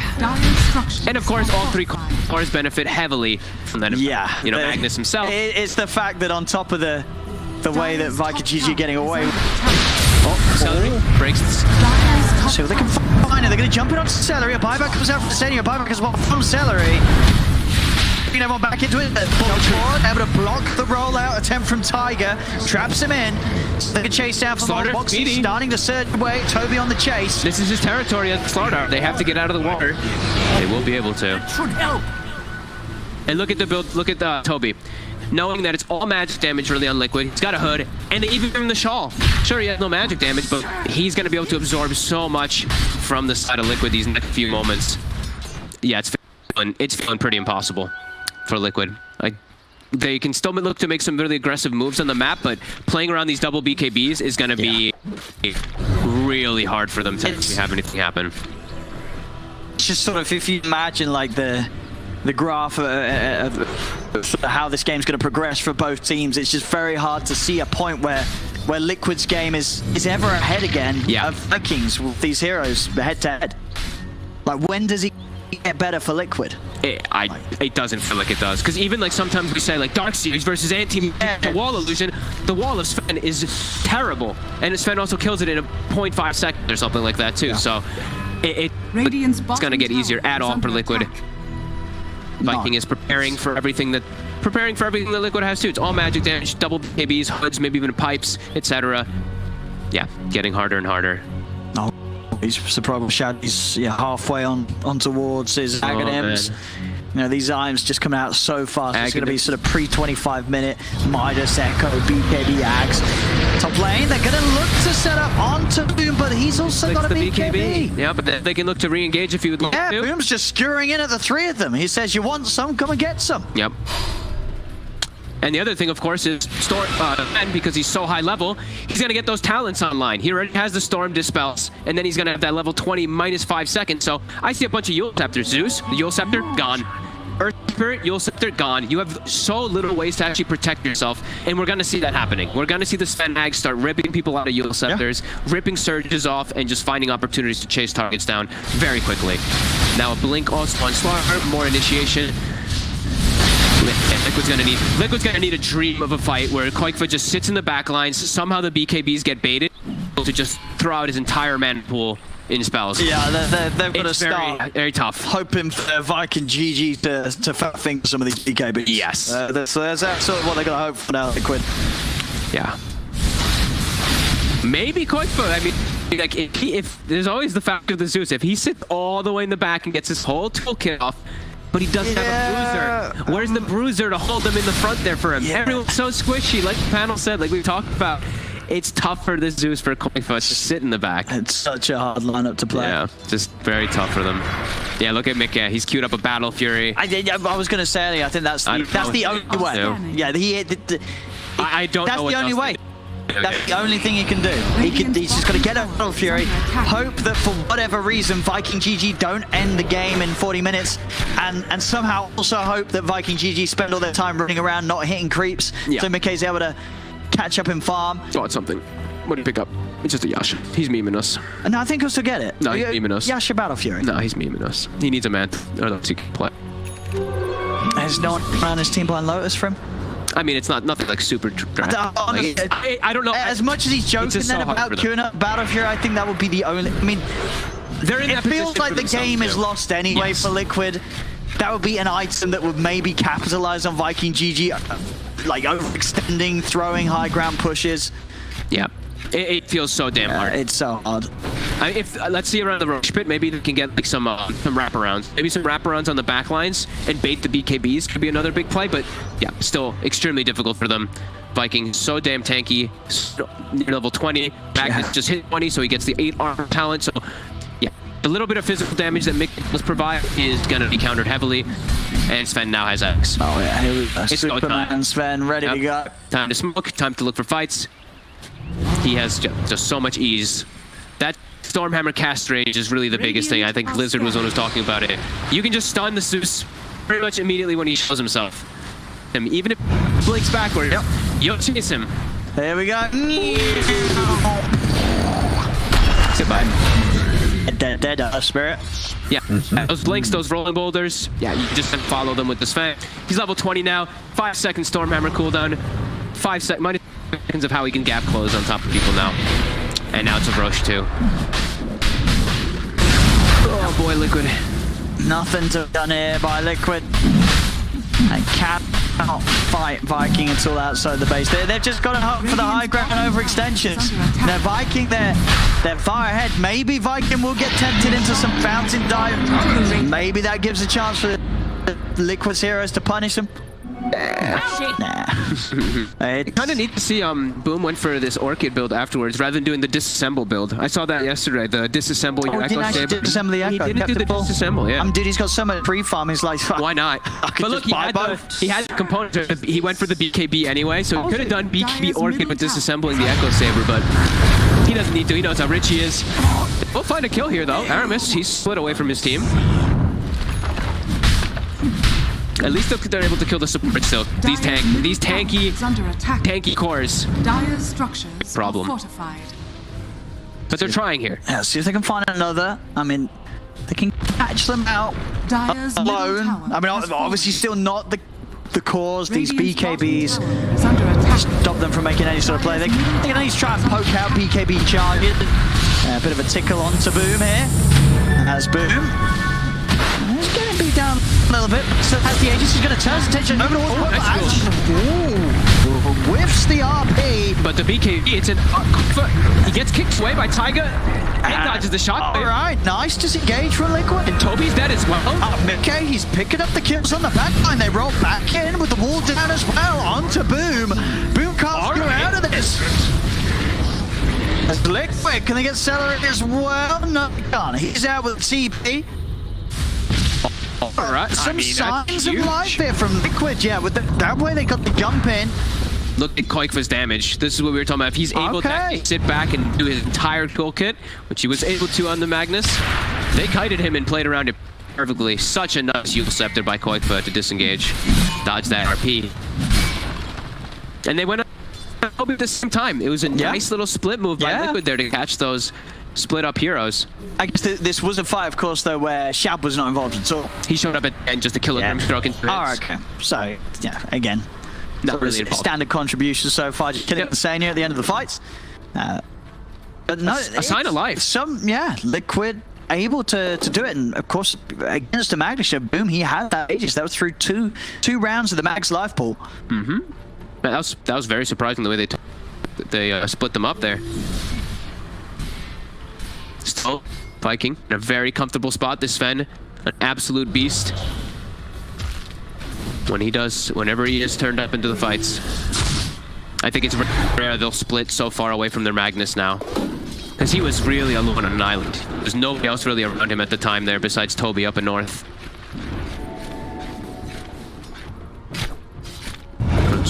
What's bottom? Radiant's bottom tower is under attack. Still getting stronger and stronger. Still has quite a bit to gain when he can actually stand toe-to-toe ever versus the Sven. Oh, the orbital destruction for both sides. Very nice for either of the carries. I mean, I don't know what's Shag at the moment. The quickening charm. I guess he'll opt to keep that, even though the orbital destruction can be very nice on the Sven. You know, you're sort of leaning in with the axe. I guess so, sure. You'd rather play for the creep, play for the reduced cooldown on your minus. That's the way you think about, not the stun or anything. That's why he's keeping it. Who cares about the abilities? He's got a Midas. I mean, it's not the BKB, it's not the Stormhammer. The two important ones, it's the Midas. That's what he's thinking about. He's saying that I believe his Midas is off cooldown and he hasn't used it since up and now. So come on, Shad. That's because of the quickening charm, though. He didn't. He's waiting for creeps. Yeah. There we go. Back to farming. Yeah, the quickening charm seems kind of okay. Your Stormhammer is gonna have like a 6-second cooldown or 7-second cooldown to just zoom and bounce around inside the team fight. So sure.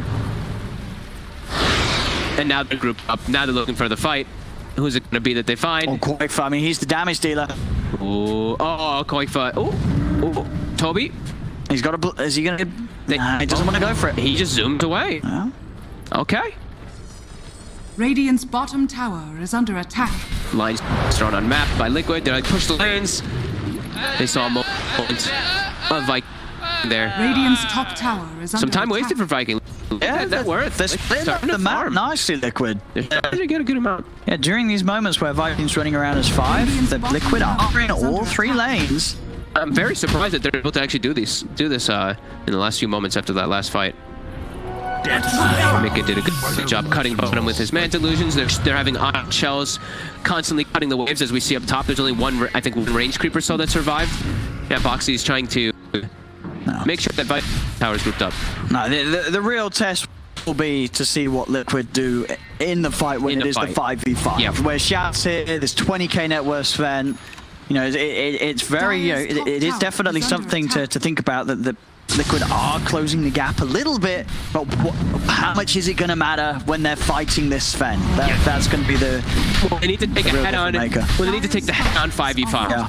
I think the best play for Liquid really is just don't let that happen. Just get those back. I think it's really going to be important for Taiga as well as Mickey, just to get on top of the Rubik, get on top of the Snapfire, those kind of BKBs. They have to play really smart in these fights. It's going to be tough for them, but starting to see a possibility for them in this game.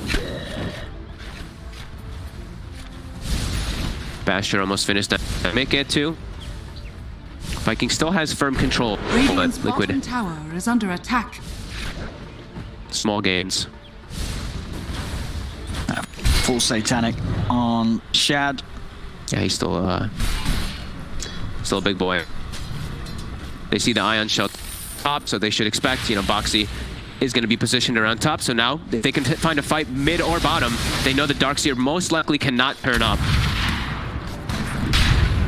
Yeah, but Liquid, doing a very good job of avoiding these moves.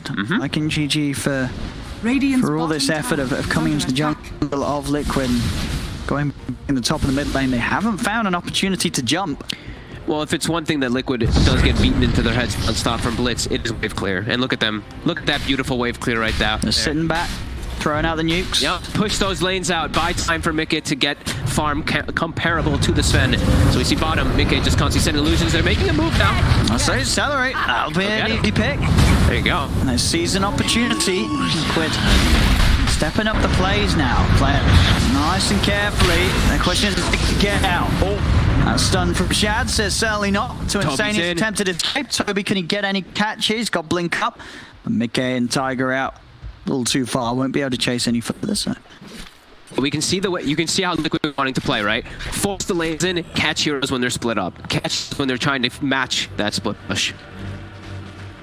Radiant are I think Blitz would be proud of that double nuke there, right? The stroke of fate plus boulder smash, just at those creeps. Foxy, he's continuing to do his creep cutting and creep clearing with that iron shell. Look at him with that quelling blade, cutting some trees, doing some fun maneuvers to get to the next creep wave. I think Liquid can start being prepared for those though soon.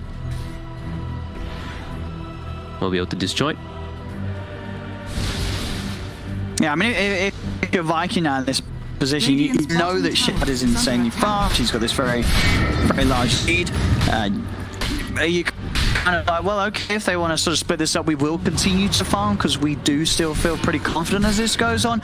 Or is a little bit of them worries about the Riki in the late game, or do they not really care still, Viking?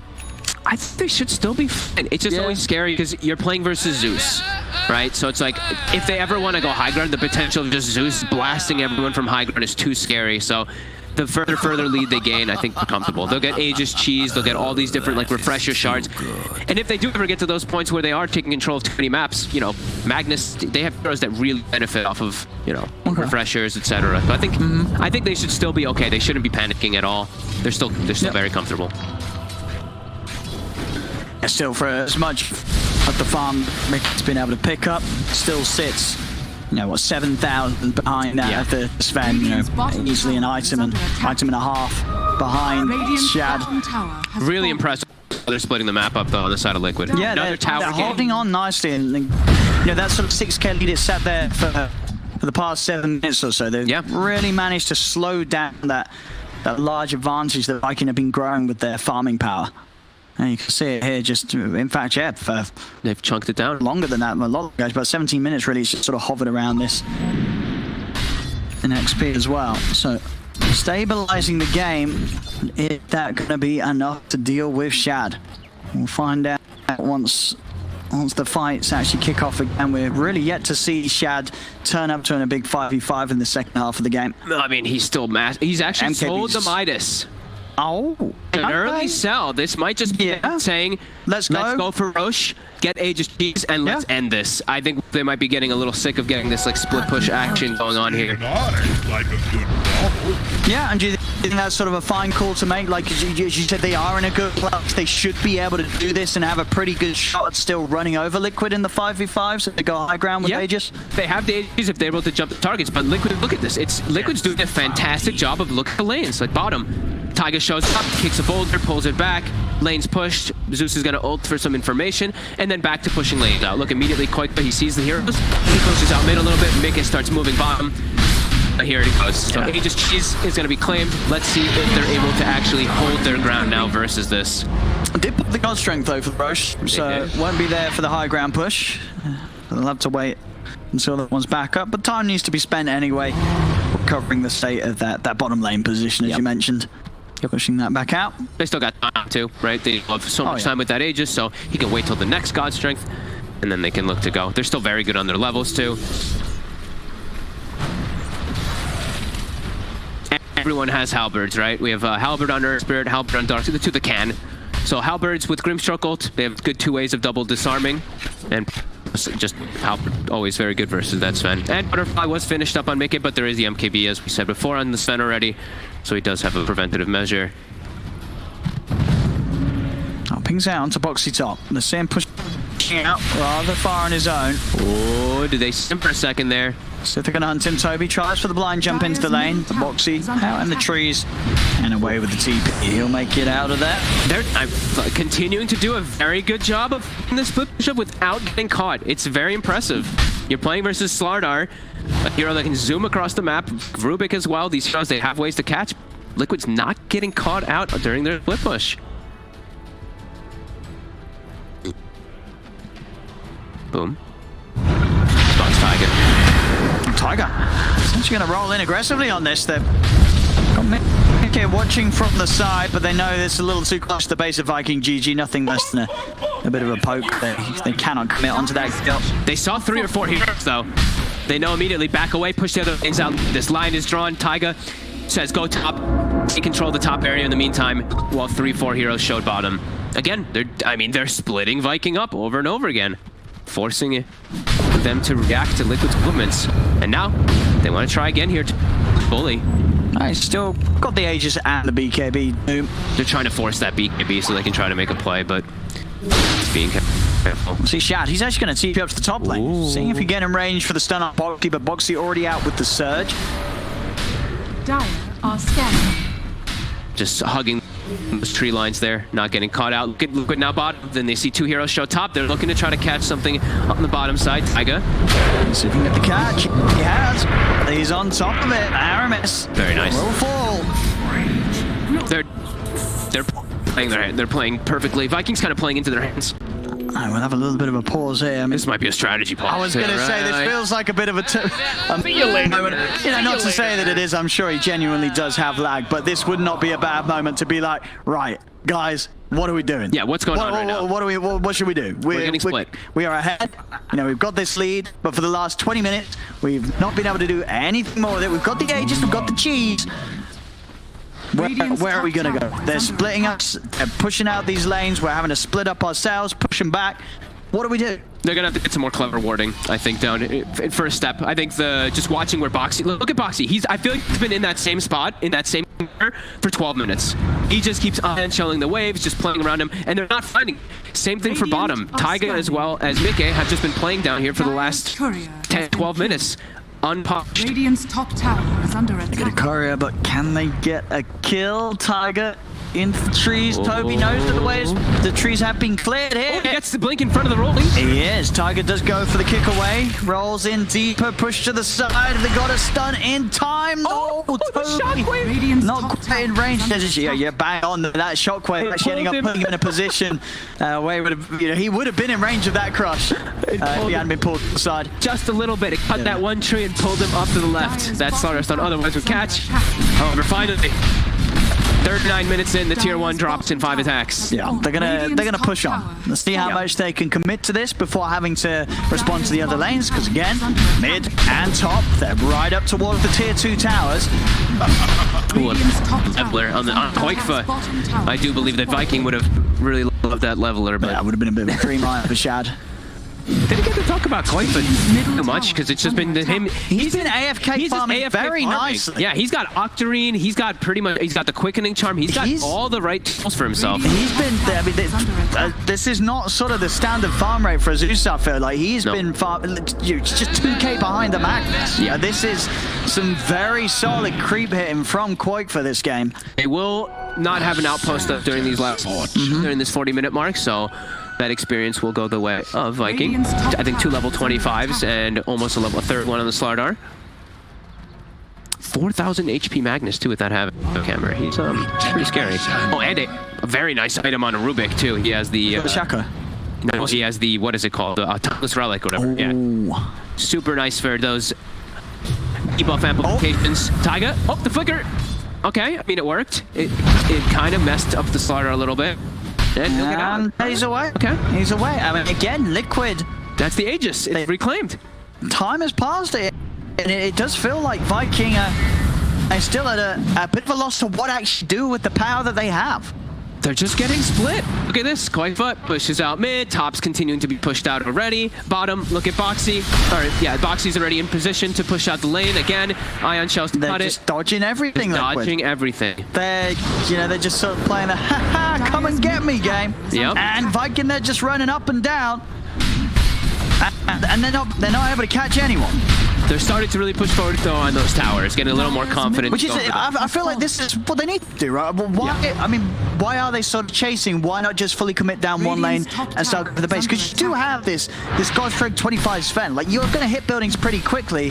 Why is it that they feel that they cannot commit for a 5-man down one lane? It's just, I guess it's the fear of the Sven. All right, it's the fear of the Zeus. Sorry, it just has to be the fear of the Zeus on the high ground. There's no other real explanation for it. It's their side lanes are going to lose structural damage on the side, and just Zeus and Sniper and Tinker, right? Those three, they're the kings of high ground. Haven't been able to find the opportunity, but now Boxy walks in, but Zeus ult reveals them, and they can't actually get him either, and he'll Ion Shell the wave and push it out again. Meanwhile, it pushes top, and Viking continues to be split up. I know, this is something, this last 15 minutes or so, I think this is some of the best evasive Dota we've seen from a team. Yeah, Liquid just dodging everything. The map movements, something that wasn't there for Liquid in the past 2 games, it feels, even in the one that they won. But this game 3 really seems like Liquid have just sort of switched themselves on and are avoiding everything that Viking's throwing at them. Saw Mickey for a second there, but he will be able to just skitter away. And it seems like the solution for Viking is going to be Shadow Blades. Okay. What better way to catch split pushes than invis and run at them here? And also they get the gem to Toby. It seems like they're starting to, you know, those wheels inside their brain to think of how to catch people. Oh, there's the catch. It's just gone. Straight in onto Mickey. I mean, you can't blame him for throwing all the ults down there. It's been such a dry period for Viking in terms of finding the blood. They've not found any kills. As soon as it gets presented, they're fully in on Mickey. And you see how fast that lead swings. All the way back up to 11k. Aramis gets a very nice steal here. Surge in this game with his Sven, with his Slardar, with his Magnus. Now it's time for them to try to go high ground, but you see what goes on. Zeus plus Grimstroke. That creep wave is instantly cleared. Very hard for them to get on top of Korg, but having the blink and the Yules, who's going to make the jump? As long as he's focused on the way that they're closing in on him, he's always going to be able to blink dodge into a Yule Scepter, and suddenly the chase of like the stun from Sven, it's, as we've seen before, not going to work again. The disjointed the blink. Boom. Gets the pick up on Boxy. Outside of the Boxy goes. Let's get the Lotus off on himself in time. The wall's going to be dropped down, but the BKB's committed by Viking. There'll be a buyback from Mickey. He wants to turn up to this fight. Boom. And Shad focused down the Earth Spirit. Mickey, he bought back for this one. The tricks of the trade though, and the damage of the Zeus. Is it working or not? No, he's gone. Shad just turns around, takes Mickey out. That is a dieback on the Ricky. Shad to Chad holds his ground, takes him out in 2-3 swings. And I mean that's a dead Ricky for 100 seconds. Viking themselves, though, they did also commit with 3 buybacks here. So if Liquid can hold for this 100 seconds, there will be a window for Liquid to strike back. But that is the question, if they can they defend for 100? They do have that Zeus, though. Quite you mentioned, it's incredibly hard for them to push into. He's got a refresher now, too. I mean, his damage still continues to build up, and they cannot break the base. They will back up for a moment here. Shad, finds himself a DD. Lovely. Okay. Only hitting for 670 now per hit without the God Strength active. Well, let's see. DD and God Strength ready very shortly. 1 minute still without Mickey in action. No funny business. They have... Whoa, Shad, he's in. Doesn't BKB, in but... pretty deep. Toby, rush on Dania. They get the kill. Fortification will be popped by Liquid. A Viking, they'll turn their attention back towards the building. There's God Strength pop. Shad gonna push in. Boxy up in a couple of seconds, but still 40 now without 2 of them. And up in charge forward with the stun. He's in onto Tiger. Tiger also down without buyback as Viking. They'll quickly move to the top set of racks. Looks to take down a second. And they'll be able to find this. Not enough damage that Quofa could do to push them back, especially with those BKBs back up once again. By hitting the melee racks. Now they are. Okay, it's a little bit of a fake back. They step away, come back in, over towards Boxy. Boxy lifted up by the telekinesis. The Darkseer is dead. Viking can finish off that top racks and move down for more on the bottom. If they want to, though, because time has been... K's finally back in the game. But Viking, they were able to do the damage. They're 2 sets of racks up now up to closing on a 20k gold lead. They finally have broken the base. They finally have broken Liquid's constant split push. When they are able to actually take a head-on fight, we see what actually does happen, right? That vacuum, that wall comes out. It looks pretty. It looks real nice with Tiger rolling in with the Magnetize. They just pop their BKBs. 3-hit Mickey inside of the fight. And we're seeing the actual power of what Viking has really had the entirety of this game, but what Liquid was preventing. Roshan, here we go, 5 seconds. Yep. Oh, check it out. Moonshard eaten. There we have it. Shad can also eat his Aghanims if he chooses to in a moment. Yep, he's got more than enough funds to do so. Yep. And what was it actually on the Roche this time? Was it a refresher? It is an Aghanims. Okay, so Toby now has an Aghanims if you would like it. The beautiful puddle versus a Zeus would be very nice, as you can just tank those spells. Yeah, you can just charge straight at them. Yeah. Sort of force the Blue Mule's reaction out from the Zeus, which will then leave him vulnerable to Shad coming in with the follow-up play. Scouting people with this ult, trying to see if Rick in any trouble down bottom. Lanes now, though. Now the lanes are much harder for them to just constantly do their split push action because those Raxes are taken out. The Viking. Yeah, Liquid just very much playing now for the hope that Viking do dive a little far. BKBs wear out. Quakefer somehow hasn't been gotten on top of, and he can turn back and kick out the damage because the Quakefer is insanely farmed. He will throw out a lot of damage if he gets the chance to do so. He just really feels like the only damage though, right? Mickey, he's great versus those supports, but versus those cores, he gets eaten alive. So it really does feel like the entire weight of it all is really on Quakefer's positioning. If he's able to just kill everybody pretty much on the enemy team, he can't stand toe-to-toe versus these cores. They're just way too buff. And now, Toby's level 25. The talent of Doom. Corrosive Haze, undispellable. So, yeah, Mantas, etc., nothing remove it. You're always going to know exactly where those targets are if he does cast it on them. Makes the game very difficult. And he has Orb of Destruction and minus 28 armor whenever he does put it on anybody if he hits somebody. So, yeah, it's back to how it was. The impossibility for Liquid. Yeah, I mean, we've pretty much seen what the last 25 minutes has been Liquid saying, hey, you know, we can keep this game going. We can make these split moves. Yeah. But the reality of it really is that the draft already was always going to be hard to play, and that before they started making those nice moves, sort of pulling Viking up and down the map, they'd already fallen behind. Yes. You know, Viking, they'd already got that initial sort of flight, the power at the beginning to give them this Midas. Sven, Shad just having free farm for the whole game. It was just a little too much from that point. And now Liquid, they're just down to this last hope of the last set of racks, playing for that chance that maybe Viking throw with a little over aggression. Maybe somehow they can get Shad to charge in on someone with the stun whilst they push the fountain. That's what we're thinking of right now. That's what they're playing for. It really is, though. Yeah. I don't really see a way back for them to just killing these cores. These cores are just way too strong, and they're trapped in their base now. Mickey really starting to fall further and further behind. Yeah, the actual team fight's just absolutely impossible. Those supports, though, you know, Rubik and Snapfire, they're still food. I say that, but I mean, it's Glitter Cape and a 4-staff and some Spidey legs and an Aeon Disc also on Rubik, so maybe not so much food anymore. They've started to pick up those items.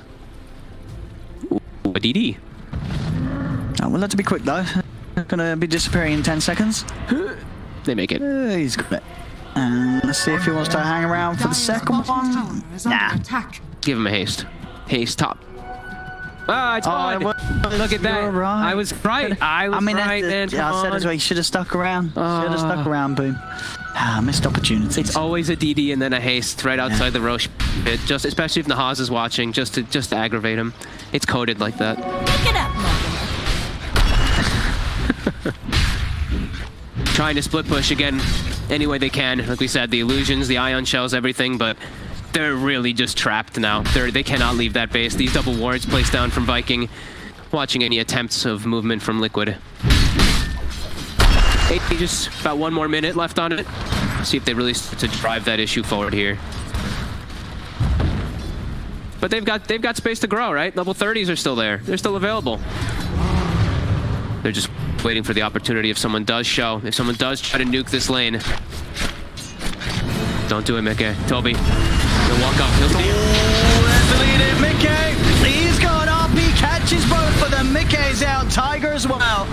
The quick, swift jump there from Viking should be enough to set this game and Series 2 at end. Fortification will come out. I mean, Viking, they're backing up a little. Boxy's flying for vacuum wall. There could be fun on the 2 of them, but Shad turns over towards Boxy, mate. Okay.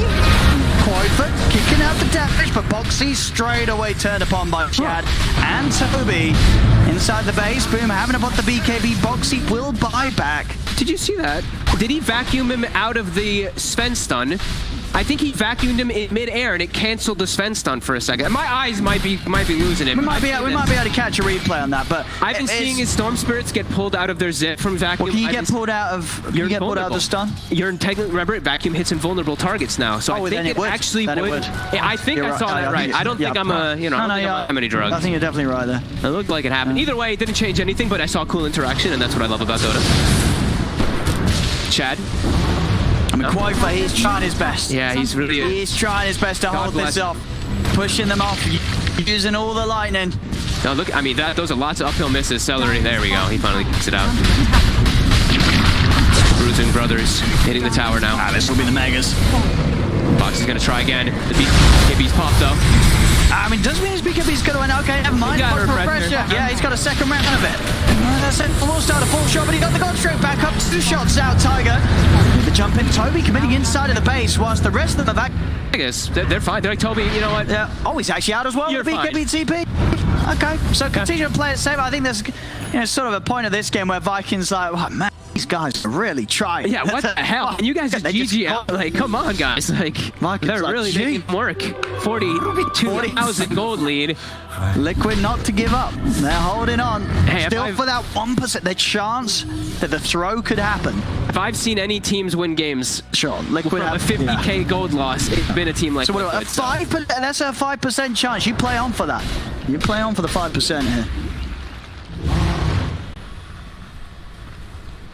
And because, last few times sure, they've been losing their racks, but Quaifa hasn't been dying. He has managed to find these positions where he's been able to sit back. They're trying to leave the base, though, now. Those mega creeps are going to start pushing in. The Stroke of Fate, it is revealed.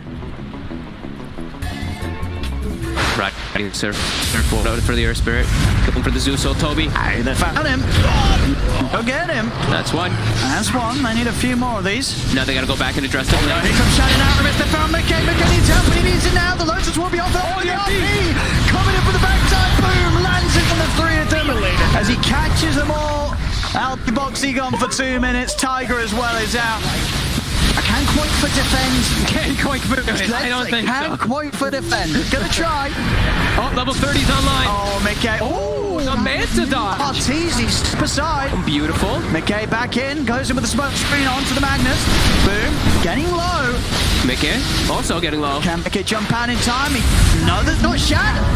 He's dying. He's not. No, Quaifa's doing it. 1,500 gold to Quaifa. Quaifa is... Dude, this suit. But the creeps are doing it too. The Quaifa's doing it. He's doing it. He's holding on. Oh, McKay. Oh, he's got someone to jump to. He's been silenced. McKay. He's live. Oh, he's got to Celery. Oh, he's got the bash. He's got the kill. Okay. Oh, he's going for Boom as well. Oh, McKay. He's jumped into him dead. Quaifa. He's got to come up with some sick dukes now. Oh. The creeps hurt. Oh, they sicken up. Bring somebody a second. Oh, it's there. He's actually... He's out and away. Quaifa. They're based though. The tier 4s. Quaifa, he's there. Quaifa's on the defense. Quaifa's got it. Okay. Quaifa on the defense. He's holding on.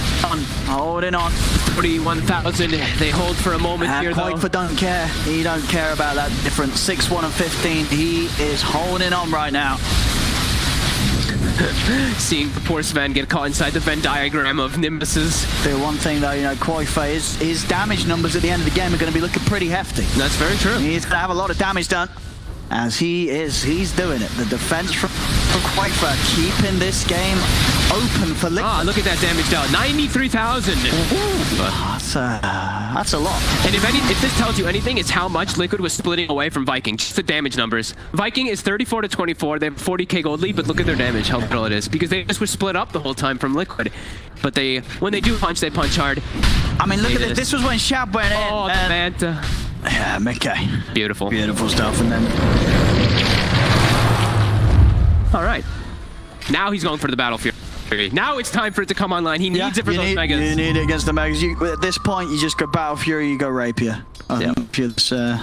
If this is Ricky. I have to be inclined to agree. Oh, the double Hex. So Quaifa now not only having the Blink to get away if someone goes on him, he's going to have the Hexes. Ooh, another Roche though. The 3 before. And who wants the Aghanims this time round? I don't know, because Shad has everything. He's probably Celery. Full. Celery? Oh, he can eat people. Yeah, you can shoot the Sven in. You can shoot multiple people in. You can shoot. I mean, you can shoot creeps in too. I like shooting creeps in personally, but that's true. Actually, yeah. It's less. Shad doesn't need to be the Magnus there by getting their own way to the front lines. Who did they give the axe to? Rubik. Yeah, that's smarter. As he has a timeless relic and a refresher shard as well. They've got everything at their arsenal. Boom, knocked by level 30. He's about to. Can Quaifa defend? 52,000 gold lead. Oh, they're in. Insania. He's gonna go down. Tiger's gonna roll forward. The Nimbus is down. The Lotus doesn't have the two of them. The tower. Boom, boom. Still able to pop the BKB. Buyback comes out from Insania. Boom. Gets the RP on the two of them. Vikke's out. No buyback on the Vikke. Starting to fire out the Mortimer's kisses. Koifer's got to get back. Triple kill for Shad as he's cleaning up. The Hex from Koifer out onto the Magnus, but the jump's there. They're on Koifer. He's got buyback. Koifer Rip coming with it, but they're already calling it. GG is there. The rampage will be denied. As Viking GG will finally close this one, despite Liquid's best efforts to draw as long as possible a game that was pretty much over. It was still over. They dragged it on for 35 minutes. They dragged it on a very long time. They did their best there. Yeah, they did a pretty good job of just avoiding the fights, but inevitably, I think you got to just see the power of Viking's draft. I think from the start to the finish. A very long time. They did their best there. Yeah, they did a pretty good job of just avoiding the fights, but inevitably.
5 seconds remaining.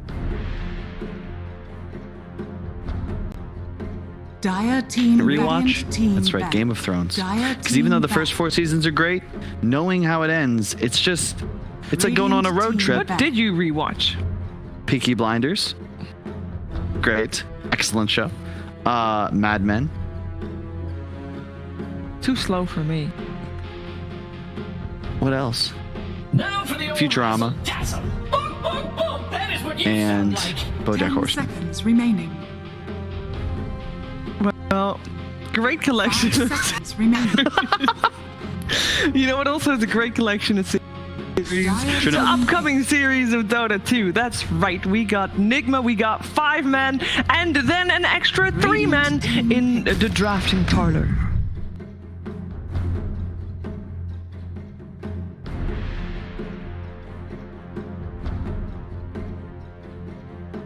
Dire team pick.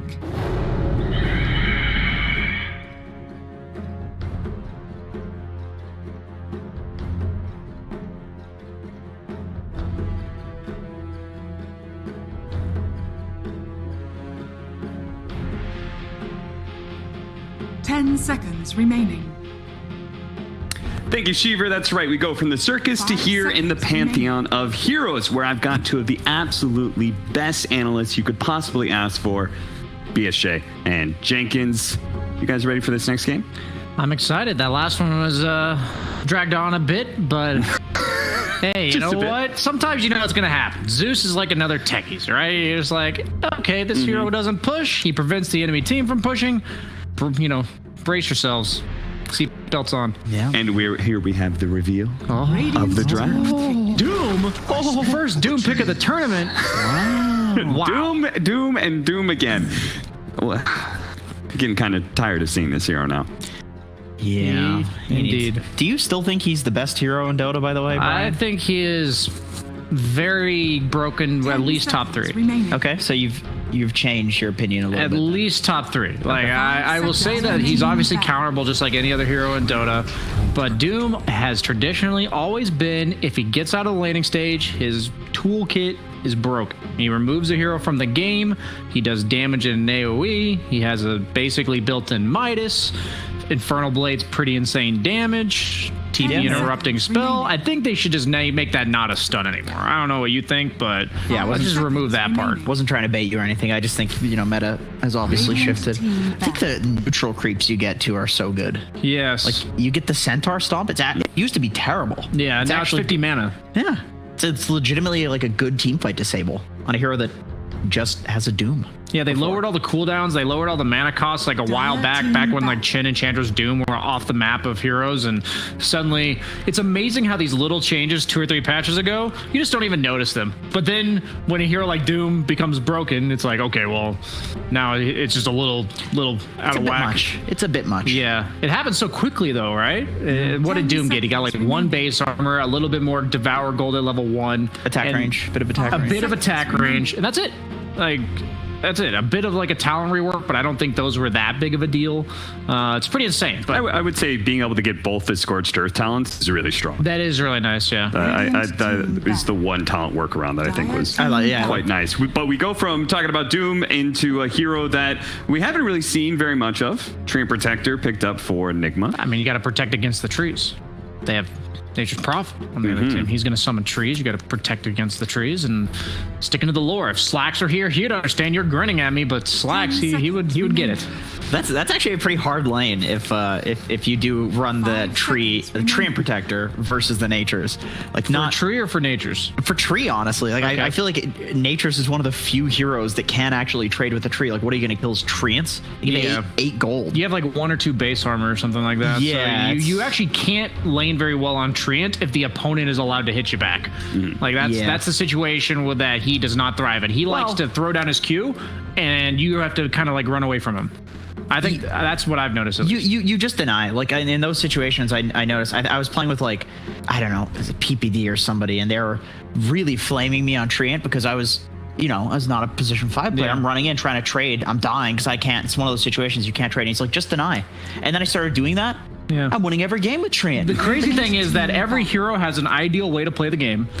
and then they almost always have some sort of backup plan. Like a backup, yeah, And yeah. that's when you know a hero pretty well, is when the people will be like, why'd you buy that item? Why'd you skill that skill? And it's like, well, I know the regular way I want to play this hero ain't gonna work. So that's a great example of like PPD obviously being a very experienced treant protector. Yeah, I was happy to get playing there because like I actually learned something. I don't know this hero. Yeah. I'm learning this hero. Please teach me. Yeah, whenever somebody that's played a hero a bunch like flames the crap out of me, I try to ignore that I just got flamed and say, okay, what can I take away from this? Put your ego aside and just focus it's on hard. learning. That's a hard mentality to be consistent about. It's not natural.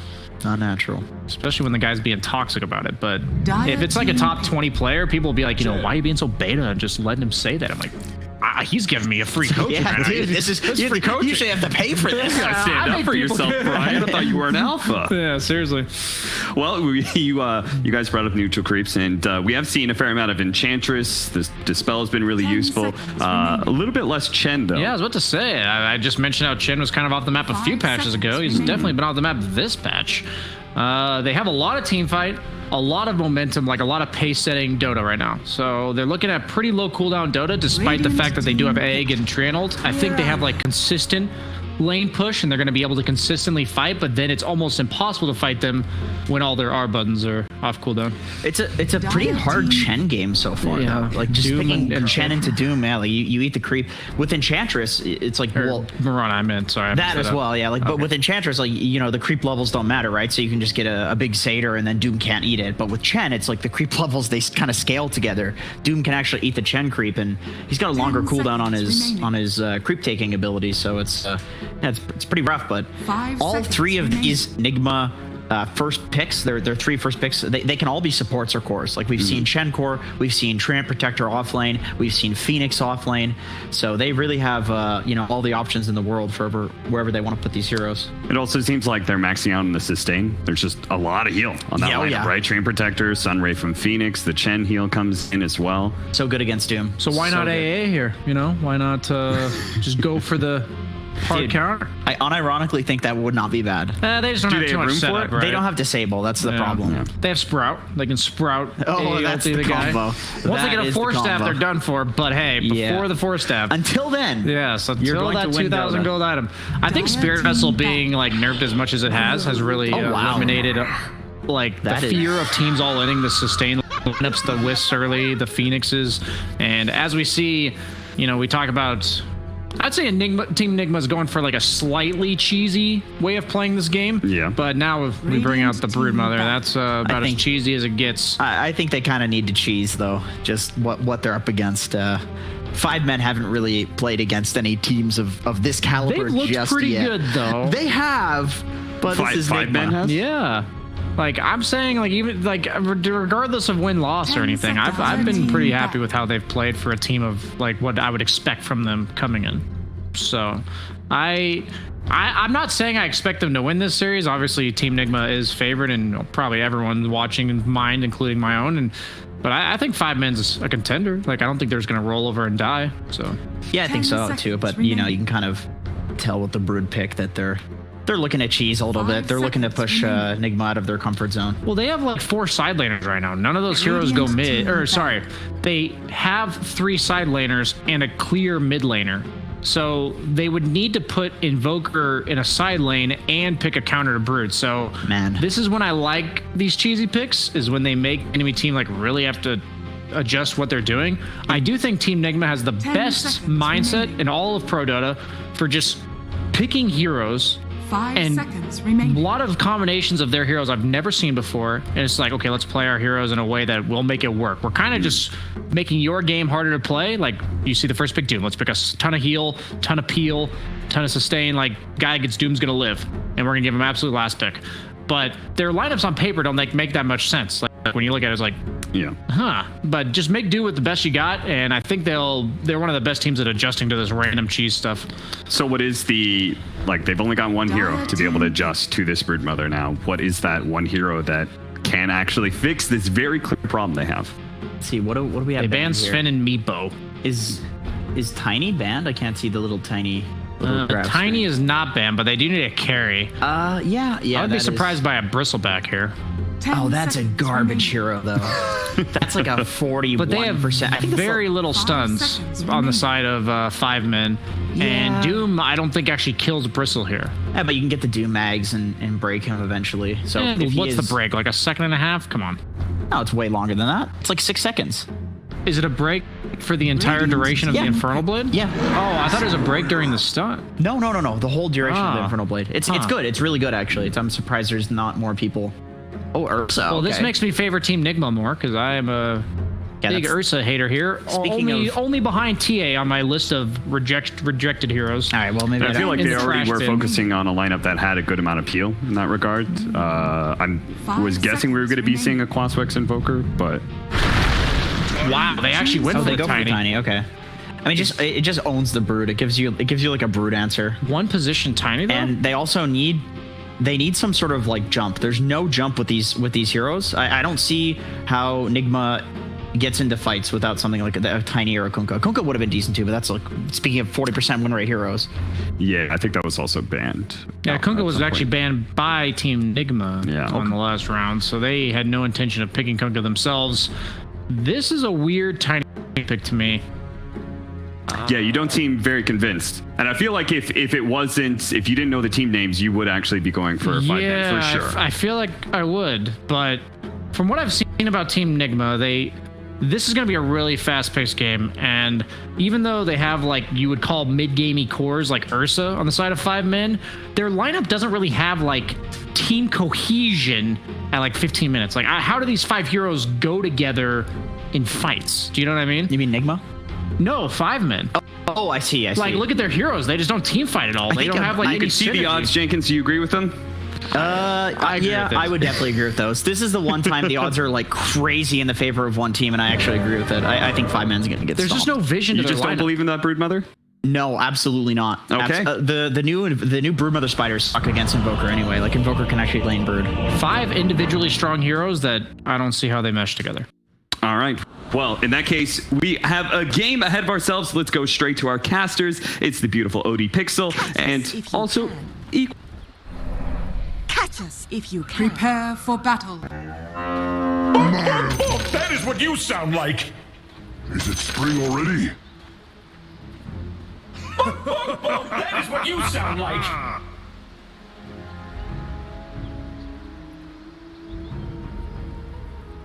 Okay. But possible. Okay. It really depends on how this brood plays out. I think that Nigma banned the Kunkka so that it wouldn't be picked up by 5 men, and they have this tiny core response. If you go for a few points in the tree grab, you just straight up kill the spiders, and the toss, of course, doing physical damage means you can throw it and deal heavy damage to the spiders, which is, I believe, at level 4 tree, you one smack and a toss, and it actually just kills all of them.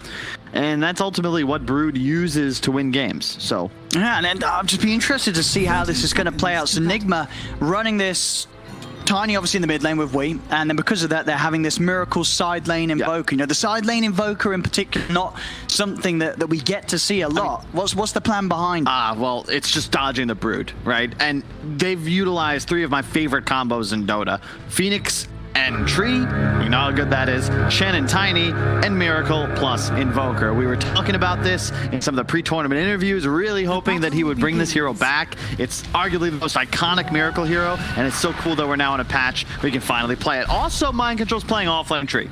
Yes. He is indeed, the offlane tree. I mean, because of the fact that you do have those combos like that with the Phoenix, does that just sort of empower the advantage of having the mind control in the core position as the tree? I thought you were going to go back towards True Sight. You know, be like Seb. Seb plays tree offlane. Our boy must also play the tree offlane. But indeed, it does have a hell of a lot of good synergy. It'll certainly be able to set up for the Meteor Sunstrike Cataclysm combinations. Well, let's have a look. And this lane in itself, are we going to see Nigma, you know, looking at the 3-lane matchup, are some of these lanes very one-sided in your opinion? Top is curious to me. I'm not sure how core Tree is going to do against an Ursa. Bottom lane, Invoker, as you said, as a side laner, is just not considered very strong. You really need levels, and it's tough to get those in a 2-on-2. But he is with a Chen, and this is a really cool way to get around that, because Chen's kind of this like half lane support. You can even see here, he'll send creeps later on, and mostly just not be in the lane. So Miracle should get really nice levels. All right, and he isn't going to be under too much threat from these two heroes. This Doom Mirana, does it pose much of a threat to the Invoker in the safe lane? Until you get better creeps, I don't think so. You might get outlasted, but you have a pretty high base damage advantage. I think you'll be okay. The big thing is, how will Furion get involved? If I'm 5 men here, I think I'm looking to just zerg down this bottom lane ASAP. Typically, Furion matches up really well against Chen because you can always bring that creep pressure and just play very aggressive before the Chen gets an army up and running. We're going to see them try and turn onto Misery here. Cold Snap. Sunstrike just off the mark though, but still Misery falling very low, and it's enough for Miracle to finish off the kill there. The safe lane Invoker getting first blood here. Miracle off to a very nice start there with the kill that was definitely needed. CS-wise, he was struggling with the pressure that the Doom was putting into him on that lane, but finding kills, finding first bloods, he's going to be a happy Invoker. Yep, really well played. The Purge creep just coming in clutch. They did a really nice job of double blocking both spawns at the first minute, but our men wisely already ran all the way to the camp over to the left, grabs a Purge, and catch Misery without leap skilled. Yeah, Misery just going to have to be a little careful how close he gets whilst he sits here at the level 2 down at that bottom lane. Yep. As they'll be sure to try and jump on him again. Tree also really good against the Ursa. You can root him post ulti later in the game, but even in this early laning phase, the armor after the change, where it's now just armor and flat HP region, is actually quite nice because you just get hit by Ursa and don't really care. Yeah, and it is hard as well for the Ursa to truly commit on you, because sure, you are a melee hero, but you know, as the Ursa early on, if you try and jump in and suddenly the Nature's Grasp gets placed down, you know, the tree can sort of turn and punch back, and early on the tree punches very, very hard and can, you know, easily sort of trade back on the Ursa before he starts to get those extra levels in the Fury swipes.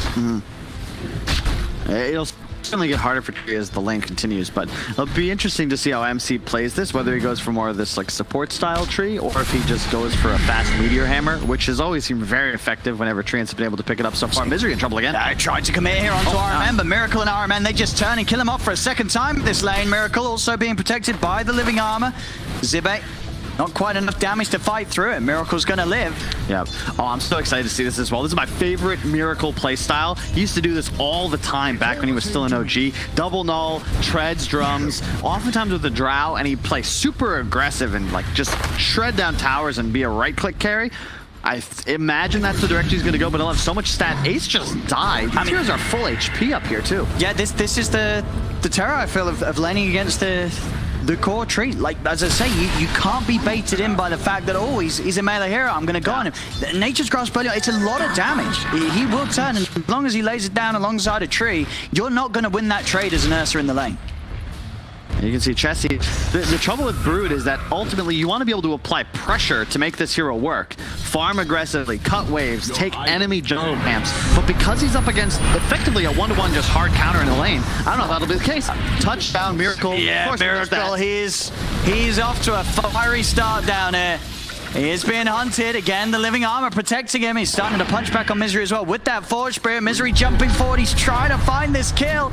Can he quite do it? Miracle getting brought low, but kills and sustain being offered across the map by Mind Control. And now he turns with a Forge Spirit and gets the kill. Miracle 3-0-1 so far in the first 5 minutes. It's a beautiful start for the safe lane Invoker. Now that is one of those YouTube compilation highlights we have just gotten so used to seeing. I just love watching Miracle play Invoker, man.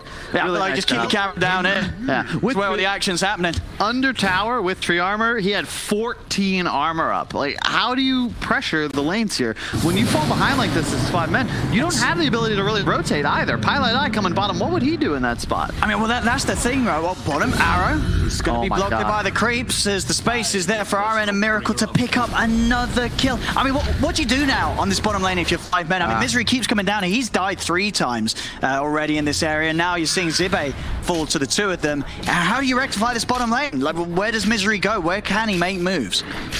Your guess is as good as mine. MC in some trouble up top. He just wants those arcades. Ace.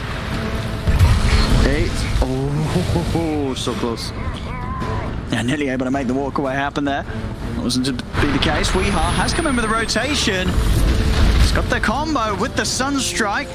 Not enough straight up though, as Ace will be able to get back underneath the tower. With the Sunray onto Pylite dies. Can we get back in on this? He's a little low on mana, so might be able to do so. I don't like that rotation at all, Owen, because look at mid tower. Just getting beat on by a spider army along with the catapult forces the glyph right away. Weeha's got to hustle, but they're going to lose about half HP tower here. And losing this T1 to Brood is really impactful because that's what would actually open up the Radiant side of the jungle. And check, yeah, that Tiny versus Brood, folks.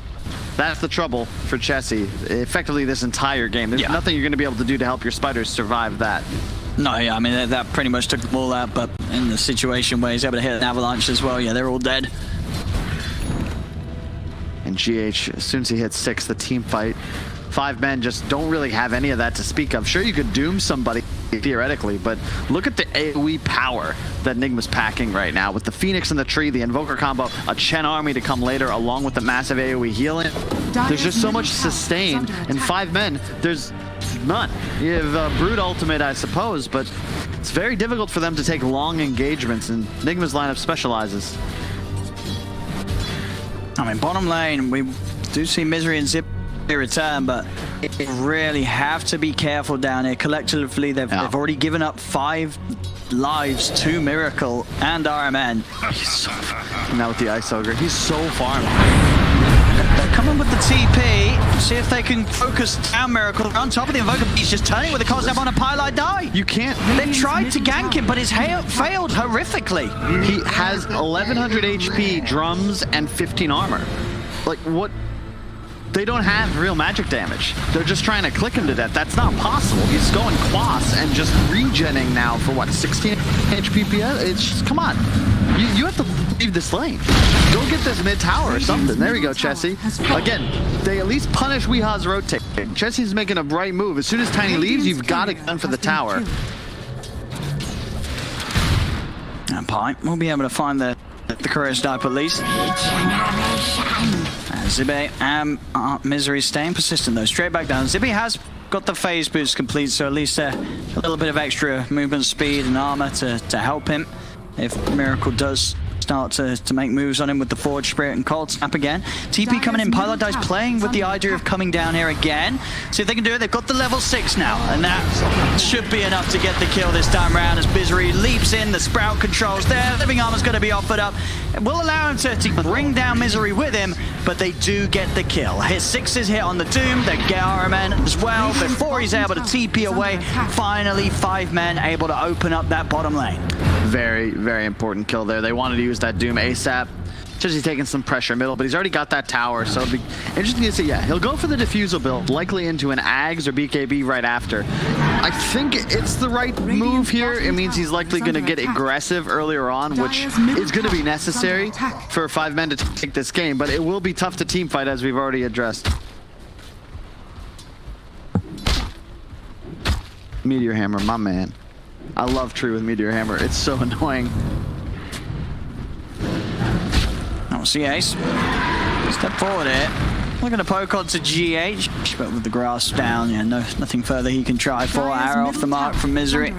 Won't catch Nigma backing off as they stay close to the wave. Mind control now hitting the 6. And still, farm on this top lane. See Ace. Around 4k net worth, so still his farm not being slowed down too much. He's been able to get a decent amount out of this. The 10-minute rune coming up. Misery. That's gonna do enough to scare mind control away as he backs off. Bounty runes will be able to be picked up here by 5 men. In fact, they'll get the share of them here with the 3 for 1. That's top Misery. Attempting to jump in with the nuke on GH, but with the low level, the Starstorm, nothing to threaten GH. And still with the Supernova potential ready. Ace going for the Midas build. Surprised he's not opting for the Battle Fury, but I think it's alright in this game. It's always higher value up against a Chen. Yeah, Chessie's going to go with the BKB next. Going for the no boots, so at that timing, he will become nigh indestructible, although I'm not a huge fan of BKB rushes against Trient, because you'd always be able to just root that initial immunity. We'll see. Right now, the laning phase is just going on for so much longer than normal. 11 minutes in, we've still got effectively dual lanes across the map, and not nearly as much activity from Pylite Die as expected either. But it's tough to play into these lanes. And Miracle, so fat, his Midas en route. Gonna come in again. Zip will find the Doom opportunity onto Miracle for a second time in a row now. And with the chase down, they should be able to find him. They're trying to keep him alive with a Hand of God and Sunray, but they cannot save him. Supernova's down to turn and kill off this eagle. Maybe not the Overgrowth, holding them back. The Supernova, it's going to be successful. GH gets it off. They've killed off Misery and Pi. Now they'll turn over towards Zibe. Ace has turned up in an attempt to turn things around. Zibe will he lift the Sunray? Is burning it, but not enough. Zibe gets out. Ace turns, takes down Mind Control. His 5 men will be able to claim 2 for that Ace with a nice bit of a cleanup. Helps push him towards the Midas, and they are doing it each and every time that Doom is available. They're finding the opportunities to just drop it down on Miracle, come in with the backup, and get him out of the lane. I'm surprised that they were able to execute that twice, but same move. Pilot Eye into the trees, Sprout, once Doom, no way you can eat your way out of it, and a free kill on Miracle, but you can see the power of the turnaround. I mean, that egg from GH looked dangerous, and then all of a sudden there was a root. In fact, surviving because of the buff recently where it's 1 extra hit required to take it out at level 1, was down to 1 hit just before it exploded, and then all of a sudden everybody's dead. Zibe, of course, luckily able to survive. Chessie's still farming, but I'm not sure that this is going to be enough. Averaging over 10 CS per minute, so not a bad performance by any means, but at what point are 5 men looking to win the game? Because you got to figure this is their win condition, but I'm not really seeing a natural way for them to involve him in Dota until I guess he gets BKB and they run into Roche. Sure, for the most part, he's just going to be sat around this mid portion of the map, which, you know, we'll see what Nigma do with that in mind, because he's finished off his blink, also picked up the smoke for the team, so straight out to look for a big hit with this blink dagger reveal. They would have seen that if anyone was looking. That tree disappeared while he was smoked. They have a ward right on top of it. Not sure they noticed though. No pings coming out. No, very hard to catch those sort of things. Hello. Yeah, wait. Finds Pi. Pi still able to Sprout, and he is away with the Sunstrike off the mark. Pi will escape. Talk about subverting expectations. That would have been a plot twist even the David and Davids would have been proud of, because you'd assume Pilot Eye is just dead. Weehaw blinking right on top of him, but the Sunstrike off the mark. A little bit of miscommunication there, but I'd expect the next combo will be executed a little bit better. MC down bot. No Meteor Hammer, but he's trying to keep this tower alive. Is Doom available? I believe so. And there's the ult is back up as Zibe seizes an opportunity to drop it. Mind Control. Still with the pathing through the trees. Yeah, can't quite find him, even with the clear out of the trees. Yeah. But they have created a fire stop of sorts. No way for him to cross back to the right side. Ooh, dive in. Jake's going to try and put the team fire here. They've got the Supernova into the Overgrowth. The Sunstrike as well comes crashing down onto the head of Pilot Eye. They'll take out the Prophet. Weehaw trying with the chase. Zibe's pretty tanky with his phase and drums. Weeha's going to attempt for a poke, but Zibe just turns, drops the Doom down, puts a stop to that play entirely. Chessie has come across. Mind Control TPs away from the Spider Army immediately, and that will mean that Weehaw is left all alone, as 5 men will be able to claim the left Tiny as well. Really starting to react nicely to these moves that Nigma are coming out with. That's a very odd maneuver there. Weehaw missed the initial blink, but then keeps chasing, following the Doom all the way into Shelob's lair. No surprise, Chess is there to turn around. You just can't venture towards the Broodmother and then blow both spells in an attempt to catch the tankiest hero on the side of 5 men. Nice execution, but you can see this Tree Phoenix combo, if they can hit this on more heroes, they're going to find more kills. It's just that so far 5 men have been playing a little more split across the map. Already Midas Drums, soon to have a bots as well. Miracle is enormous. And even though 5 men are in the lead, how many times, how many years have we watched this man play Invoker? You've got to still be thinking Nigma are comfortable with the state of the game as is. Yeah, and the fact that ultimately there's always going to be that combo. The Overgrowth, the Supernova, and down the line, the Cataclysm. You know, it's going to take time to get there, but you imagine once that Aghanims comes out in the later portions of the game, there's going to be that very, very ferocious team fight that 5 men are going to have to somehow deal with. MC doing his job. Space Maker camping down his bot half of the map as his team rushes. No, the creeps. Yeah, not the quickest of Roches, but a safe enough one amongst the Cold Snap. And the Fire Spirit's being hit by GH. No signs of 5 men catching any wind with this one. This is so risky. If they did have any idea, they'd be in so much trouble. The arrow? That helps them, no! Oh, yeah, Supernova just dropped down to stop anyone from coming in, as they will be able to secure that Aegis. Pi tries to take out the egg, won't be able to do so, but yeah, you saw that GH just being like, all right, the jig is up, they know what we're doing. I gotta pop this egg. I wish we had a webcam on Misery for that sequence of events. I know him quite well, and that is one of those moments in Dota that he's had so many of in his career. It's like he makes the right move, but it actually ends up backfiring. GH sure spends the egg, but they secure Aegis full gold, and now Miracle with that second life. Is that 2 Meteor Hammers? Dude, they're all in on this combo. Yeah, I mean, we've seen GH every game, really, where he loves the Meteor Hammer Phoenix, and he's always making great plays with it. The dive into the cast of it, he always finds the combos. They get the catch onto Ace. It's an early pop of the ult and an attempt from Ace to try and survive. But Nigma, they're just going to run him down. There'll be a buyback from Pylai died. That will cause them to back away. The Doom also drop down onto Miracle. This time, Miracle won't die to it. They'll be able to reset safely amongst the 5 of them, keep themselves alive. Yep. We'll say this is I've been a critic of Chessie's Brood going back all the way till we were oh, hang on. So he's got the BKB here, but it would just be a BKB and a back off. I've been critical of Chessie's Brood since we were reviewing replays together while on the same team. We've seen him cross the river twice now. Once in that engagement bottom, and once when Weehaw left mid so he could take tower. But I just don't feel you can win Brood playing this way. Miracle went full greed build. We have a diffusal BKB on Chessie, but there isn't anything being done with it. It's Nigma applying pressure around the map. Brood is not a hard carry. You're not going to go scaling into this game against Phoenix Tree Invoker, are you? I just think that they've got to get something going with the way that they've itemized. If 5 men aren't going to fight now, when are they planning to? Yeah, the smiles from Mind Control. He's in a happy place right now, loving life with the double Meteor Hammer action that the team's got going and setting up for these early tier 2s. 18 minutes. They'll take this away. No response from 5 men. They're not interested in fighting here. They're putting a bit of split pressure on the bottom lane, but a little harder for them to do so. I mean, they lack the Meteor Hammers, and they're doing it against a living armor. And they're going to be able maybe to take outpost control. They've got 1 minute and 40 left to do so. Always nice to see these top teams start to abuse this new change. If you take a tier 2, you can take enemy outpost. But of course, it's only value every 10 minutes. So I'd like to see them make a maneuver there to secure it. They have 3 wards in the area. So you can see Nigma, actually 6 wards currently placed on the map. 3 top side, 3 bottom side. You rarely see this many wards on map for just one team. MC in trouble as always. Should be okay. Actually going to go for Pi. Just the overgrowth into the Sunray. And he sees an opportunity. They know that they've got the damage between the two of them to take that kill. They'll find it. Zibe's going to come across.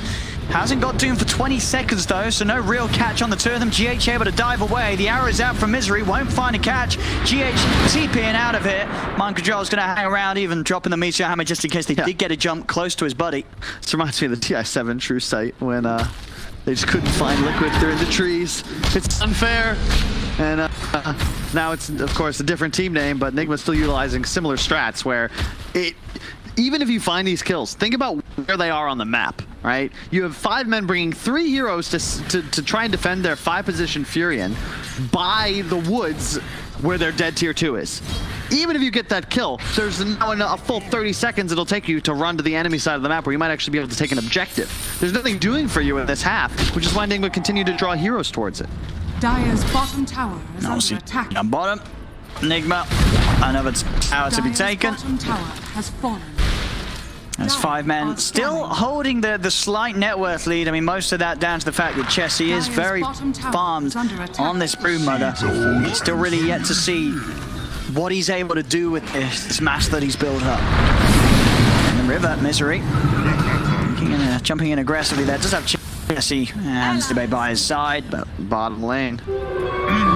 Using the moonlight, they're starting to sweep over towards Miracle and RMN, but Miracle and RMN just backing off as soon as they get any sort of sign of 5 men trying to make a move down here. They want to go for Mind Control top. Highlight Dice coming in with the TP. They'll clear out the trees. That should be enough setup for Mind Control to go down, and it will be indeed. So seizing the opportunity there to set up for a kill for Ace. Trying to do the same bottom. But Weehaw, he's searching. He goes in with a scan and he's found Zibe with it. He's in underneath the tower, flew quite enough there to burst Zibe down. Zibe getting away on incredibly low HP. But that has pushed him back away from the tower, and with RMN's army and Miracle moving in, they can start to knock out a tier 2.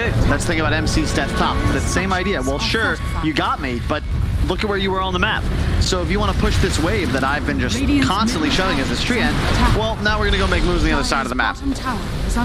Come in. G8, she's away. Nothing to cancel it. As Miracle also chucks out a tornado to stop any sort of chase. Yep. They'll get away, but the tier 2 is kept alive. 5 men able to push Nigma off it. 5 men, not so bad right now. You've got a Midas on the Ursa. Doom is generating gold just thanks to his Q. And Broodmother Chessie 2-0. I think still averaging over 10 CS per minute. Probably well more. Looking at we 255. I'm sure a bunch of those are spiders, of course.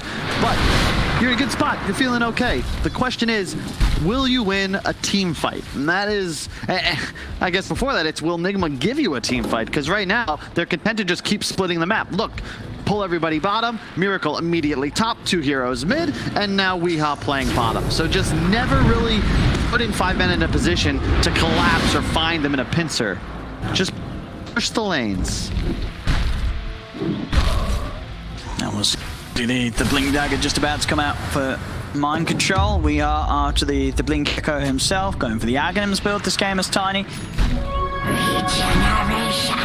And Chessie, his Aghanims also closing in as he's just 1,000 away from having it picked up on top of the fact that he is incredibly well leveled. Level 18 right now in the Brood. Oh yeah, he's getting very scary.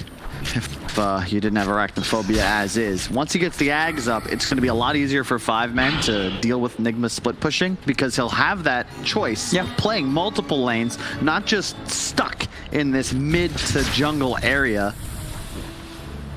They really will want that second Roshan though, and that, oh yeah. Easy money. We are just, there we go. BKB Doom. And this is the Miracle's been up here pushing by himself for a while.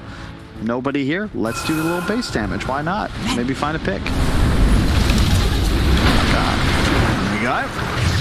Radiant's starting to drop some of the meteor hammers. Taking that tier 3 down, Ace. Trying to jump in onto Weehaw. Misery off the mark with the arrow. Zibe comes in with a wrap around. He's looking for a Doom opportunity. Doesn't find it. Won't drop it down. That was so close. He just barely dropped vision there. A Doom on Miracle probably 5 men's favor. Although they still, again, don't have Chessie. And even if he were to TP, that means no spider army, though he did just lose it to that Tiny, which is part of the problem with the hero in this game. And Tree Toss, and an entire creep threat of 5 men disappears. Oh, Chessie. He's looking for it. There it is. Uh-oh. There go the spiders, and with the avalanche, the space is there for RMN to easily TP away from the spider. As on Courier, but again, it's just Brood. He's threatening because of his lings. Without them, it's just a relatively hard-hitting Brood. Sure, he's top net worth. I've been wrong before. And perhaps Brood will scale better than expected, but I think you need this Manta BKB kind of carry to go up against a tree. And typically Broods don't like to go that route. Very concerned for post-BKB route. So he's got mind control. He's going to get a bit of an opener onto Ace. Leads in with the Meteor Hammer. We are with the toss back. The ult is about to come to the end at the same time as the EMP hits in. He's out of mana and he's out of options. Ace goes down. The Overgrowth into the Supernova is going to be able to hold Zibe close to it. Not close enough though. Zibe still with the movement speed can break his way away. He's under attack. We'll get out of there, but that is Ace getting caught out. Mind control with some sneaky plays there. Chessie going in with the BKB and the DD onto GH. You're set to buy some time for GH, but the arrow from Misery hits. They bring GH down. Could Chessie chase for anything else? The blink out from Weehaw gets him away, so we'll just be GH falling there. Those are the DD though, Owen. I think without it, that might not even be a kill on Phoenix. A lot expended there. Nice discipline from Zibe. I probably would have panicked and BKB'd out of the route. He saves his full 10-second duration and then walked back to base. No sweat.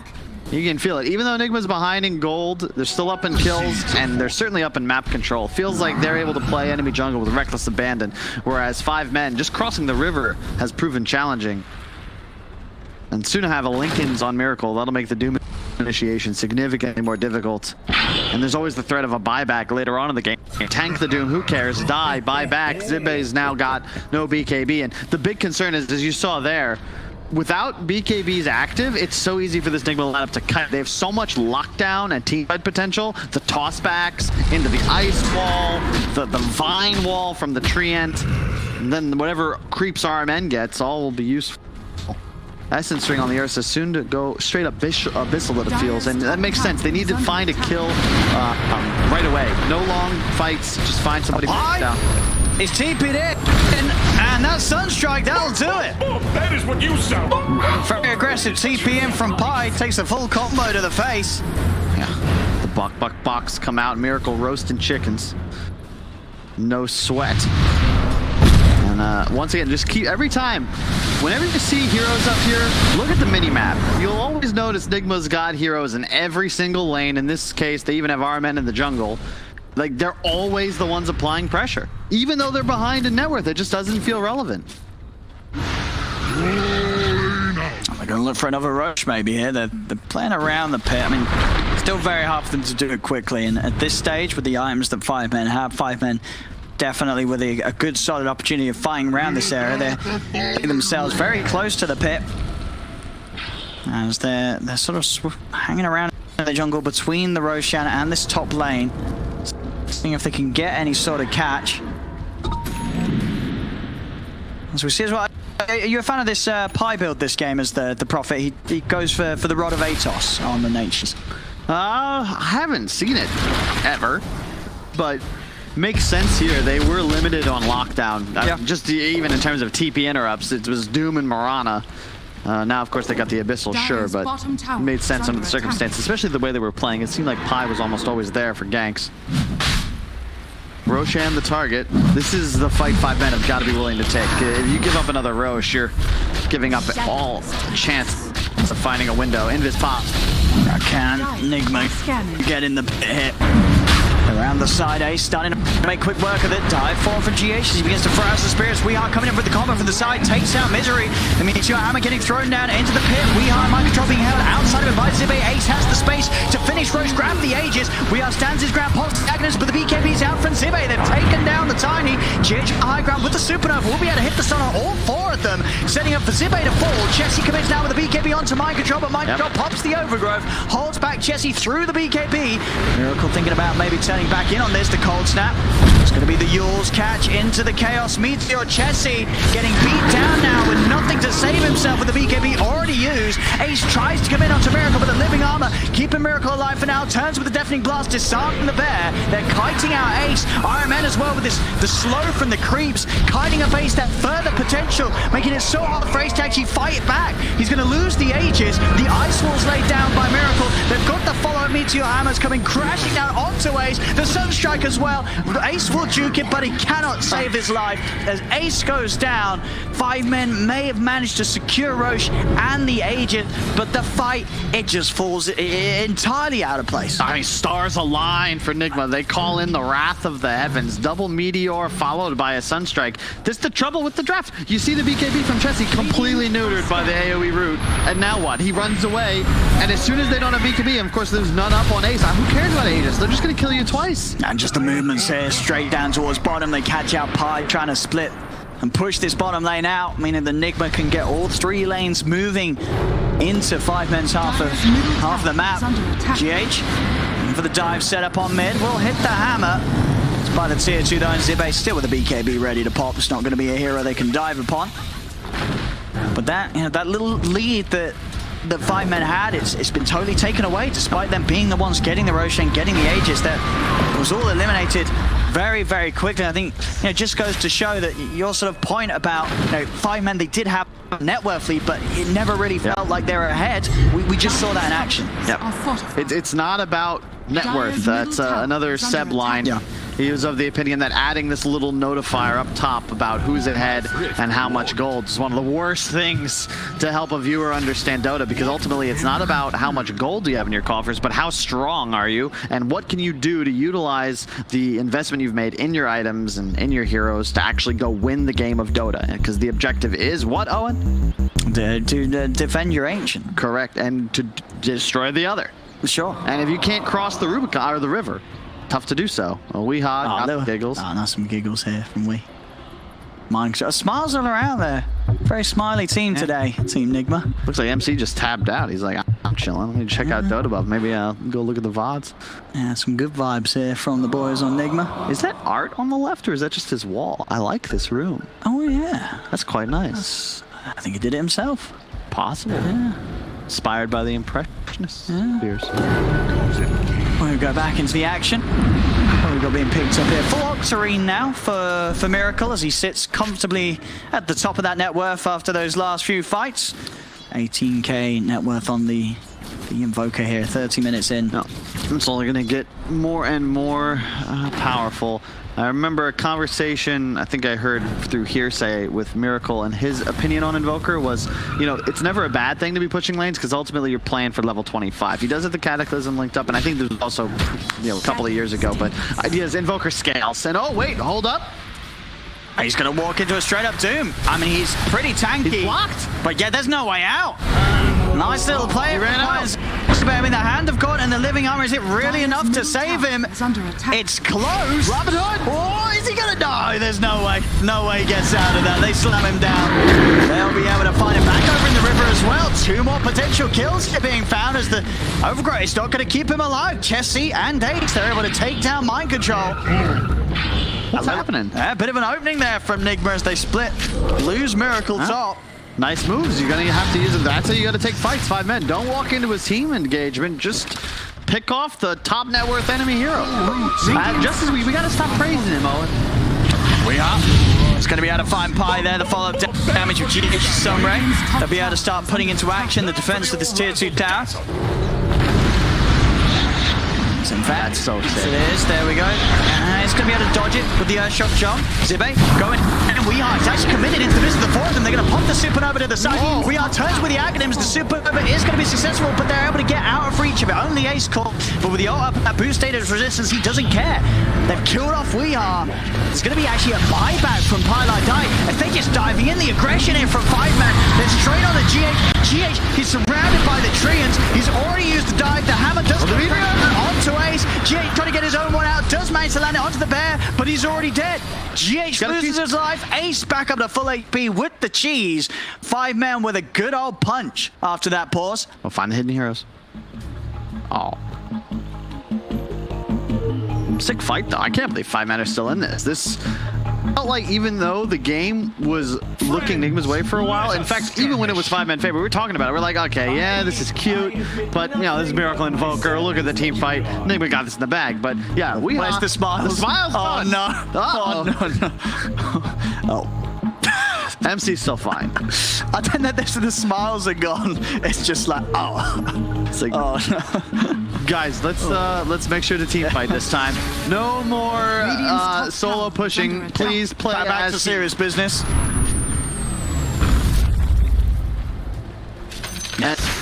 It's still in a good spot, right? Like, we haven't seen him actually take an engagement since that Roche play. And ultimately, if you look at the itemization, there's just so much more beef on Nigma. They've got the Vlads, the Medallion, they're going to have a Lincolns. You've got all this AoE damage that come out from Wii. And in terms of team fight help, Chessie will finish an AC soon, but there's no Vlads. They do have the Veil. So it's not as bad as expected, but there's a Shiva's up as well on GH. A lot of damage reduction. Halberd soon to be complete, it appears, on Mind Control. He's just got to be a little more disciplined with the root.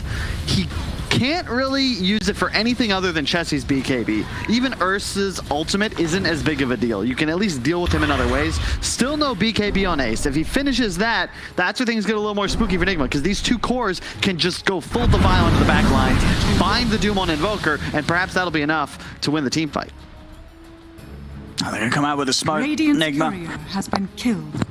As Miracle shows himself down bottom, so Radiant's maybe trying for a bit of a bait as the rest of his team starts to connect to him. And, okay, Miracle actually going to move elsewhere to the team's movement. All he's going to be able to offer up is that Sunstrike globally, whilst he looks to de-push the top lane. See if the smoke from Nigma can get them the jump. Pylai Die and Zibe are going to be the targets. Quickly in onto Zibe, but Zibe popping the BKBs out of the combos. Able to escape from the 4 of them. Miracle boxing back over. As you get pulled up by Iron Man, they get the connection onto Pi. They really got Pylai Die. No buyback on him either. 80 seconds, he's down for the count. And actually maybe another catcher. We are. He's him in the combo onto Misery. He's got the tree up, but Misery. Oh. I tried with the Sunstrike as well, but yeah, Misery is out. In fact, we are trying to clear the area with the troops, but it won't hit him. And that is one man down for a full minute. Nigma are going to start poking at the base of 5 men. Say poke, I mean, it's quite a hefty poke. Oh, crap. A lot of damage done by this push from the Invoker. Chessie's trying to wrap him from the back. They're prepared for this, Nigma. They'll take the tower. They know that the Spider's hunting them. Just trying to take the fight on their terms. It's all about making 5 men initiate. You don't want to get caught extended because then your supports in the back line can just get jumped on by Chessie. He wants to approach from the rear. He doesn't want to have this Revolutionary War style engagement where they just line up and run at each other. He wants to be able to grab either the Chen or the Phoenix before they're really able to react. MC going for a secondary lane, because I like this. If you're going to get the 1, you need the second. You apply it onto the Invoker, and then all of a sudden dooming him becomes a near impossible task for Zibe. And he'll have that Hex finished up soon as well on that Invoker to go with that completed Octarine. Oh, they're coming in 5 men. They've got the numbers here. 3 of them against the 2 of them. The step onto GH, but GH able to dodge the arrow with the Yule Scepter. Gets off with the dive. Is it put to an end? They get the root out. They'll go for the egg, but the egg immediately focused by 5 men. They'll take it down. Chessie with a Ranger as BKB turns over towards Mind Control. The dust down onto the tree. Mind Control cannot hide. As 5 men get the both of them. The Doom as well, stopping Miracle from being able to turn and help his teammates as RMN ripped to pieces by Ace. There's 3 dead. Still the chase. Can they catch Miracle? Miracle forced back. The root's there. They've got the control. They surround the Invoker. They take him down as well. 4 kills for 5 men. I'm not sure what's happening, Owen. They're just getting caught. That's the second time, same spot, same players.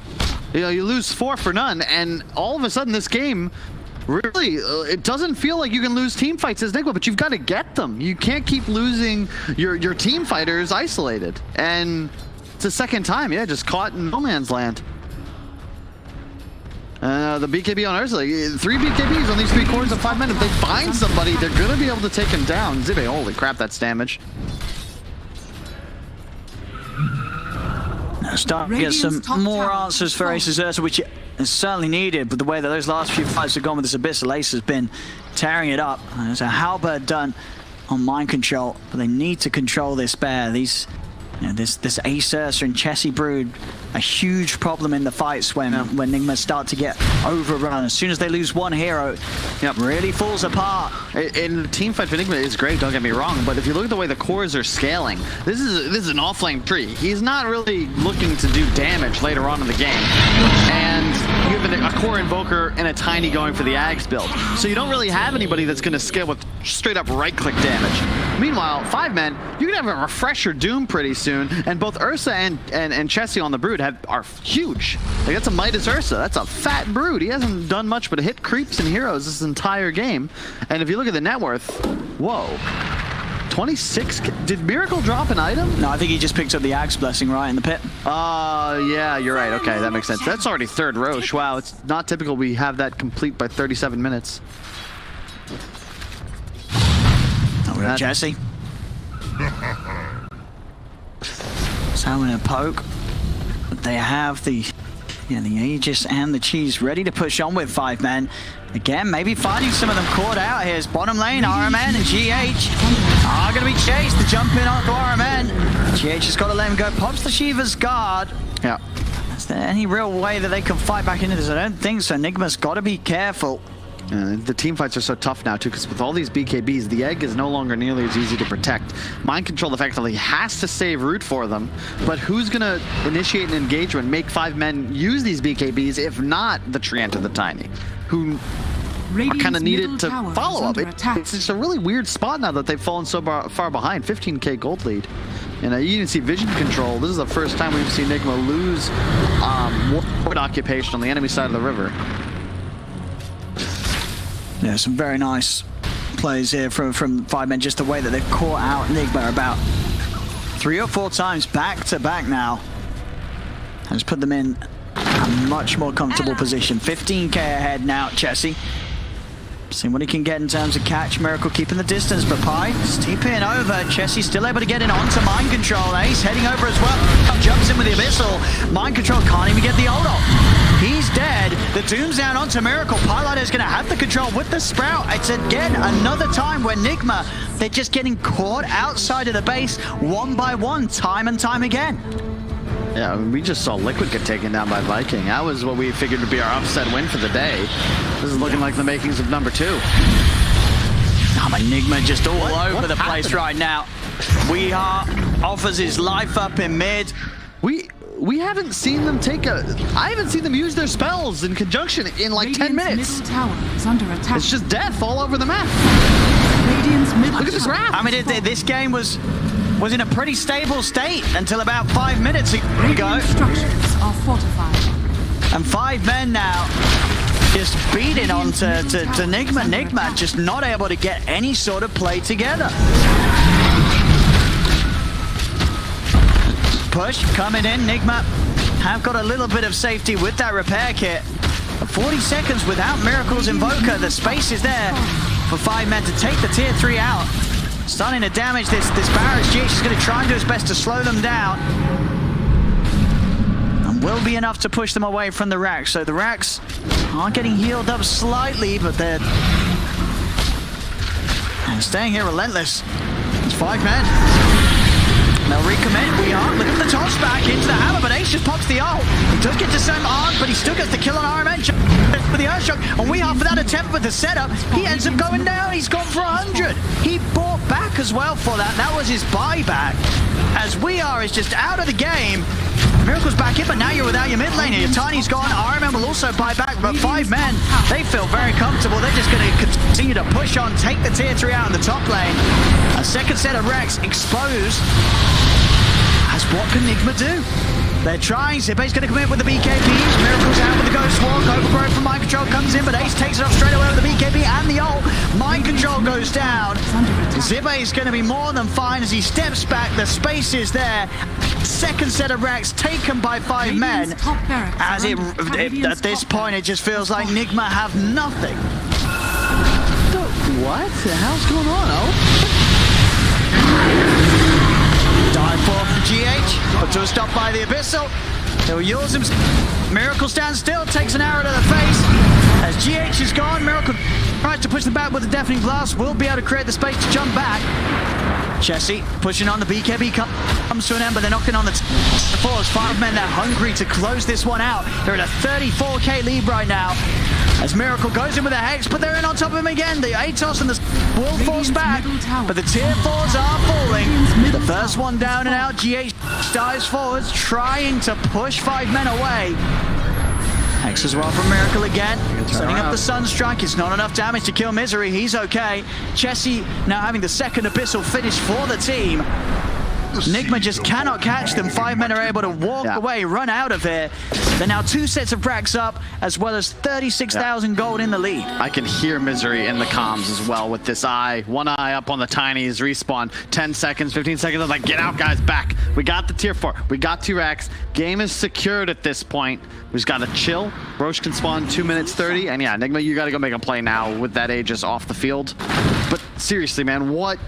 There is no individual Enigma responsible for the state of the game right now. This has been a very odd performance as a team. Their movements, their lack of team fighting, and just straight up getting picked up all over the map. It's not one person who's got the problem. It's the lack of a clear plan. There's no move Enigma have made since they took that fight that 5 men initiated post that Roche, what, 23 minutes ago? Something like that? It's crazy stuff. And I just don't know how you get back into it. Look how farmed this whole squad of 5 men is. Fully 6-slotted effectively on both these 2 cores. Top 5 4-5 men players in terms of the net worth, and both Tiny and Phoenix feel relatively ineffective in comparison. And the smoke out attempt from Nigma not resulting in anything at all. 5-man players smart. They kept themselves right in the base, and now they move out themselves. They have the ults good to go. Doom ready to drop. Well, Minotaur Horn as well. So sick in a game against Treant. Double BKB actives now. 3 if you count the ulti purge. And just a question now, can Nigma actually hold against this? It feels pretty rough. As 5 men just have an incredible lead right now. Outplaying Nigma in the last 15 minutes or so by by a landslide. It's really felt. Nigma just all over the place as 5 men just pick them off one after one after one. And Nigma with no counter plays whatsoever. They're going to try again with another smoke, Nigma. Attack. What sort of catch can they find? It's still so hard as 5 men continue to play smart. Yep. BKB is up on almost the entire team. They're just hunting.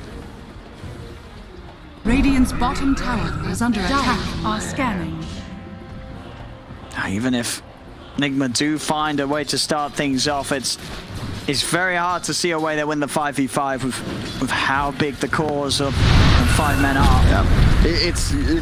It's gone from oh wait, how do we team fight Nigma to how do they kill us? 4k HP on the Ursa. The EHP even higher when you consider the damage reduction. Broodmother is similar levels of health. You've got, yeah, like between the 3 cores of 5 men, you have over 10,000 HP and 100 armor.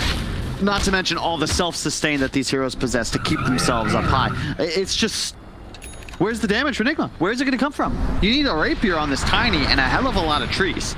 And deforestation will inevitably become a problem.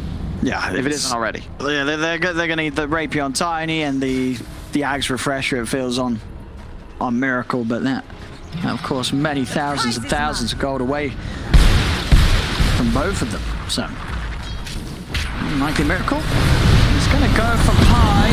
He's got enough damage on his own. It doesn't look like it. Oh, maybe with the Sunstrike. No, it's off the mark. Doesn't get the hit on the pie. Still trying to chase by. Right clicks. Really wants this kill. He's not finding it. They just turn, and Miracle will fall once again. Getting caught out by the Doom in an attempt pushing onto Pi. And meanwhile, elsewhere, RMN and they'll die yet again. Yeah, there's no buybacks either, so just run down and finish here, 5 men. This is the GG, unless MC and Phoenix can get a little bit of that OG magic. 2 versus 5 throne defense. Feels incredibly unlikely. 40k down. Radiant's middle 5 men here in game 1, really giving it their all. And Nigma just looking very lost in the second half of this game. They just didn't know what to do. They didn't know how to use their power. As this should be it. 4 dead, no buybacks, the ancient exposed. 5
5 seconds remaining.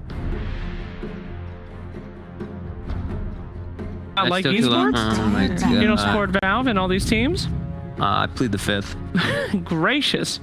No. The lore is we have just had like 4 or 5 months without work. Yeah. I'm on a break. Yeah. Yeah. Give me a break, Slacks. It's okay. It's okay, sure. You don't have to support the scene. I was just trying to give a proper review. If you would like me to give you a review without actual data. Yeah, that's what I want. I want your textbook. I haven't actually done it yet, and I'm gonna give a spicy review. Well, you know what I want to have reviewed? What? The draft. I want to have the draft reviewed right now by the draft panel for game number 2 of 5-man versus Nigma.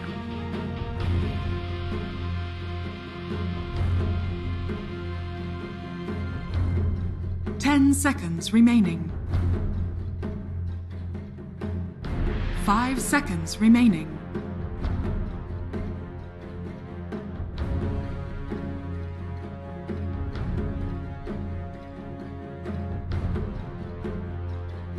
Dire team pick.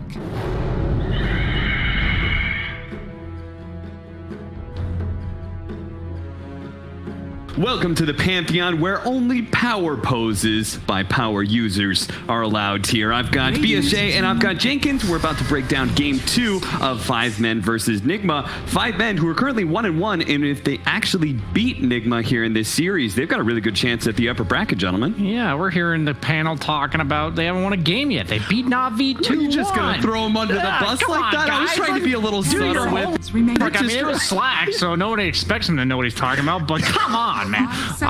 You know, we were skeptical of their first draft, and we were kind of reflecting on it off stream about exactly what went wrong for Nigma, and this is something I wanted to see Jenkins' genuine reaction to. And my idea is that I think I might have seen a bit of exposed weakness for Team Nigma, and I think they drafted this Invoker as their win condition.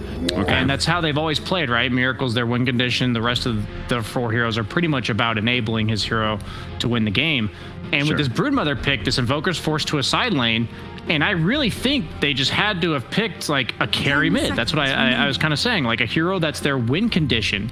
And I don't know if Weehaw in this team, like they're comfortable giving him that. I'm not sure. Like I feel like they're dead set on not doing that, and that is a predictability, their telegraph play in their draft that I thought like just got exposed in this last game. Brian, you said you wanted to see Jenkins' genuine reaction to your thoughts, and I gave the eye to Jenkins here. I stared him down, I read into his soul, and he looked mostly bemused. Bemused. I don't even know what that means. I was very bemused. What does that by even your mean? statements. 10 seconds remaining. I know what that means. I have actually no idea what bemused means. 5 It's more like a mocking version. You're not genuinely happy and amused by this. You're more like, Oh, okay. I see. Sure. Okay. So do you think I'm wrong there? No, I was just not listening. I think Jenkins mostly was just waiting for heroes to pop up and talk about something else. Yeah, I think so. All right, well, heroes did pop up, Jenkins, so no away reaction you go. Really from Jenkins? You guys are gonna play me like that? I will say, Brian, I thought your point was astute and it made a lot of sense. You're saying we sucks at carrying the game. I'm saying they're not willing to draft it for him either way. Okay. I'm not saying that the one player is at fault. Yes. Or maybe his strengths lie elsewhere, which he is an incredible space creator. And I think you're right that typically they would prefer to be able to put Miracle more on that concrete anchor position where he is carrying the game, and Weehaw's the one who sets him up for success. Yeah, definitely the case. But when you're playing against, was it 2 Midases? Ursa had a Midas. Yeah. They had Doom, who is farming with this Q, which is basically a Midas. Yeah. And then they had Broodmother, who didn't have a Midas, but you're hitting a lot of creeps. Yeah. So just Miracle versus the world. Right, and so you're positing basically that they would have picked something other than Tiny if it wasn't If they were more comfortable, maybe they would have picked him like a Sven. If let's say hypothetically that was still in the pool, I think it was banned or something. It was banned. What I'm saying is I feel like most tier 1 teams are willing to put the weight of the game on any of their cores, no matter what, if that is a required adjustment. We talked about the Broodmother requiring an adjustment. Yes. So I think the 2 logical adjustments were to give Weehaw like Quaswex Invoker safe lane and give Miracle a carry mid. or leave Miracle on the Invoker safe lane, but also pick a carry-esque mid laner. And neither one of those was done. I feel like other tier 1 teams would have done that. You don't think Tiny was that attempt? Tiny's just not a carry, not a good right? enough carry. Like, yeah, he is a mid space creator. He runs around with like phase boots and a blink, and then maybe buys an Echo Saber, but that's about where it ends. You know, very rarely does he ever carry anywhere past that. But you know, I did drag on a bit with my point, and with you guys still having to respond, we're now about halfway through the second draft. That's already formulated a very different approach from Team Nigma, drafting their win condition in the Arc Warden first round. I was skeptical when I saw this by, I believe it was Zitrax, whatever team he may be on in the Divine League. They tried first rounding Arc Warden twice, and I always thought this hero was really good against Terrorblade, maybe Drow, specifically like cores that are long range right clickers, and then he struggles against gap closers like maybe Storm Spirit, you know, Phoenix, Clockwork, guys that can teleport behind you like Nature's Prophet, you know, PAs, PLs. Even just Abyssal as an item is a bit of a problem for you, right? Yeah, actually, absolutely. I don't understand how this hero's win rate is so high in pro level pubs. It's like 58%. As in Divine in Immortal games? 6K plus games, it's got a huge win rate. Wow. I feel like it's garbage all the time. Every time. What's the spike? What's the power spike that you end the game on? And don't get me wrong. Like these guys, they invented Arc Warden. Like this, if any team can play Arc Warden, they can play it. But what I'm concerned about is everybody's going to see them possibly win this game, maybe, or do well or whatever. Arc Warden, every single pub. Okay, well, maybe we can focus a little less on what your pubs are going to be like and what the future of professional games are going to be like. Because if Nigma can prove that Arc Warden's a good hero, then other professional teams may I actually firmly pick it up. believe it has a good win rate in high-level pubs because people pick Terrorblade and then you pick Arc Warden. Like, people are picking it as like this 9th, 10th pick cheese. Oh, in that's pubs. true. You're saying it's like a statistical anomaly almost. Like it's only being picked against Terrorblade, and so the win rate's really high. What I think about Arc Warden, I specifically think in the games where he's against heroes he counters, he owns. I actually think if they have no innate gap closers, this hero wrecks. So in a professional match, say the one that we're watching right now, where Phantom Lancer has been counterpicked against the Arc Warden, a good gap closer, then Arc Warden is a problem. You're trying so hard. Shut the hell up. So back to our professional match that we're trying to. We're the two worst people to not talk about pubs. We can't. Well, I'm grinding all the time, but this PL hero, no, so super good against But Arc Warden. Sand King is even a pretty counter. nice against PL, to be fair. You naturally build like Crimson Guard, sometimes Shivas. I've even seen in hard enough games, you'll just go Radiance. They have no real way to deal with Sand King right now. Like Clockwork doesn't kill Sand King. PL never really kills Sand King. So I'm thinking Sand King will be able to itemize more greedily, like in a way that makes him scale better and maybe accelerates his farm in the early to mid game. I do agree. I do agree with that, but I would say I think that PL is better against Arc Warden than Sand King is against PL, if that makes any sense. Like, I would be way more concerned being against a I remember that going back to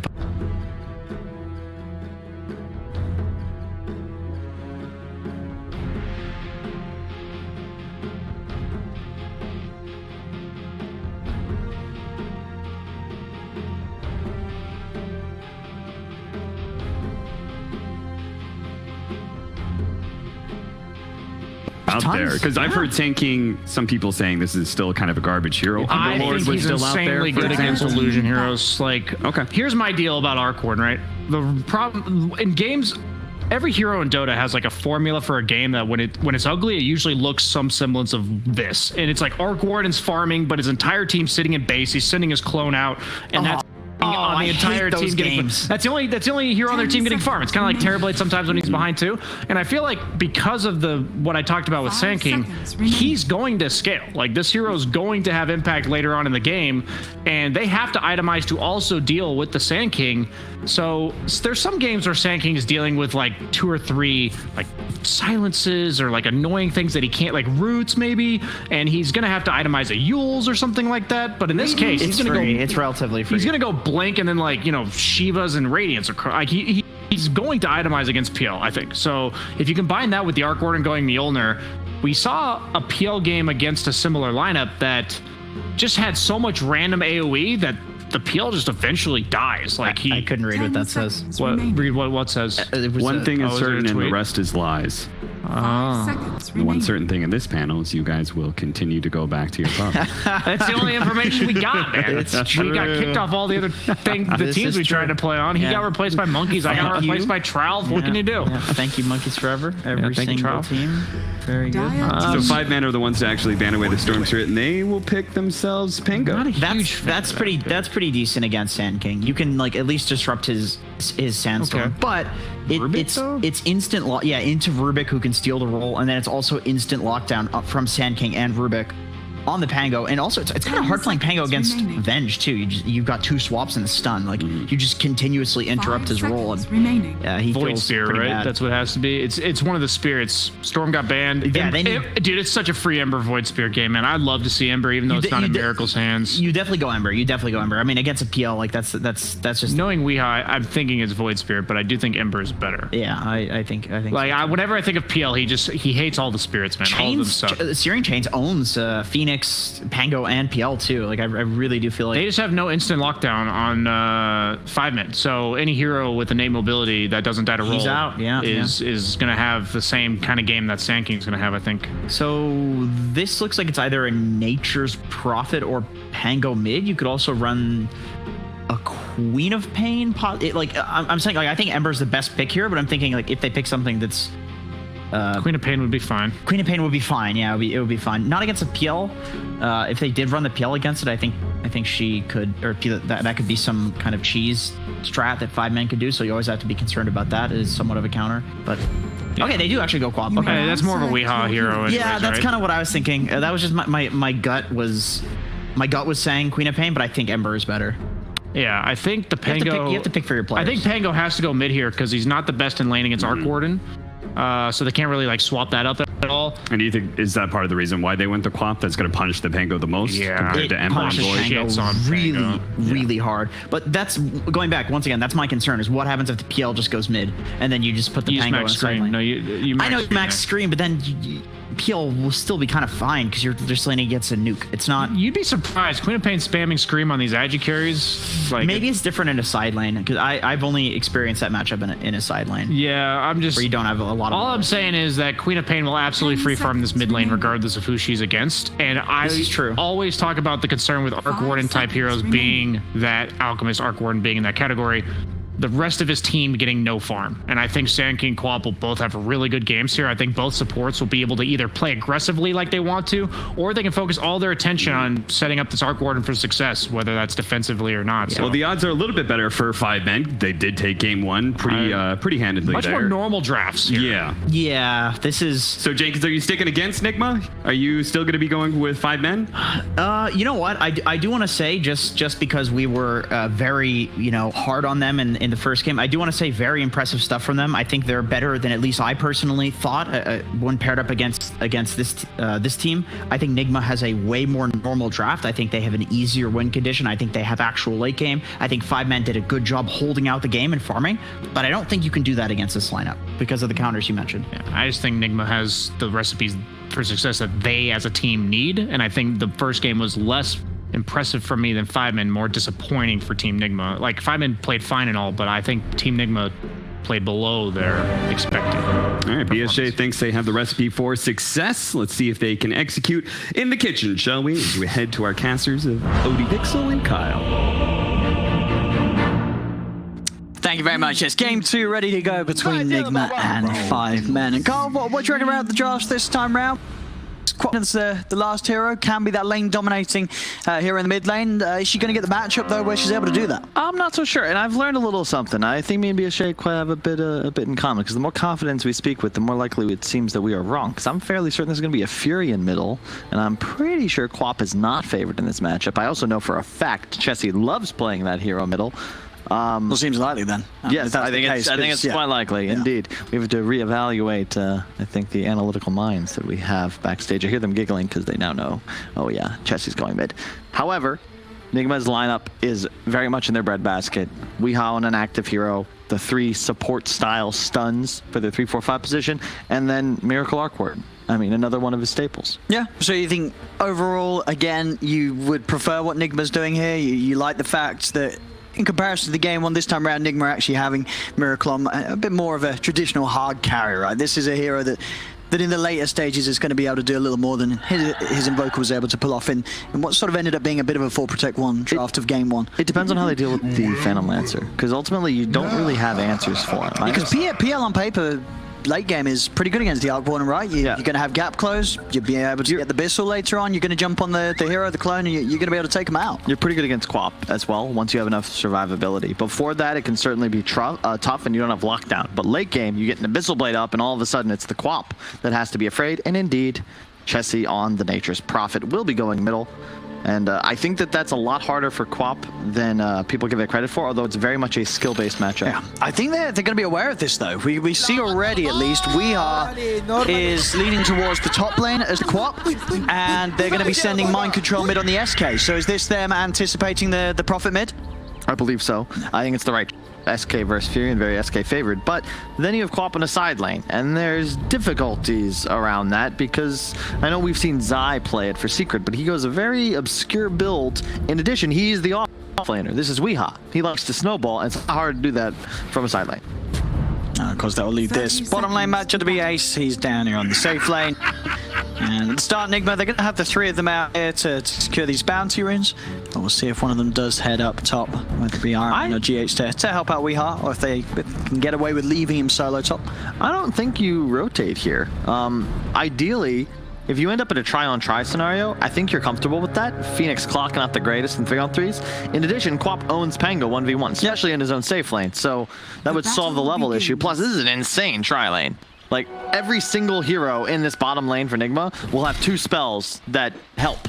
Thus, level 2 for them is just insane, and you just always find a kill. So this is what, on paper, just a very hard place for Ace to farm into. I mean, we're seeing already Ace, he's making the move. He doesn't want to stay down here. I mean, he's going to cross by mid. I guess he is going to take the walk all the way. He's aiming for that top lane against the Quap? Yeah. It makes sense. You can juke out the dagger. It's significantly better for you as a matchup, but we'll see. I think ultimately this is still going to result in free farm for the Miracle Arc Warden. And no sentry for Chessie. Don't think he expected this matchup. No, definitely a sort of a heads-up move from Nigma to make that lane alteration. As we see, Zibe has made his way down here. Now, if you're Nigma, do you sort of follow suit and go with the TPs to continue to sort of switch things up and keep the lanes in your favor, or do you just settle for this? I mean, as it looks to be Pilot Eye, he is going to go down to that tri-lane. You said it's got its strengths, and already just at level 1, finding the first blood. Yeah, 3 range and 3 ways of stunning or disabling at level 1. It's pretty damn strong. This still is okay, though, for 5 men because they're going to be in this 2-on-1. So PL will free farm as well, and ultimately, as a win condition, it will trump the Arc Warden if they can get to a stable game state. And mid is going to be faded towards the Furion, even against SK. You just don't do enough damage. Yeah. Chessie's really good with the micro, too. You can expect the last hit. Up on Zibe. Dead. Another kill for the tri-lane. I mean, these kills are going to give them a pretty quick level 2s across the board on the 3 of them, and then that lane, I mean, what do you do then? If they're killing you at level 1, what sort of hope do you stand going into this tri-lane against it when they're level 2 and you're still level 1? That's a great question, Owen. I wish I had an answer for you. You might at a point have to abandon it, but this is just such a rough game for Zibe if that's the way it goes. That's another kill. It's just the kill after kill after kill that Nigma's getting with this tri-lane. Top lane, Weeha, blink back up just in time out to the trees. He's having equally of a rough time up here. Only 3 CS so far in the first couple of minutes. They've got to bring GH over, so that will at least alleviate the pressure for 5 men on that bottom lane for now, just with the 2 of Nigma remaining down here. But the damage definitely feels like it's already been done with those first 3 kills. Oh, for sure. And ultimately, Quap has an easier time recovering in comparison to the Pango, because as soon as you have enough levels in Scream and some mana pots, you can just shove lanes to your heart's content. Really nothing on 5 men is going to be able to kill Weeha this game either. And now that they've dominated bot so hard, well, we'll just bring GH up top. We've got double nukes against the PL lane. And bottom lane's still going to be total free farm for this Arc Warden. There's just not much you're going to be able to do when Pango starts this far behind. We'll see mid. Chessie able to come in with the TP, get behind the tower. Will manage to snipe away Mind Control's courier. I like this though. We haven't seen Mind Control in the position that starts ahead in what feels like forever. So it's really interesting to see what he'll look to do with this bonus XP and gold that he's going to get from mid. Zibe, lots of creeps here. Trying to get aggressive, but Zibe, he cannot man-fight these two heroes. No. Far too much minus armor and physical damage coming out. No, he's having the roughest start at the moment out of the cores. 5 last hits on that bottom lane Pango, and getting picked off each and every time. Has to be careful. It's a lot of glory going the way of Miracle on this Arc Warden to start things off. 18-11 on the CS. Yeah, still 4-0, but so far so good for Nigma. They've got to be feeling more confident. It's nice that they get off to a roll at the start. They won the lanes, not really even the lanes, but just the pre-game, right? The before the 0-minute mark, Nigma came out way ahead, reading the movement of 5 men perfectly. And they're in a pretty damn good spot. It's just a question of, will they be able to execute? Chessie will hit 6 soon. Then I expect he'll look to start taking towers and get one of the side lanes that'd be very big. Oh no. Zibe once again. This Pango having a very rough start down here. Yeah, Pango very low base armor, clock as well, and Venge is effectively taking him down to 0, and then they have so many spells on top to stay in range. As soon as Swashbuckle's down, he actually just has to stay out of stun range or he dies, which we've witnessed now 3 times. On top lane, drag back onto Misery. Misery gonna get nuked down low by the Screamer with the dagger on him. He will get denied by Ace. So able to take away at least one of the bonuses that Nigma were able to pick up. Whoa! Whoa! Nature's Wrath comes in. And we are just disappears. Beautiful bounces. And with GH getting hit as well, the setup's there for Ace to chase down. Chessie comes across. And Chessie gets the double. Yeah. Couldn't have been any better there as he hit 6 with that ult. Fury and ult is insane. And OMC. Will you get this kill? I've still got a doppel of Ace, but he's not going to get a chance to use it as Weehaw back in, jumps over the tree line, picks up the PL. You got a question, like this is the trouble about Dota nowadays. That kill's just not worth it for Ace. He missed a full wave and a half top, so he actually gets less gold and XP from killing Rubik, and now he's gonna have to come back to the lane late, plus gave Weehaw the gold. And Chessie rotated out of mid. A lot of resources and time wasted for effectively 2 creeps worth of gold. 3 creeps. And what was he? And bottom Zibe's trying to recover the lane state, making pulls over to the small camp. Chessie toying with the idea of TPing it down here, seeing if they can set up something onto Miracle. Miracle caught out by the Sprout. They come in with the Swashbuckle. Miracle has been surrounded. Can they save him? They can't. Miracle goes down. Mind Control comes in with a stun, but they try and chase down Iron Man. Can Chessie pick it up? He can. A couple of kills here. 4-5 men as they move into this bottom lane. Chessie chased a little bit by Mind Control. He's pretty tanky with these treads and the double nulls. And with that in mind, he's going to continue to run. Mind Control has got the epicenter, but just out of range. The pulse is not enough. Chessie's fine. He's able to walk away and get away with that move. An important one as well, just taking down Miracle, this Arc Warden that's been having free farm so far for the laning stage. I love that from MC as well. A more inexperienced player, probably just sandstorms there, a lot of juicy creeps to farm, but no, he backs off. Lets the Arc Warden not just take the lane, but also maintain creep equilibrium near his tower. So that sort of move is progressively more difficult for 5 men the closer he gets to the safety of his structure. Chessie now farming jungle. Our neutral items about to spawn. I love to get Jelly at like 7 minutes, 3 seconds into the game. That's great. Zibe. Another attempt onto him. He's out with the Swashbuckle, but the damage from the Flux and the final Wraith means it's a 4th death for Zibe on this bottom lane. He's just got to leave, but it's Pango. Where do you go? What do you gank with? You don't have a stun. Needs his 6. We just got it. I like the casual ring of regen on Ace here.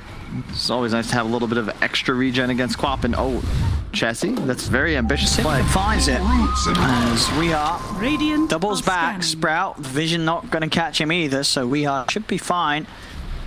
They should know. Smart play there from Weehar to double back on himself, not go for the obvious move, and because of that, they weren't able to catch a glimpse of him. Nice move though, because Pylai is taking mid in the meantime. No big deal that Chessie has left the lane. Weehar is in some trouble though. He's gonna get another blink out and opts for the TP away. Knows that they don't have much at all until those ults come on alive for the team. They don't have anything at all until the ults are in this game.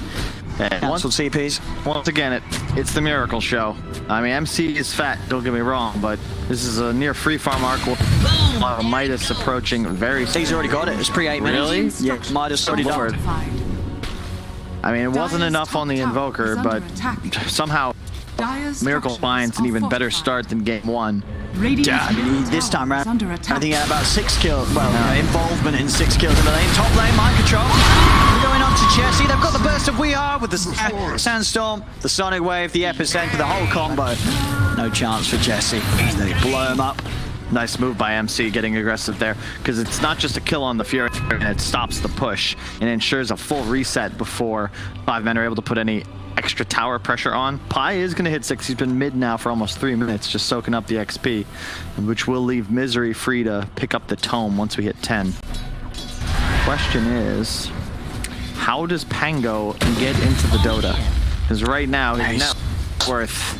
He's sitting down there with the supports. It's been a very slow and painful start for Zibbe because of that hard lane that he had to go up against mid lane. I'm going to be able to body block off GH with the Treants.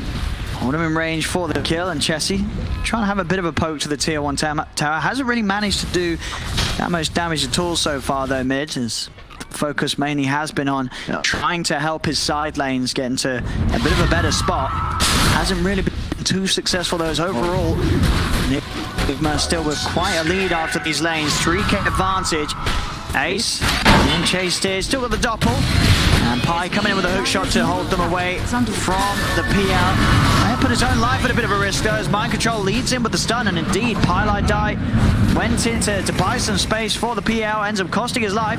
Zibbe may have found himself a bit of action to get involved in though. The chase down onto Mind Control, he's got the Sandstorm, also has the Burrow Strike in a second to get out of this. Zibbe's trying to fight it, but the Jukes from Mind Control amidst the Sandstorm keeps him alive. GH is coming with the Stoling Rolling Thunder as Ace is burst down low, nuked down by GH.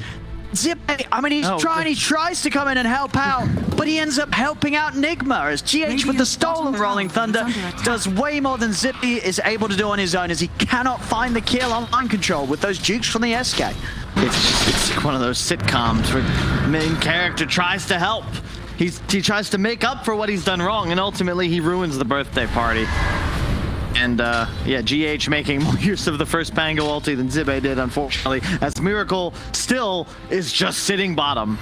2,000 gold, boots, Midas, double Wraith. That is insane. He's going to have bots Midas at 11 minutes. The gold lead for Nigma is approaching insurmountability, because ultimately 5 men can't push towers if their Furion isn't capable of doing so. He's stuck in his own jungle. Pi, he's going to hookshot in onto Miracle. Chessie TP's over as well as Misery. Misery going to go pop the egg. Can they bring the egg down? Nigma's trying to hit it. Miracle's trying to run. The swap out there from RMN as well. Gets Miracle out. Pi will be able to snipe him with the rocket flare. So Pi at least able to bring down Miracle, but overall Nigma still with the net advantage as they take down 3. Zibbe comes in with the Rolling Thunder. He has caught the 3 of them. A great angle. Zibbe, he's doing it here. A beautiful line. And Zibbe, he's redeeming himself. Comes in, finds the double kill. Mind Control out. Zibbe's got it. He's back, ladies and gentlemen. Zibbe is back in the game. That's what I'm talking about. All right, Zibbe. Give it a shot to redeem himself. He does just that. A buyback from Pylai Dive. He gets so much XP off it. I'm sure he doesn't mind. GH. What did he just turn on there? What the hell? Ace? Ace? GH. Can you relax, GH? What the hell? Oh. They're getting 3 connections with a Rolling Thunder. Finding the angle of a GH, man. Step aside, boys and girls. I mean, Zibbe gave us some lovely action down bottom with his Rolling Thunder. GH, he's just set up outdoing the Pango. He's showing us with his Thunder. Anything you can do, I can do better. That was just as his spell ended. He's like, well, I might as well just kill the carry, I guess, while I've got this available. Oh, man. I mean, that's one of those sort of deaths as Ace. You just got to sort of hands off the keyboard and say, all right, you know, well played. You know, you got to give GH a bit of a clap. He's so good, man. GH is just insane. You consider he won TI, what, 3 years ago now? 1, 2, yeah. No. He's still at the same level. No, he's still there. Radiant's bottom For every game is grand finals for GH. Always giving it his best. Yeah. Miracle, likely to be the one who would secure this game for Nigma. Still just farming. He went for the Maelstrom over the bots, but it makes sense. I do believe it's optimal for your farming speed, and they already have a bots on mind control. A really elegant way of dealing with this Fury and split push, just by your own method of global teleportation. Kill his creeps. And it can react very nicely to the global moves. Go for the smoke up fight, man, on the hunt, looking for that bottom lane kill. Or maybe around this triangle, it is Miracle. Zibe with the lead in, hook shot into the Rolling Thunder. They get the angle for a couple of bounces. They'll do it. Perfect smoke move. We'll see if it gets punished by Nigma. They'll turn Weeha over towards Chessie. Mind control in with the epicenter. Chessie will go down for this.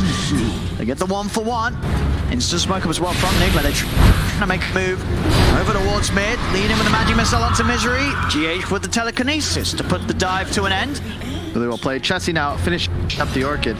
It is a little concerning. That's the second time he's teleported into a gank that likely would have succeeded without him, and then he feeds his life away. Unfortunate, especially when your top net worth does have the Orchid now. Should be easier to find kills on Weeha and these squishy support duos, but a lot easier said than done the way these guys are playing. Unlike we've built, he'll go for that Yules straight away. Nice. He should be alright here. I say that Weeha is toying around with the Sonic Wave, as Ace does still have a doppelganger.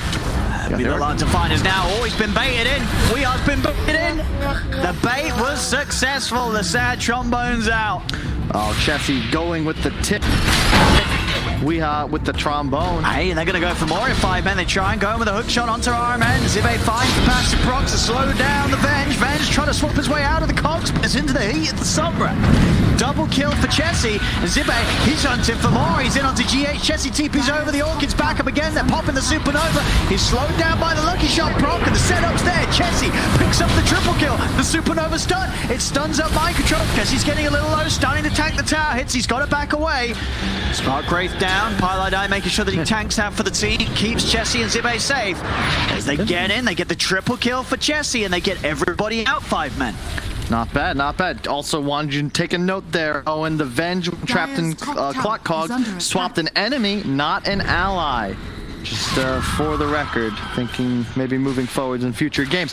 6K the gold lead for Nigma, but a lot of this is just because the Arc Warden gold generation. 5 men are still winning fights. Nigma are ahead in kills. It feels like a repeat of last game where it inevitably Nigma should have the lead. They should game. They should have the late game. But Ace is going to continue to accelerate. Went for the hood instead of a drums. Yeah. Do you think necessary this game, or? It's not bad. It helps you stay alive against the mass magic of the SK, but it doesn't help you progress, is my concern. His gold, like, he's not farming faster thanks to this hood. Not at all. But he's less likely to die, right? Sure, but he's not really the target, and he's playing away from his team. He's not looking to get involved, which is typically what I see a hood be used for. Another quick grab in the trees here from the 3 of them. Still holding quite the lead here. 7K up at 16 minutes in. Miracle, his farm continues to be uncontested this game. Dire's structures are fortified. And check out the items. Blink Dagger up on MC along with the bots. Hella mobility now. Mech finish on Zibe. Soon to be refusal on Ace. I think Misery's going to go for a vet. Underneath the tower, Zibe's having to roll out of here with the Thunder. See if they can catch this mind control. Speeding in as the Blink Dagger. Another bit of a setup. We are able to blink in. Zibe getting the swashbuckle off in time, though, will manage to reach out and get to safety. By the way, GH is huge. He's got what, his 4-stun? And an Aether. He's ahead of his Quap and spitting distance of the enemy Phantom Lancer. He is enormous. Yeah, I mean, it's...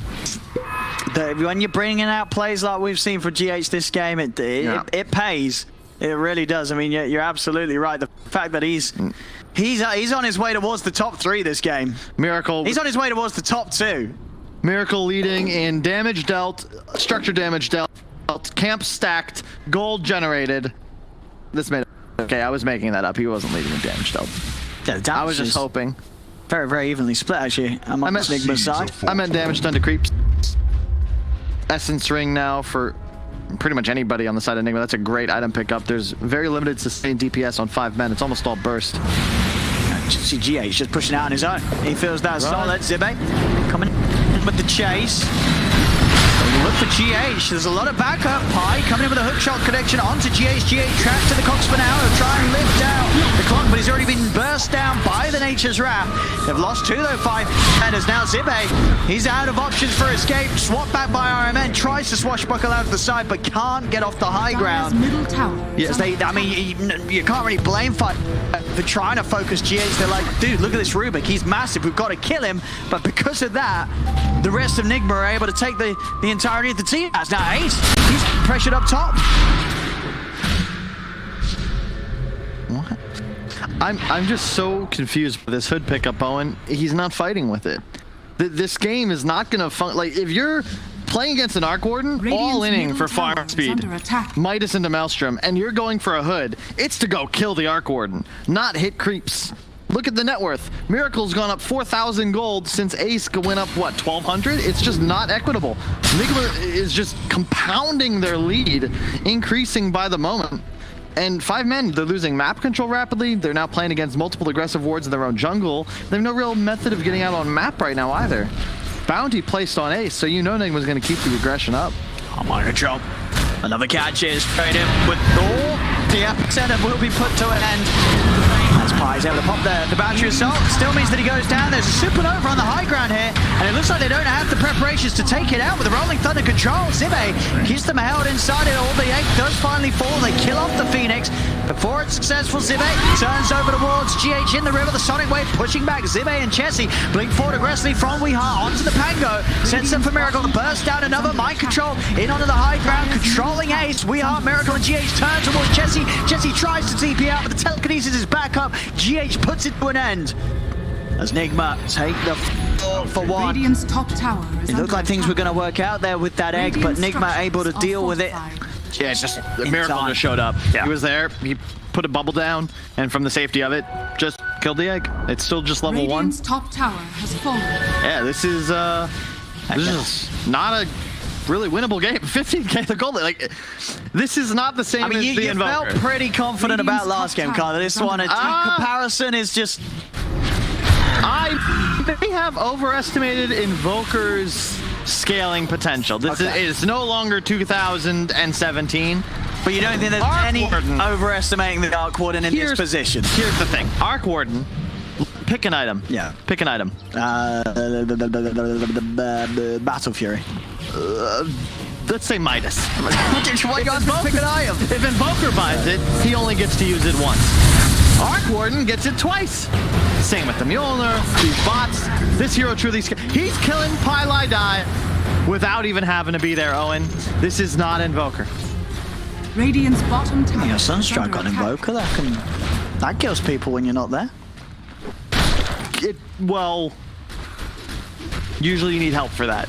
Miracle could truly take this game himself, it feels. Ace but there's the backups.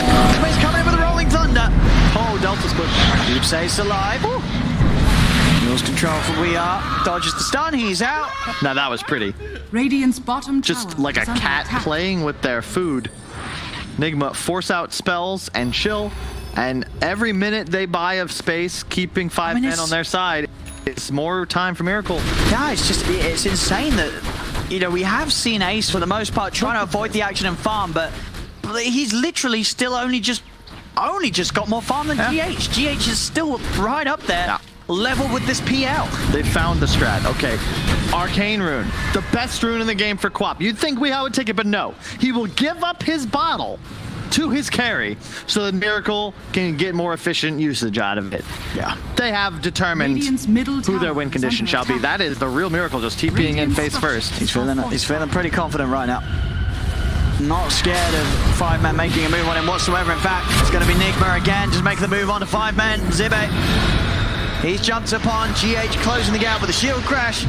That's from Rehab Highlight Die. He'll out to safety, and Ace will be there for a target from to get out. Oh, it's a lot of spooky ghosts coming in, and they'll kill him off. So even with that reach up to the high ground, the ghosts of Highlight Eye's past continue to haunt him straight to the grave.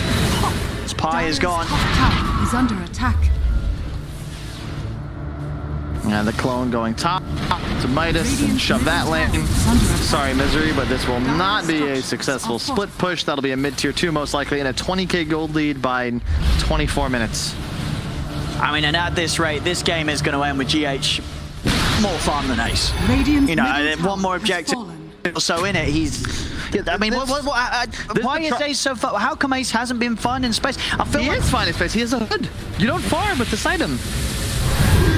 I mean, look, it's more than just that, but ultimately, if you itemize for fighting, and the other team itemizes for farming, and you farm, it just doesn't work. And at this point, I'm trying to find hope for 5-men. I just can't. Well, they might find GH. Let's see. GH with the 4-star, breaks away, turns with the Fade Bolt, mind control in with the Burrow Strike onto Pylai Die. As the clock down. Ace on the run, swap back. The midst of them all, Arc One and TPing across as well with the box, bringing in the Tempest double as well. Ace trying to back away. He's got the safety of Pylai Die and Misery by his side. Pi with the buyback to make sure that he's there to war case back to the tier 2. And Chessie trying to find space bottom, but it's just, it's Miracle. He has 20,000 net worth. Yep, there's the BKB, Mjolnir. Looks like Shiva's recipe selected. It's pretty good. Always a very value item against the PL, and because it's an active ability, of course, you'll have the double blast damage, thanks to the clone.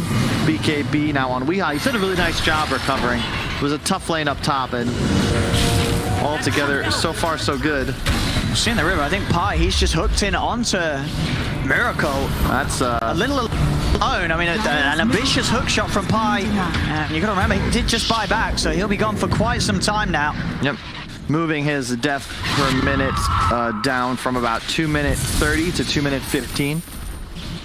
Pilot, just making sure. You know, they might lose this game, but he's going to live up to his name regardless.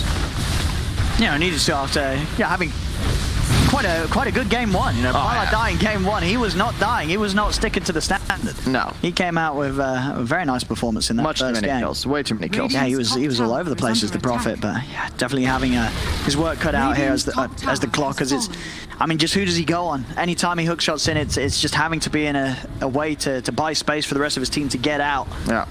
I mean, the levels are just, oh man, this hurts. It's one of those games you just feel powerless. You know, both cores on the side of Nigma have Yules, the exception of Miracle, who's just got a BKB, so they're not really targets. Diffusal's cute on Ace, but how is he going to stick to a target? No one's squishy enough. They've really just got to find the supports, and, you know, pray RMN isn't in range, but then is another Arcane going to Miracle. Maybe it's time to just try to end the game. Yeah, I mean, it's happened. GH has overtaken Ace on farm, as Nigma hold 4 of the 5 top spots on the individual net worth.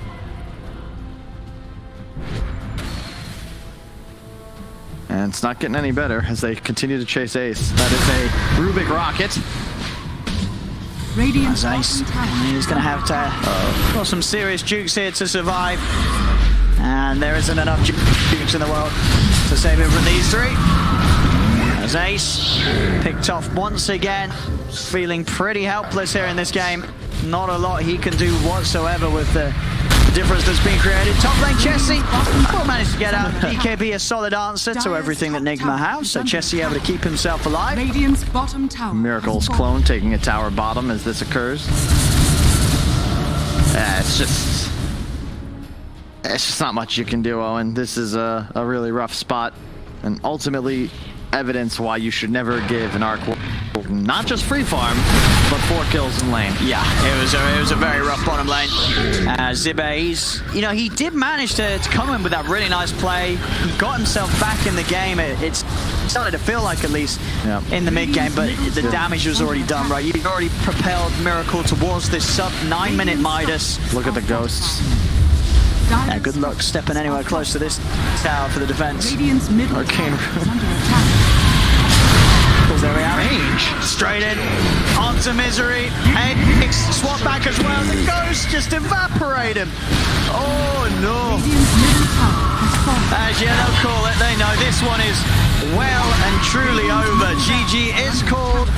As 5 men will tap out of the second game. Nigma to take this 1-1 now. And this game 2. It was a rough one straight from the off. So the lane setups smartly responded to by Nigma, and then just that bottom lane was one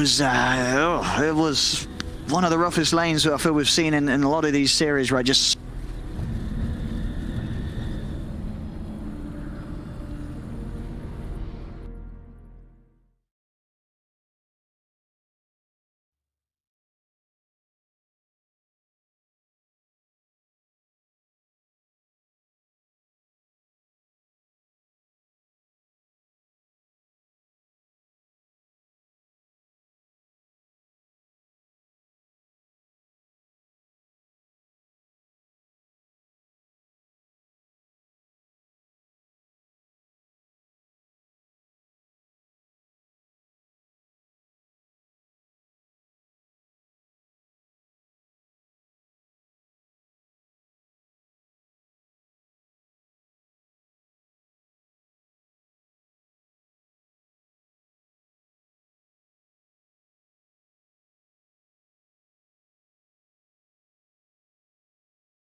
5 seconds remaining.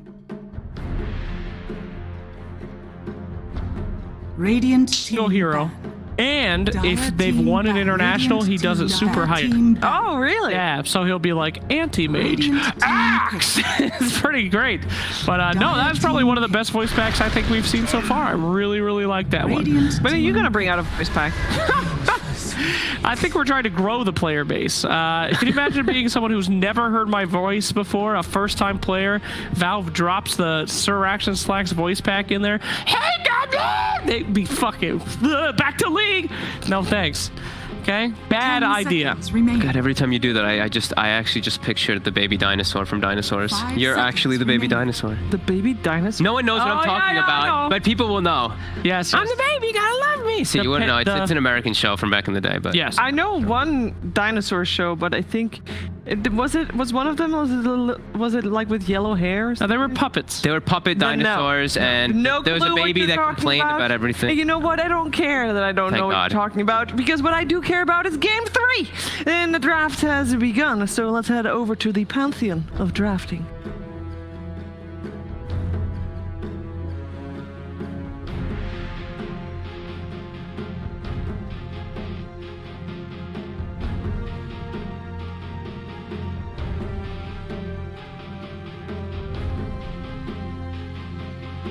Dire team pick. I speak for the trees. Radiant team ban. Bad Rider! Dire team ban. Fortunately, we're going to keep this panel free of any Slacks' ideas and instead go with BSJ's and Jenkins' ideas on the draft, though. Jenkins, you liked that last draft from 5 men, but what went wrong? Because Nigma really took it to him really quickly. I mean, I think it was 20 minutes in, they had over a 10,000 net worth lead. You know what? It seemed like it was going well for 5 men for a while there. You know, they had the Nature's mid. He was TPing in. They were aggro tri-laning with this Miracle Arc Warden, and he kept dying to the Natures. But then he got the clone, started farming the triangle, never left. Used the clone to push out the lane. I think what Kyle said really hit the nail on the head. The 5 men itemized to fight, and then they didn't fight against the farming lineup. So you just eventually lose Dota. Yeah, the hood on Peel was quite strange. Like, it was a good point where it's like, he's not intending to be there. Why is he buying an item like he is going to be there? That's the kind of stuff that tier 2 or tier 3 players make those mistakes. There's some times where I'll buy an item, and I'll be like, wow, I really didn't need this item yet. And I just don't see tier 1 players do that stuff. Like, I feel like that really is the difference between like 8 to 9K players and like these 10 to 11K players. Like, you sometimes the items in the exact situation in the game, they just don't line up. To me, itemization is, this is how I interpret the game is going to look when I buy this item and how I fit into that situation. And like, that hood made absolutely no sense. Like, you're comparing that hood to a Midas, right? It's like Arc Warden is just going to farm twice as fast as you when he's got a Midas and you have an item like hood. So I think in this game, like last game was exactly how I hoped it would go, where it looked like Team Nigma had the normal ingredients for them to be successful, and they executed accordingly. I'd just like to see a repeat of that this game. Bat Rider first round, looks like a pretty standard Team Nigma draft. GH Rubik had a decent amount of farm last game. Decent, yeah. Yeah. 5 men, meanwhile, they're going to go with Nature's Prophet, which prior to that last game, both teams actually had a 100% win rate with it in this patch. So it was definitely felt like it was going to be one of the heroes of this drafting, and it looks like 5 men haven't lost faith in it just yet. That Rider makes his game really hard, I feel like. It does. It's like Nature's in lane can't. I mean, this is. I think this is probably going to be a mid bat. I mean, Wee's been playing it a lot. Yeah. It's also just. It's like the traditional. I shouldn't say traditional, but it's a normal role for bat now is mid. And so I think if you were to put a Nature's as like a mid lane matchup, or even a Tiny, I think bat's going to destroy either of these two heroes. For me, it's not as much about the lane matchup. It's just like the game, it's like you want to TP into lanes, and bat just boots of travels there and then kills you. Yeah, and you can't really defend yourself against it until like BKB Satanic, and at that point, you already had to buy 3 other items to get there. So I wouldn't even mind if they made it like a support. I would say, yeah, that just had it lane against the Venge. Venge pretty weak at lane against Prophet as a support. So if that's what they want to make use out of it with, I'm perfectly fine.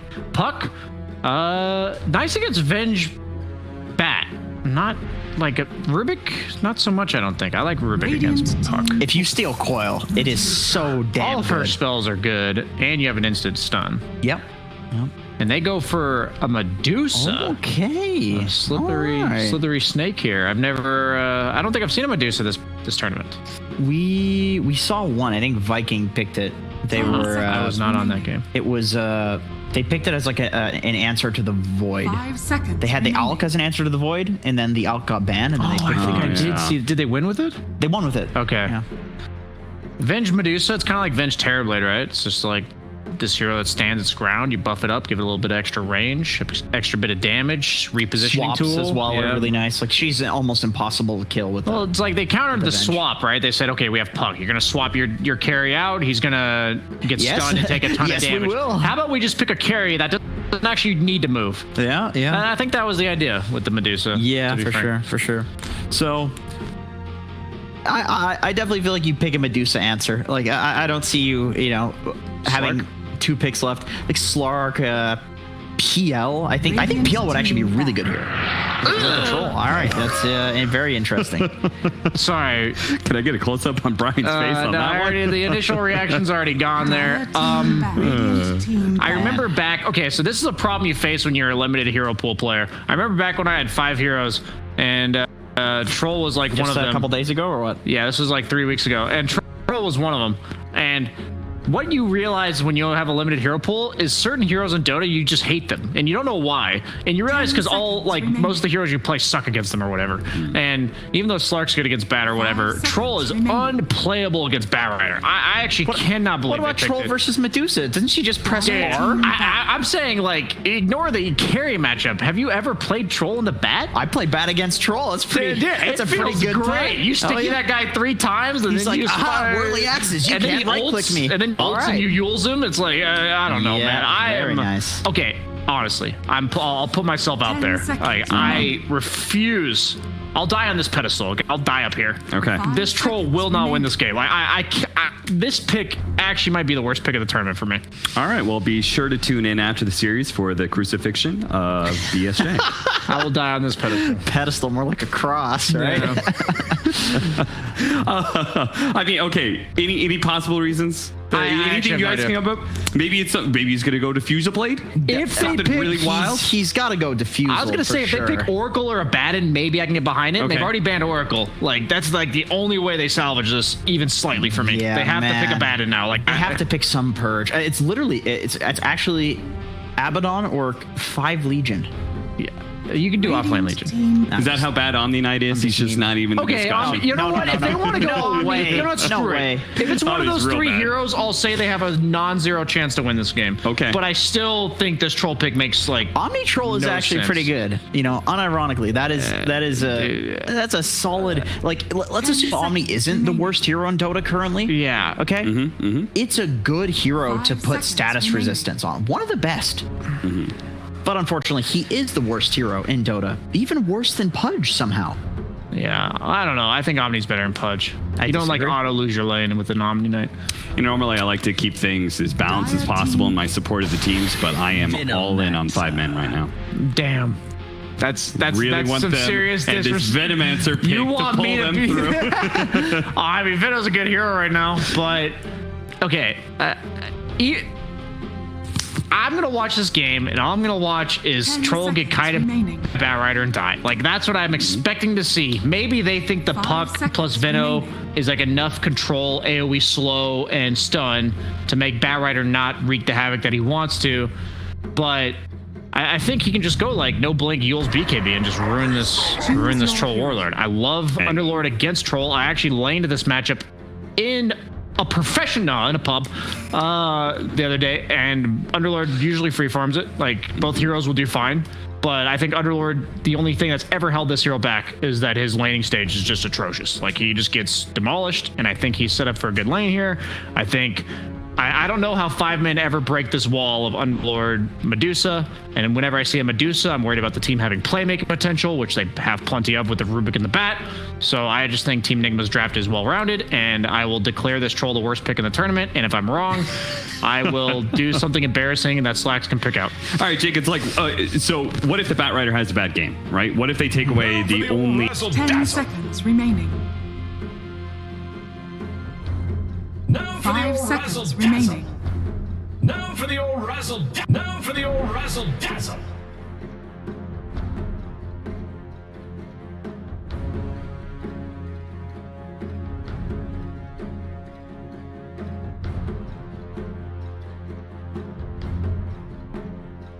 Other heroes in the game can possibly deal with the Bat and with the Medusa. All right, there's the drop back again. But all of these, you're not enough to be able to back. As we can see, the odds are definitely still favoring Nigma, and I don't think that would ever change, even if we were in the 6th game of this series. You know what?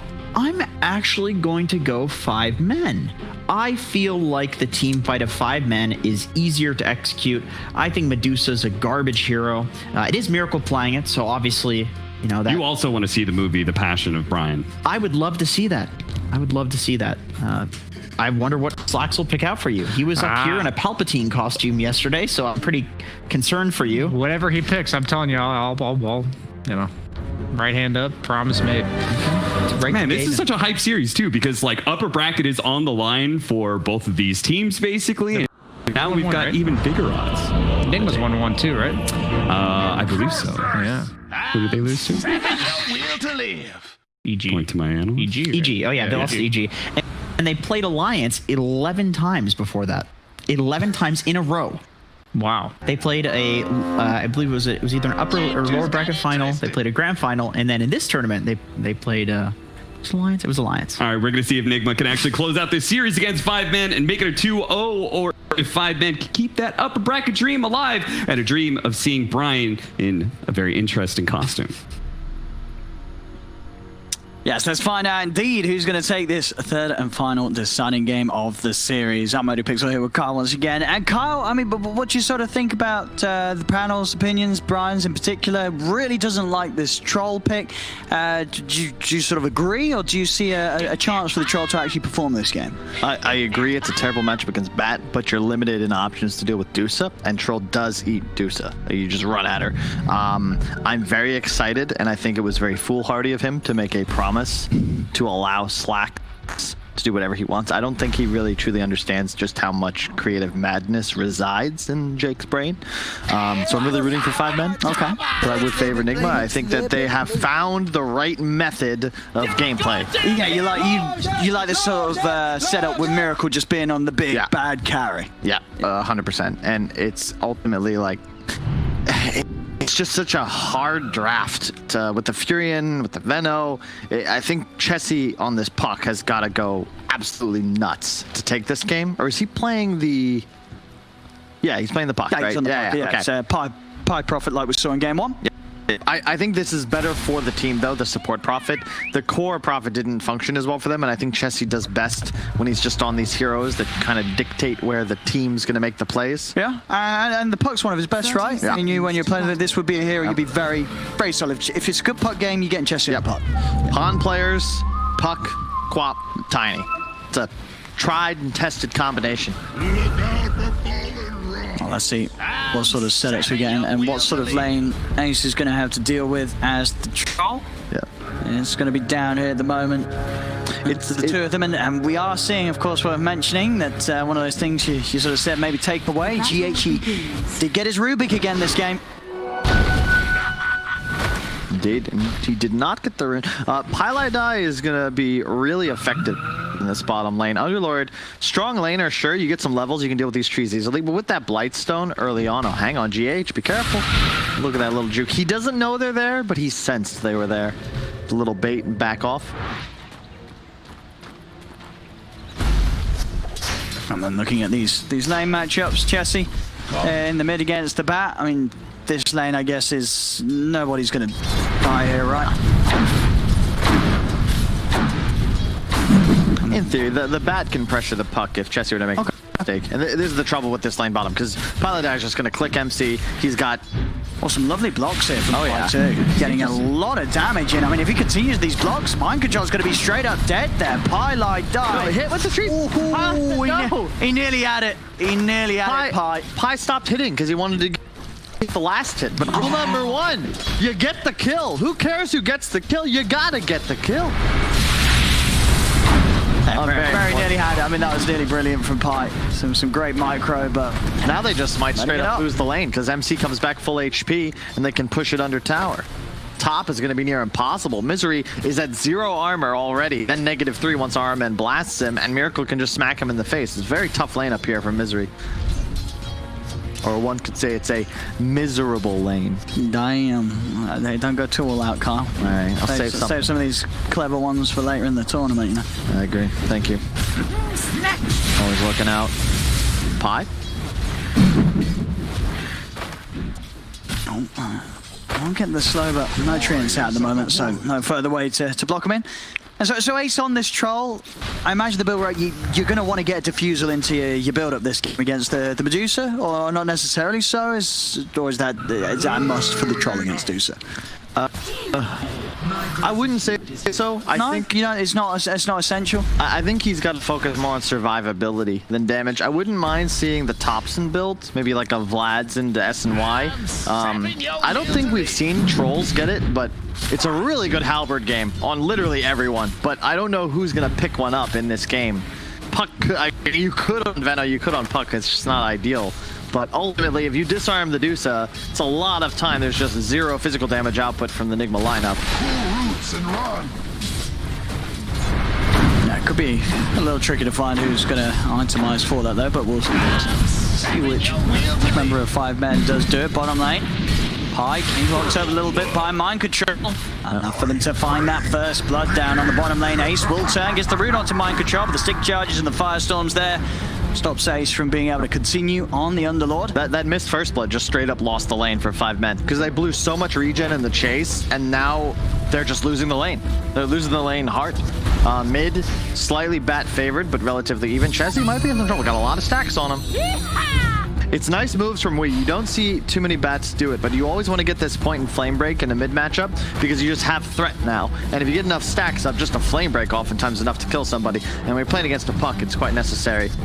Top, of course, of the CS charts is still Miracle Dusa, but that's not surprising considering he's against 2 of the weakest laners against the Dusa. Misery is going to come in on him. I remember the Magic Mist out holding him back, and as you say, Misery's got to be careful. You do see how much physical damage he takes from these two each and every time that he tries to get in close for a play. And a friendly mango pop. That's a true support right there. As Misery does the... I thought he was going for the seppuku, but no. He'll just chill. He was hunting a courier. 4-minute rune. All spawn top. We are. He's not going to be able to grab it for himself. Pilot keeps his eyes on the map. Joins over with the TP. Grabs that rune away from Weehaw, stopping him from getting the refuel. Weeha's going to try and make Pilot die pay with his life, but Pi with his double damage, he's just taken Weehaw down. So Pi, uphill miss nearly saves him, but won't be the case. Chessie had another hit coming in, but very nice move from Pilot. The power of the Prophet. TP over, take that 4-minute rune away from the mid. It just makes a lot more sense to watch this team work with Pi on the Prophet. You've got to be willing to die. And if there is a man in Dota willing to take one for the team, it's going to be Pilot. Always making space, making moves, really nice TP towards that top rune. If Weehaw grabs that, it's a very troubling time for Chessie. But the concern is, bottom, they have lost this lane. I know that, yeah, sure, Troll's ahead this year. Troll's farming. It's not going to get any easier for him, though. And this was the lane they had to win early. Oh, Chessie! He had the fairy fire, but he didn't use it. Tried to go straight away for the TP before popping the consumables. And Weehaw, because of that, had the damage to take him out. So now Chessie is one of those painful situations as the mid. You're out of the lane and you don't have a TP to get back. This Veno lane starts getting really troubling as well. Both offlaners thrive when they get enough levels to just start pressuring the lane. Zibe level 5, he just smacks Miracle in the face. It'll be like near 200 damage when all's said and done. But our men gonna safeguard him for now. Be interesting to see which team makes the first real move. We have to expect the mids will be the playmakers, Puck and Bat, very good. Rune control should play a role in that next space. Oh, hang on, double Gale. Yeah, nice Gale setup here. The look towards Miracle. Miracle does get the snake out. Still a lot of HP and mana on Miracle, so Miracle can turn over towards Misery, but Misery already taking out RMN. Themselves the kill up top, down bottom. Ace running in a bit aggressive here. GH and Mind Control will punch back pretty hard. He'll be able to slow them down with the axis, and he's playing aggressive because of the pretty much full ones. He pops itself back up to good HP. Rune bot. It's gonna be a race. Chess, you gotta run. You gotta run. Oh, the corners. Well, he's gonna jump in with the orb. He's got it. Haste Rune will be hit. That was going to be a kill the other way if Chessy doesn't get that off, but he does use coil, so now this haste rune's going to be tough to connect on a kill. Bottom, going in onto Ace again. Ace this time, one hit will do it. Mind Control, can he find it in the trees? He's hunting. The procs here off the damage block, keeping Ace alive, but the Firestorm will finally find him. Chessy with the rotation will pick up Mind Control in turn, and on top of finding GH, so the two of them going down on that bottom lane on Nigma for that attempted kill on Ace. By the way, did I say Troll's good against Dusa? You did say, yes. I forgot that Medusa can buy MKB Scotty. And Hurricane Pipe. So, in theory, the Troll does have a good timing, but I would say that's earlier versus late. And the trouble is he's behind right now. Sure. And I don't see him getting a Battle Fury. I guess it's close. Honestly, what the hell do I know? I mean, is he going to go Battle Fury on the Troll? Radiant's middle no tower idea. is under attack. Maybe.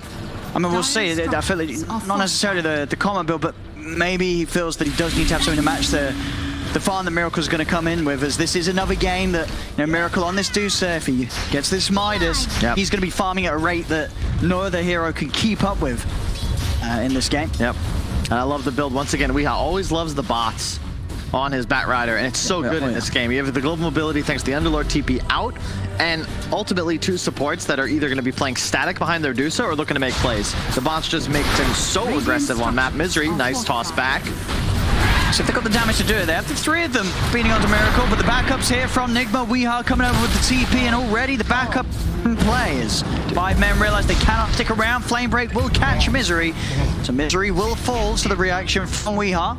You can see how much Miracle's hitting the tiny post wave of terror from the Venge for over 100 damage. We're only 8 minutes into the game.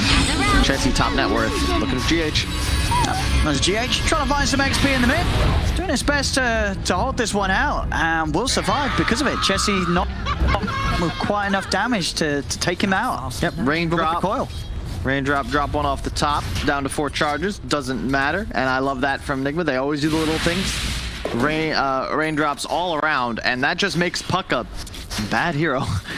That is the counter early on for sure.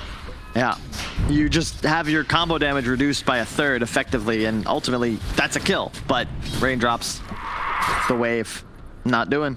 Pilot Eye will hit 6 soon, then things get a lot easier. This is one of those old secret puppy specials. Remember they used this back at the Shanghai Major to great effect with the off-lane mid pucks with a constant support Fury and TP in. You have a lot of global mobility, and then the magic damage is insane from this combo. Misery needs another hit. Oh, the root. That's Mind Control. We'll be able to save his courier.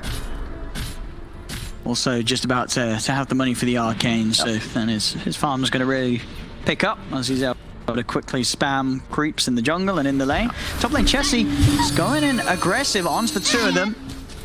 Nothing more than a poke. Not going to be able to find any kill out of this as Miracle remains pretty unfazed. Yeah, we haven't really touched on it, but this Zibe Venomancer could prove to be a big problem for Nigma going on forwards. Yeah, they don't have an answer to the bat, but you know, Weeha has to get on top of something to land that lasso, and if wards are placed properly, it's very difficult to approach 5 men if they're unified as a core, and their Troll Puck are still pretty fat. Like, their team fight's very strong, and you really only have the Deuce ulti for counter initiation. You can swap somebody out, sure, but if they're coiled, they're still going to be locked down. Oh, damn, Misery tried to come in for a bit of action around these 10-minute bounty runes. Nigma were more than happy to give it to him. With the 3 of them there, they'll hold position. Top tower is under attack. And yeah, with that action down bottom on Nigma, 5 men will try and punish. The pressure's starting to be put on that top tier 1 tower whilst Nigma's away. Looks like bots are finished on and this is the build I was expecting on the PL last game. Ace going for the drums troll, and previously I had thought his strategy on carry was just buy drums all heroes, and so he was proving me wrong last time. Will they get the toss out of coil? Oh, toss off the target. We are able to start bottling again. The lasso off onto Chess. They couldn't quite kill him. Weehaw survives. The tip's out indeed as he lives and turns it around. They'll get the 2 kills, Nigma. Misery messed that one up. If he tosses the Bat Rider, even not out of coil, just for the bonus damage, if he just tosses Bat, that's a kill.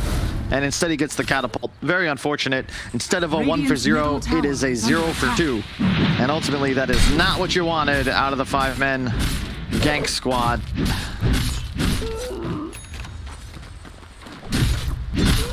Yeah, we'll see what route Ace goes after these treads, Joe, runs as okay, just sort of the Asher, probably the S and Y, you know, just as you said, this build that's really going to allow them to emphasize this run at you. Yeah. At a point in the game where, you know, Miracle, at least if he's still got it queued up, you know, he is going for this Midas build up. He is going to go for this pure farm and become this big fat, you know, 4 protect 1 carry. I like that. He was juking like he was PL for a second. Like, let me stand still. Maybe they'll think my trees are me. But yeah, once Bat finds you, I think we were talking to Arteezy yesterday about this when he was playing the Core Prophet against the Darkseer Bat. He's like, yeah, I'm farming somewhere, then all of a sudden there's a bat here. I guess I'm just dead. Same deal here for Pi. Nice toss. That's what I'm talking about. Yeah, that's the combo. Yeah. That's for your We'll give them a pretty solid shot at taking out whoever gets caught off guard by it. I like this maneuver. You take the top tower, put the troll in that lane, be safe. Popping the ult here. Only hitting onto Weehaw, but nothing to really allow them to continue to do any more damage after it. Get ready to dance. Never mind. But all things said and done, I mean, this game, things definitely off to a much hotter start for Ace. You know, we're seeing this troll in a good position in farm. He's been able to hit the creeps pretty nicely. Same to be said for Miracle, has of course, as you see, got that Midas out and running. So it will just be very intriguing to see how Ace can keep up with this Treads Drums Yasha. Is he going to be able to find action with it? I mean, you sort of look at the state of the game. Is it at a point where, oh, spooky. We are there. Yeah, we got to start with. I mean, this is how all this is how you look. I'm pretty sure the entire of a viewer base is sitting there in the darkness watching your screens. You know, that is how we all look. One of us. Sitting there watching Twitch, where we're just in the darkness, lights off. Are you a fan of turning all the lights off in the room when you're on your PC, or do you like a little bit of lightness? I like a little bit of light. Yeah, but it depends on the scenario, you know. Yeah. It's a serious game, you know. We are lights out, fully focused. I mean, you know what it is that when I was a pro player, I wasn't even thinking about light. I would just think about the Dota. So I'd wake up and I'd start playing and it'd be daytime. And then I'd come out of the super at like 4 a.m. like, oh, hey, well, look, it's dark outside. I should get some food. Made it. Diving in for GH here with the Gale connection. They're going to try for it, but TPs are in. Misery's underneath the tower. They do still manage to get the pick off onto GH with Chessie committing. Rift comes through from Mind Control. Weehaw, Miracle, and Iron Man all charging over, looking for Chessie. He's going to have all back up in a second. Can Weehaw catch him? Chessie's going to turn, drop the Dream Coil to stop them from being able to continue to chase. Weehaw is still going to try, but the orb's back up. Chessie's away. We's just like, come here. He's still running him down. Come here. But yeah, not going to be able to find the... Oh, maybe. Chessie stepping back in, but yeah, just for a friendly high five. He knows that he's safe with the orb up again. Off he bounces. No high five from Weehaw. More interested in the kill. Pilot die not like this. All right, we'll take that instead. Hello.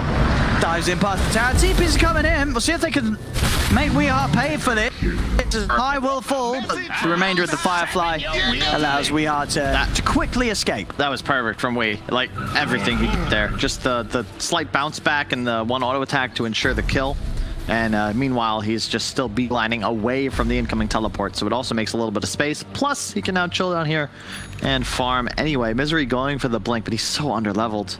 It's a very painful spot. It's tough to play Tiny as a 4, even though it's not really feeling like a 4 because he's 1 and 5, but he's playing with a profit support. I mean, and that's the thing. It feels like both of these supports games are so hard to play when you have a bat running around the map, right? He catches a sort of a glimpse of either of these heroes. He's just on top of you and running you over, and not a lot you could do against this bat. We are 5-1 and 2 right now. And that's the concern you've got with the lineup, because if you look at these 5-man heroes, with the exception of Troll, they all scale in DPS output solely with experience. And ultimately, if you live through their spell combos, they're just out of damage. Chessie goes down mid trying to make an aggressive maneuver. Look how tanky this lineup is for Nigma. You've got so much speed on the bat. Underlord with the hood, 1500 HP. Miracle is a Medusa. We know how tanky this core can be.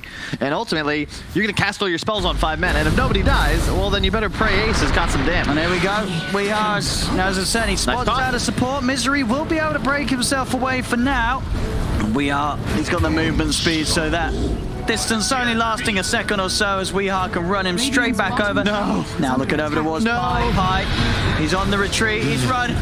It's a first-person view there of Pi trying to escape this all, but he's getting blocked in by the illusions of mind control, holding him in the pit. Pi will fall. Nigma finding the ability to get active with Miracle involved very early on. And this pipe just picked up by MC. How do you play Dota now if you're 5 men? All Puck's damage is just blocked completely. Look at the lift up on Chessie.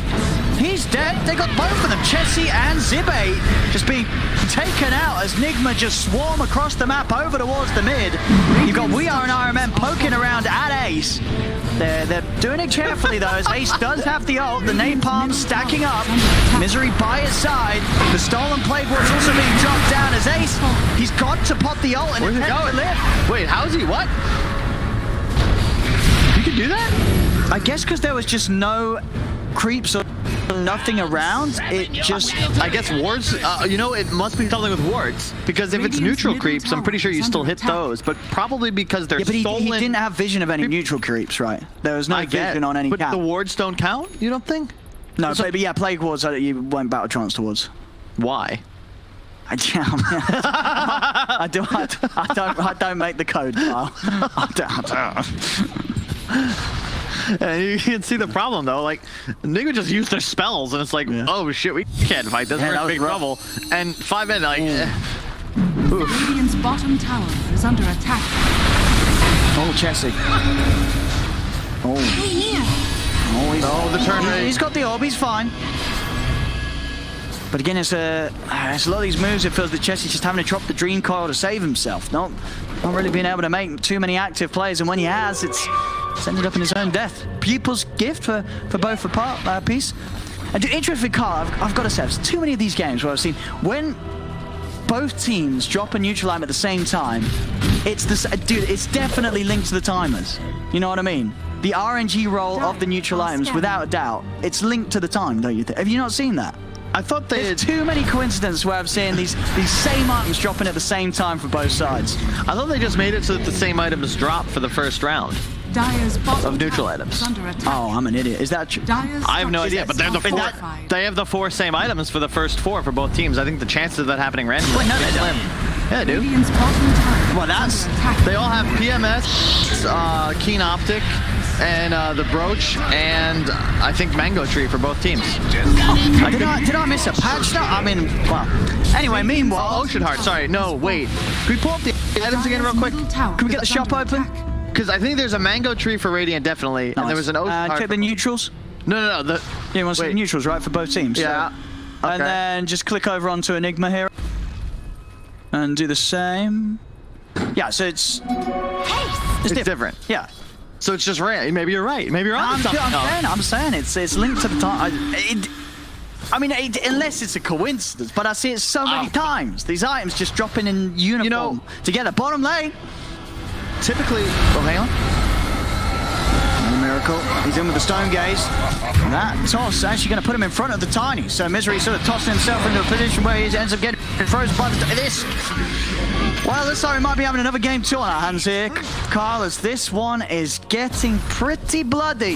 Yeah, I mean, they're just running at them. Miracle's enormous, and they're snowballing. I mean, it's the Weehaw bat again. You know, this, without a doubt, it seems to be at the moment with the playstyle and the meta. Oh, yeah. Weehaw on his bat, it's just ridiculously good. He is just he just wins the game. This hero just wins the game. Yes. Like they have when they have heroes that can't do anything to stop a bat from running them over at minute 10 onwards. Weehard just abuses it so hard, and his play's just flawless on the bat. And real quick, before we move past it, I would say that your theory on items could be correct. However, I am a bigger believer in just pure RNG and coincidence. You think it's just coincidence? Because, I mean, think about Blitz Dota and his CSGO unboxing. He's currently at probabilities wavering between like 1 out of 1.5 to 2 billion, okay? And he did that. So it could be coincidence. It could be coincidence. I mean, absolutely, mathematically, and it's just, I think it's more just an interesting thing of however they make the code for the RNG, because is RNG ever really truly RNG? Who knows? Exactly. There's always an equation to solve everything. I mean, the simulation has it predetermined, I figured, and well, Chessie's determined to be dead. There's just no damage. And Mind Control, he's like, do I need to get out of here? No. I'll stick around and allow Miracle to kill everybody. An exquisite toxin. Alrighty, 13k lead for Nigma, 27-8. As this has just turned into just a slaughter fest of Nigma killing them over and over again. Weehard is feeling himself. If he didn't have a smile on his face. Yeah, where's the cam now? Has he got a smile? Can we check I'm sure he does. He is just styling on 5 men right now, who look completely lost. And Radiant structure. maybe BSJ was right. This troll is not paying off. He's going to be having a smile on his face. I mean, this game obviously much more complex than necessarily the troll having a rough time. It's the entire team of 5 men having a rough time, but he's safe. This doesn't look to be a game that the troll's going to be able to win. Never say never. Well, that's true. I mean, this game isn't over, but it's very, very hard right now for 5 men to come back into this. It's another game where Nigma's just that far ahead, whilst also having the strongest carry on the field. Yeah, lose 6-0 and 5. Rush to Midas, and it's just farming everything. I haven't even really seen what Miracle's been doing, but if you look at his net worth and his level, level 18. He's been doing all right, I guess. Damn, Manta, Halberd, Scardy on its way. Yeah. Oh boy. 277 CS in 21 minutes, slightly behind his Arc Warden performance. Actually, I think he's ahead. Oh, they're hunting. They hit this with the scan. Not like no, this. Pi, get out of there! Run! To the trees! He's running! Don't breathe, Pi! Oh, he has no TP. Oh God. Run! No. He's on the run. The blocks. He's the sprout. They can't get him. See? No, Pit's there. He's out back into the trees again. Get out, Pi! Oh, he's away. Oh, Pi will live to see another day. Meanwhile, in the Roche, Ace was trying to solo it, I think. Attack.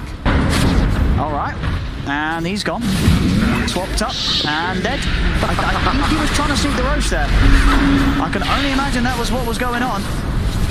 With the pit down, Misery and Zibe dead again. Oh man, this one is brutal. I guess Nigma I guess they were just pretending in game 1. Because game 2 and game 3, it's not really looked close at all. Oh, into the last orange. Oh, lift up from GH. Has the catch. His flame breaks are on point today. I mean, they usually put 100% win probability on this one, and I can't say you can't blame him. And there, Gaten's right. GG's called this one's over. As Nigma with a very easy victory as they made it look here in game 3. This one not close at all. And as I said, there was many more factors other than the troll not necessarily being great. But Brian will be happy to rest on the fact that he was right. This was a game that Troll did not get to play a part in. I don't even know if it's Troll's fault necessarily. No, I'm saying it's not. There was many things at fault here. It's a first 2 Bat Rider. You don't have a really good lane match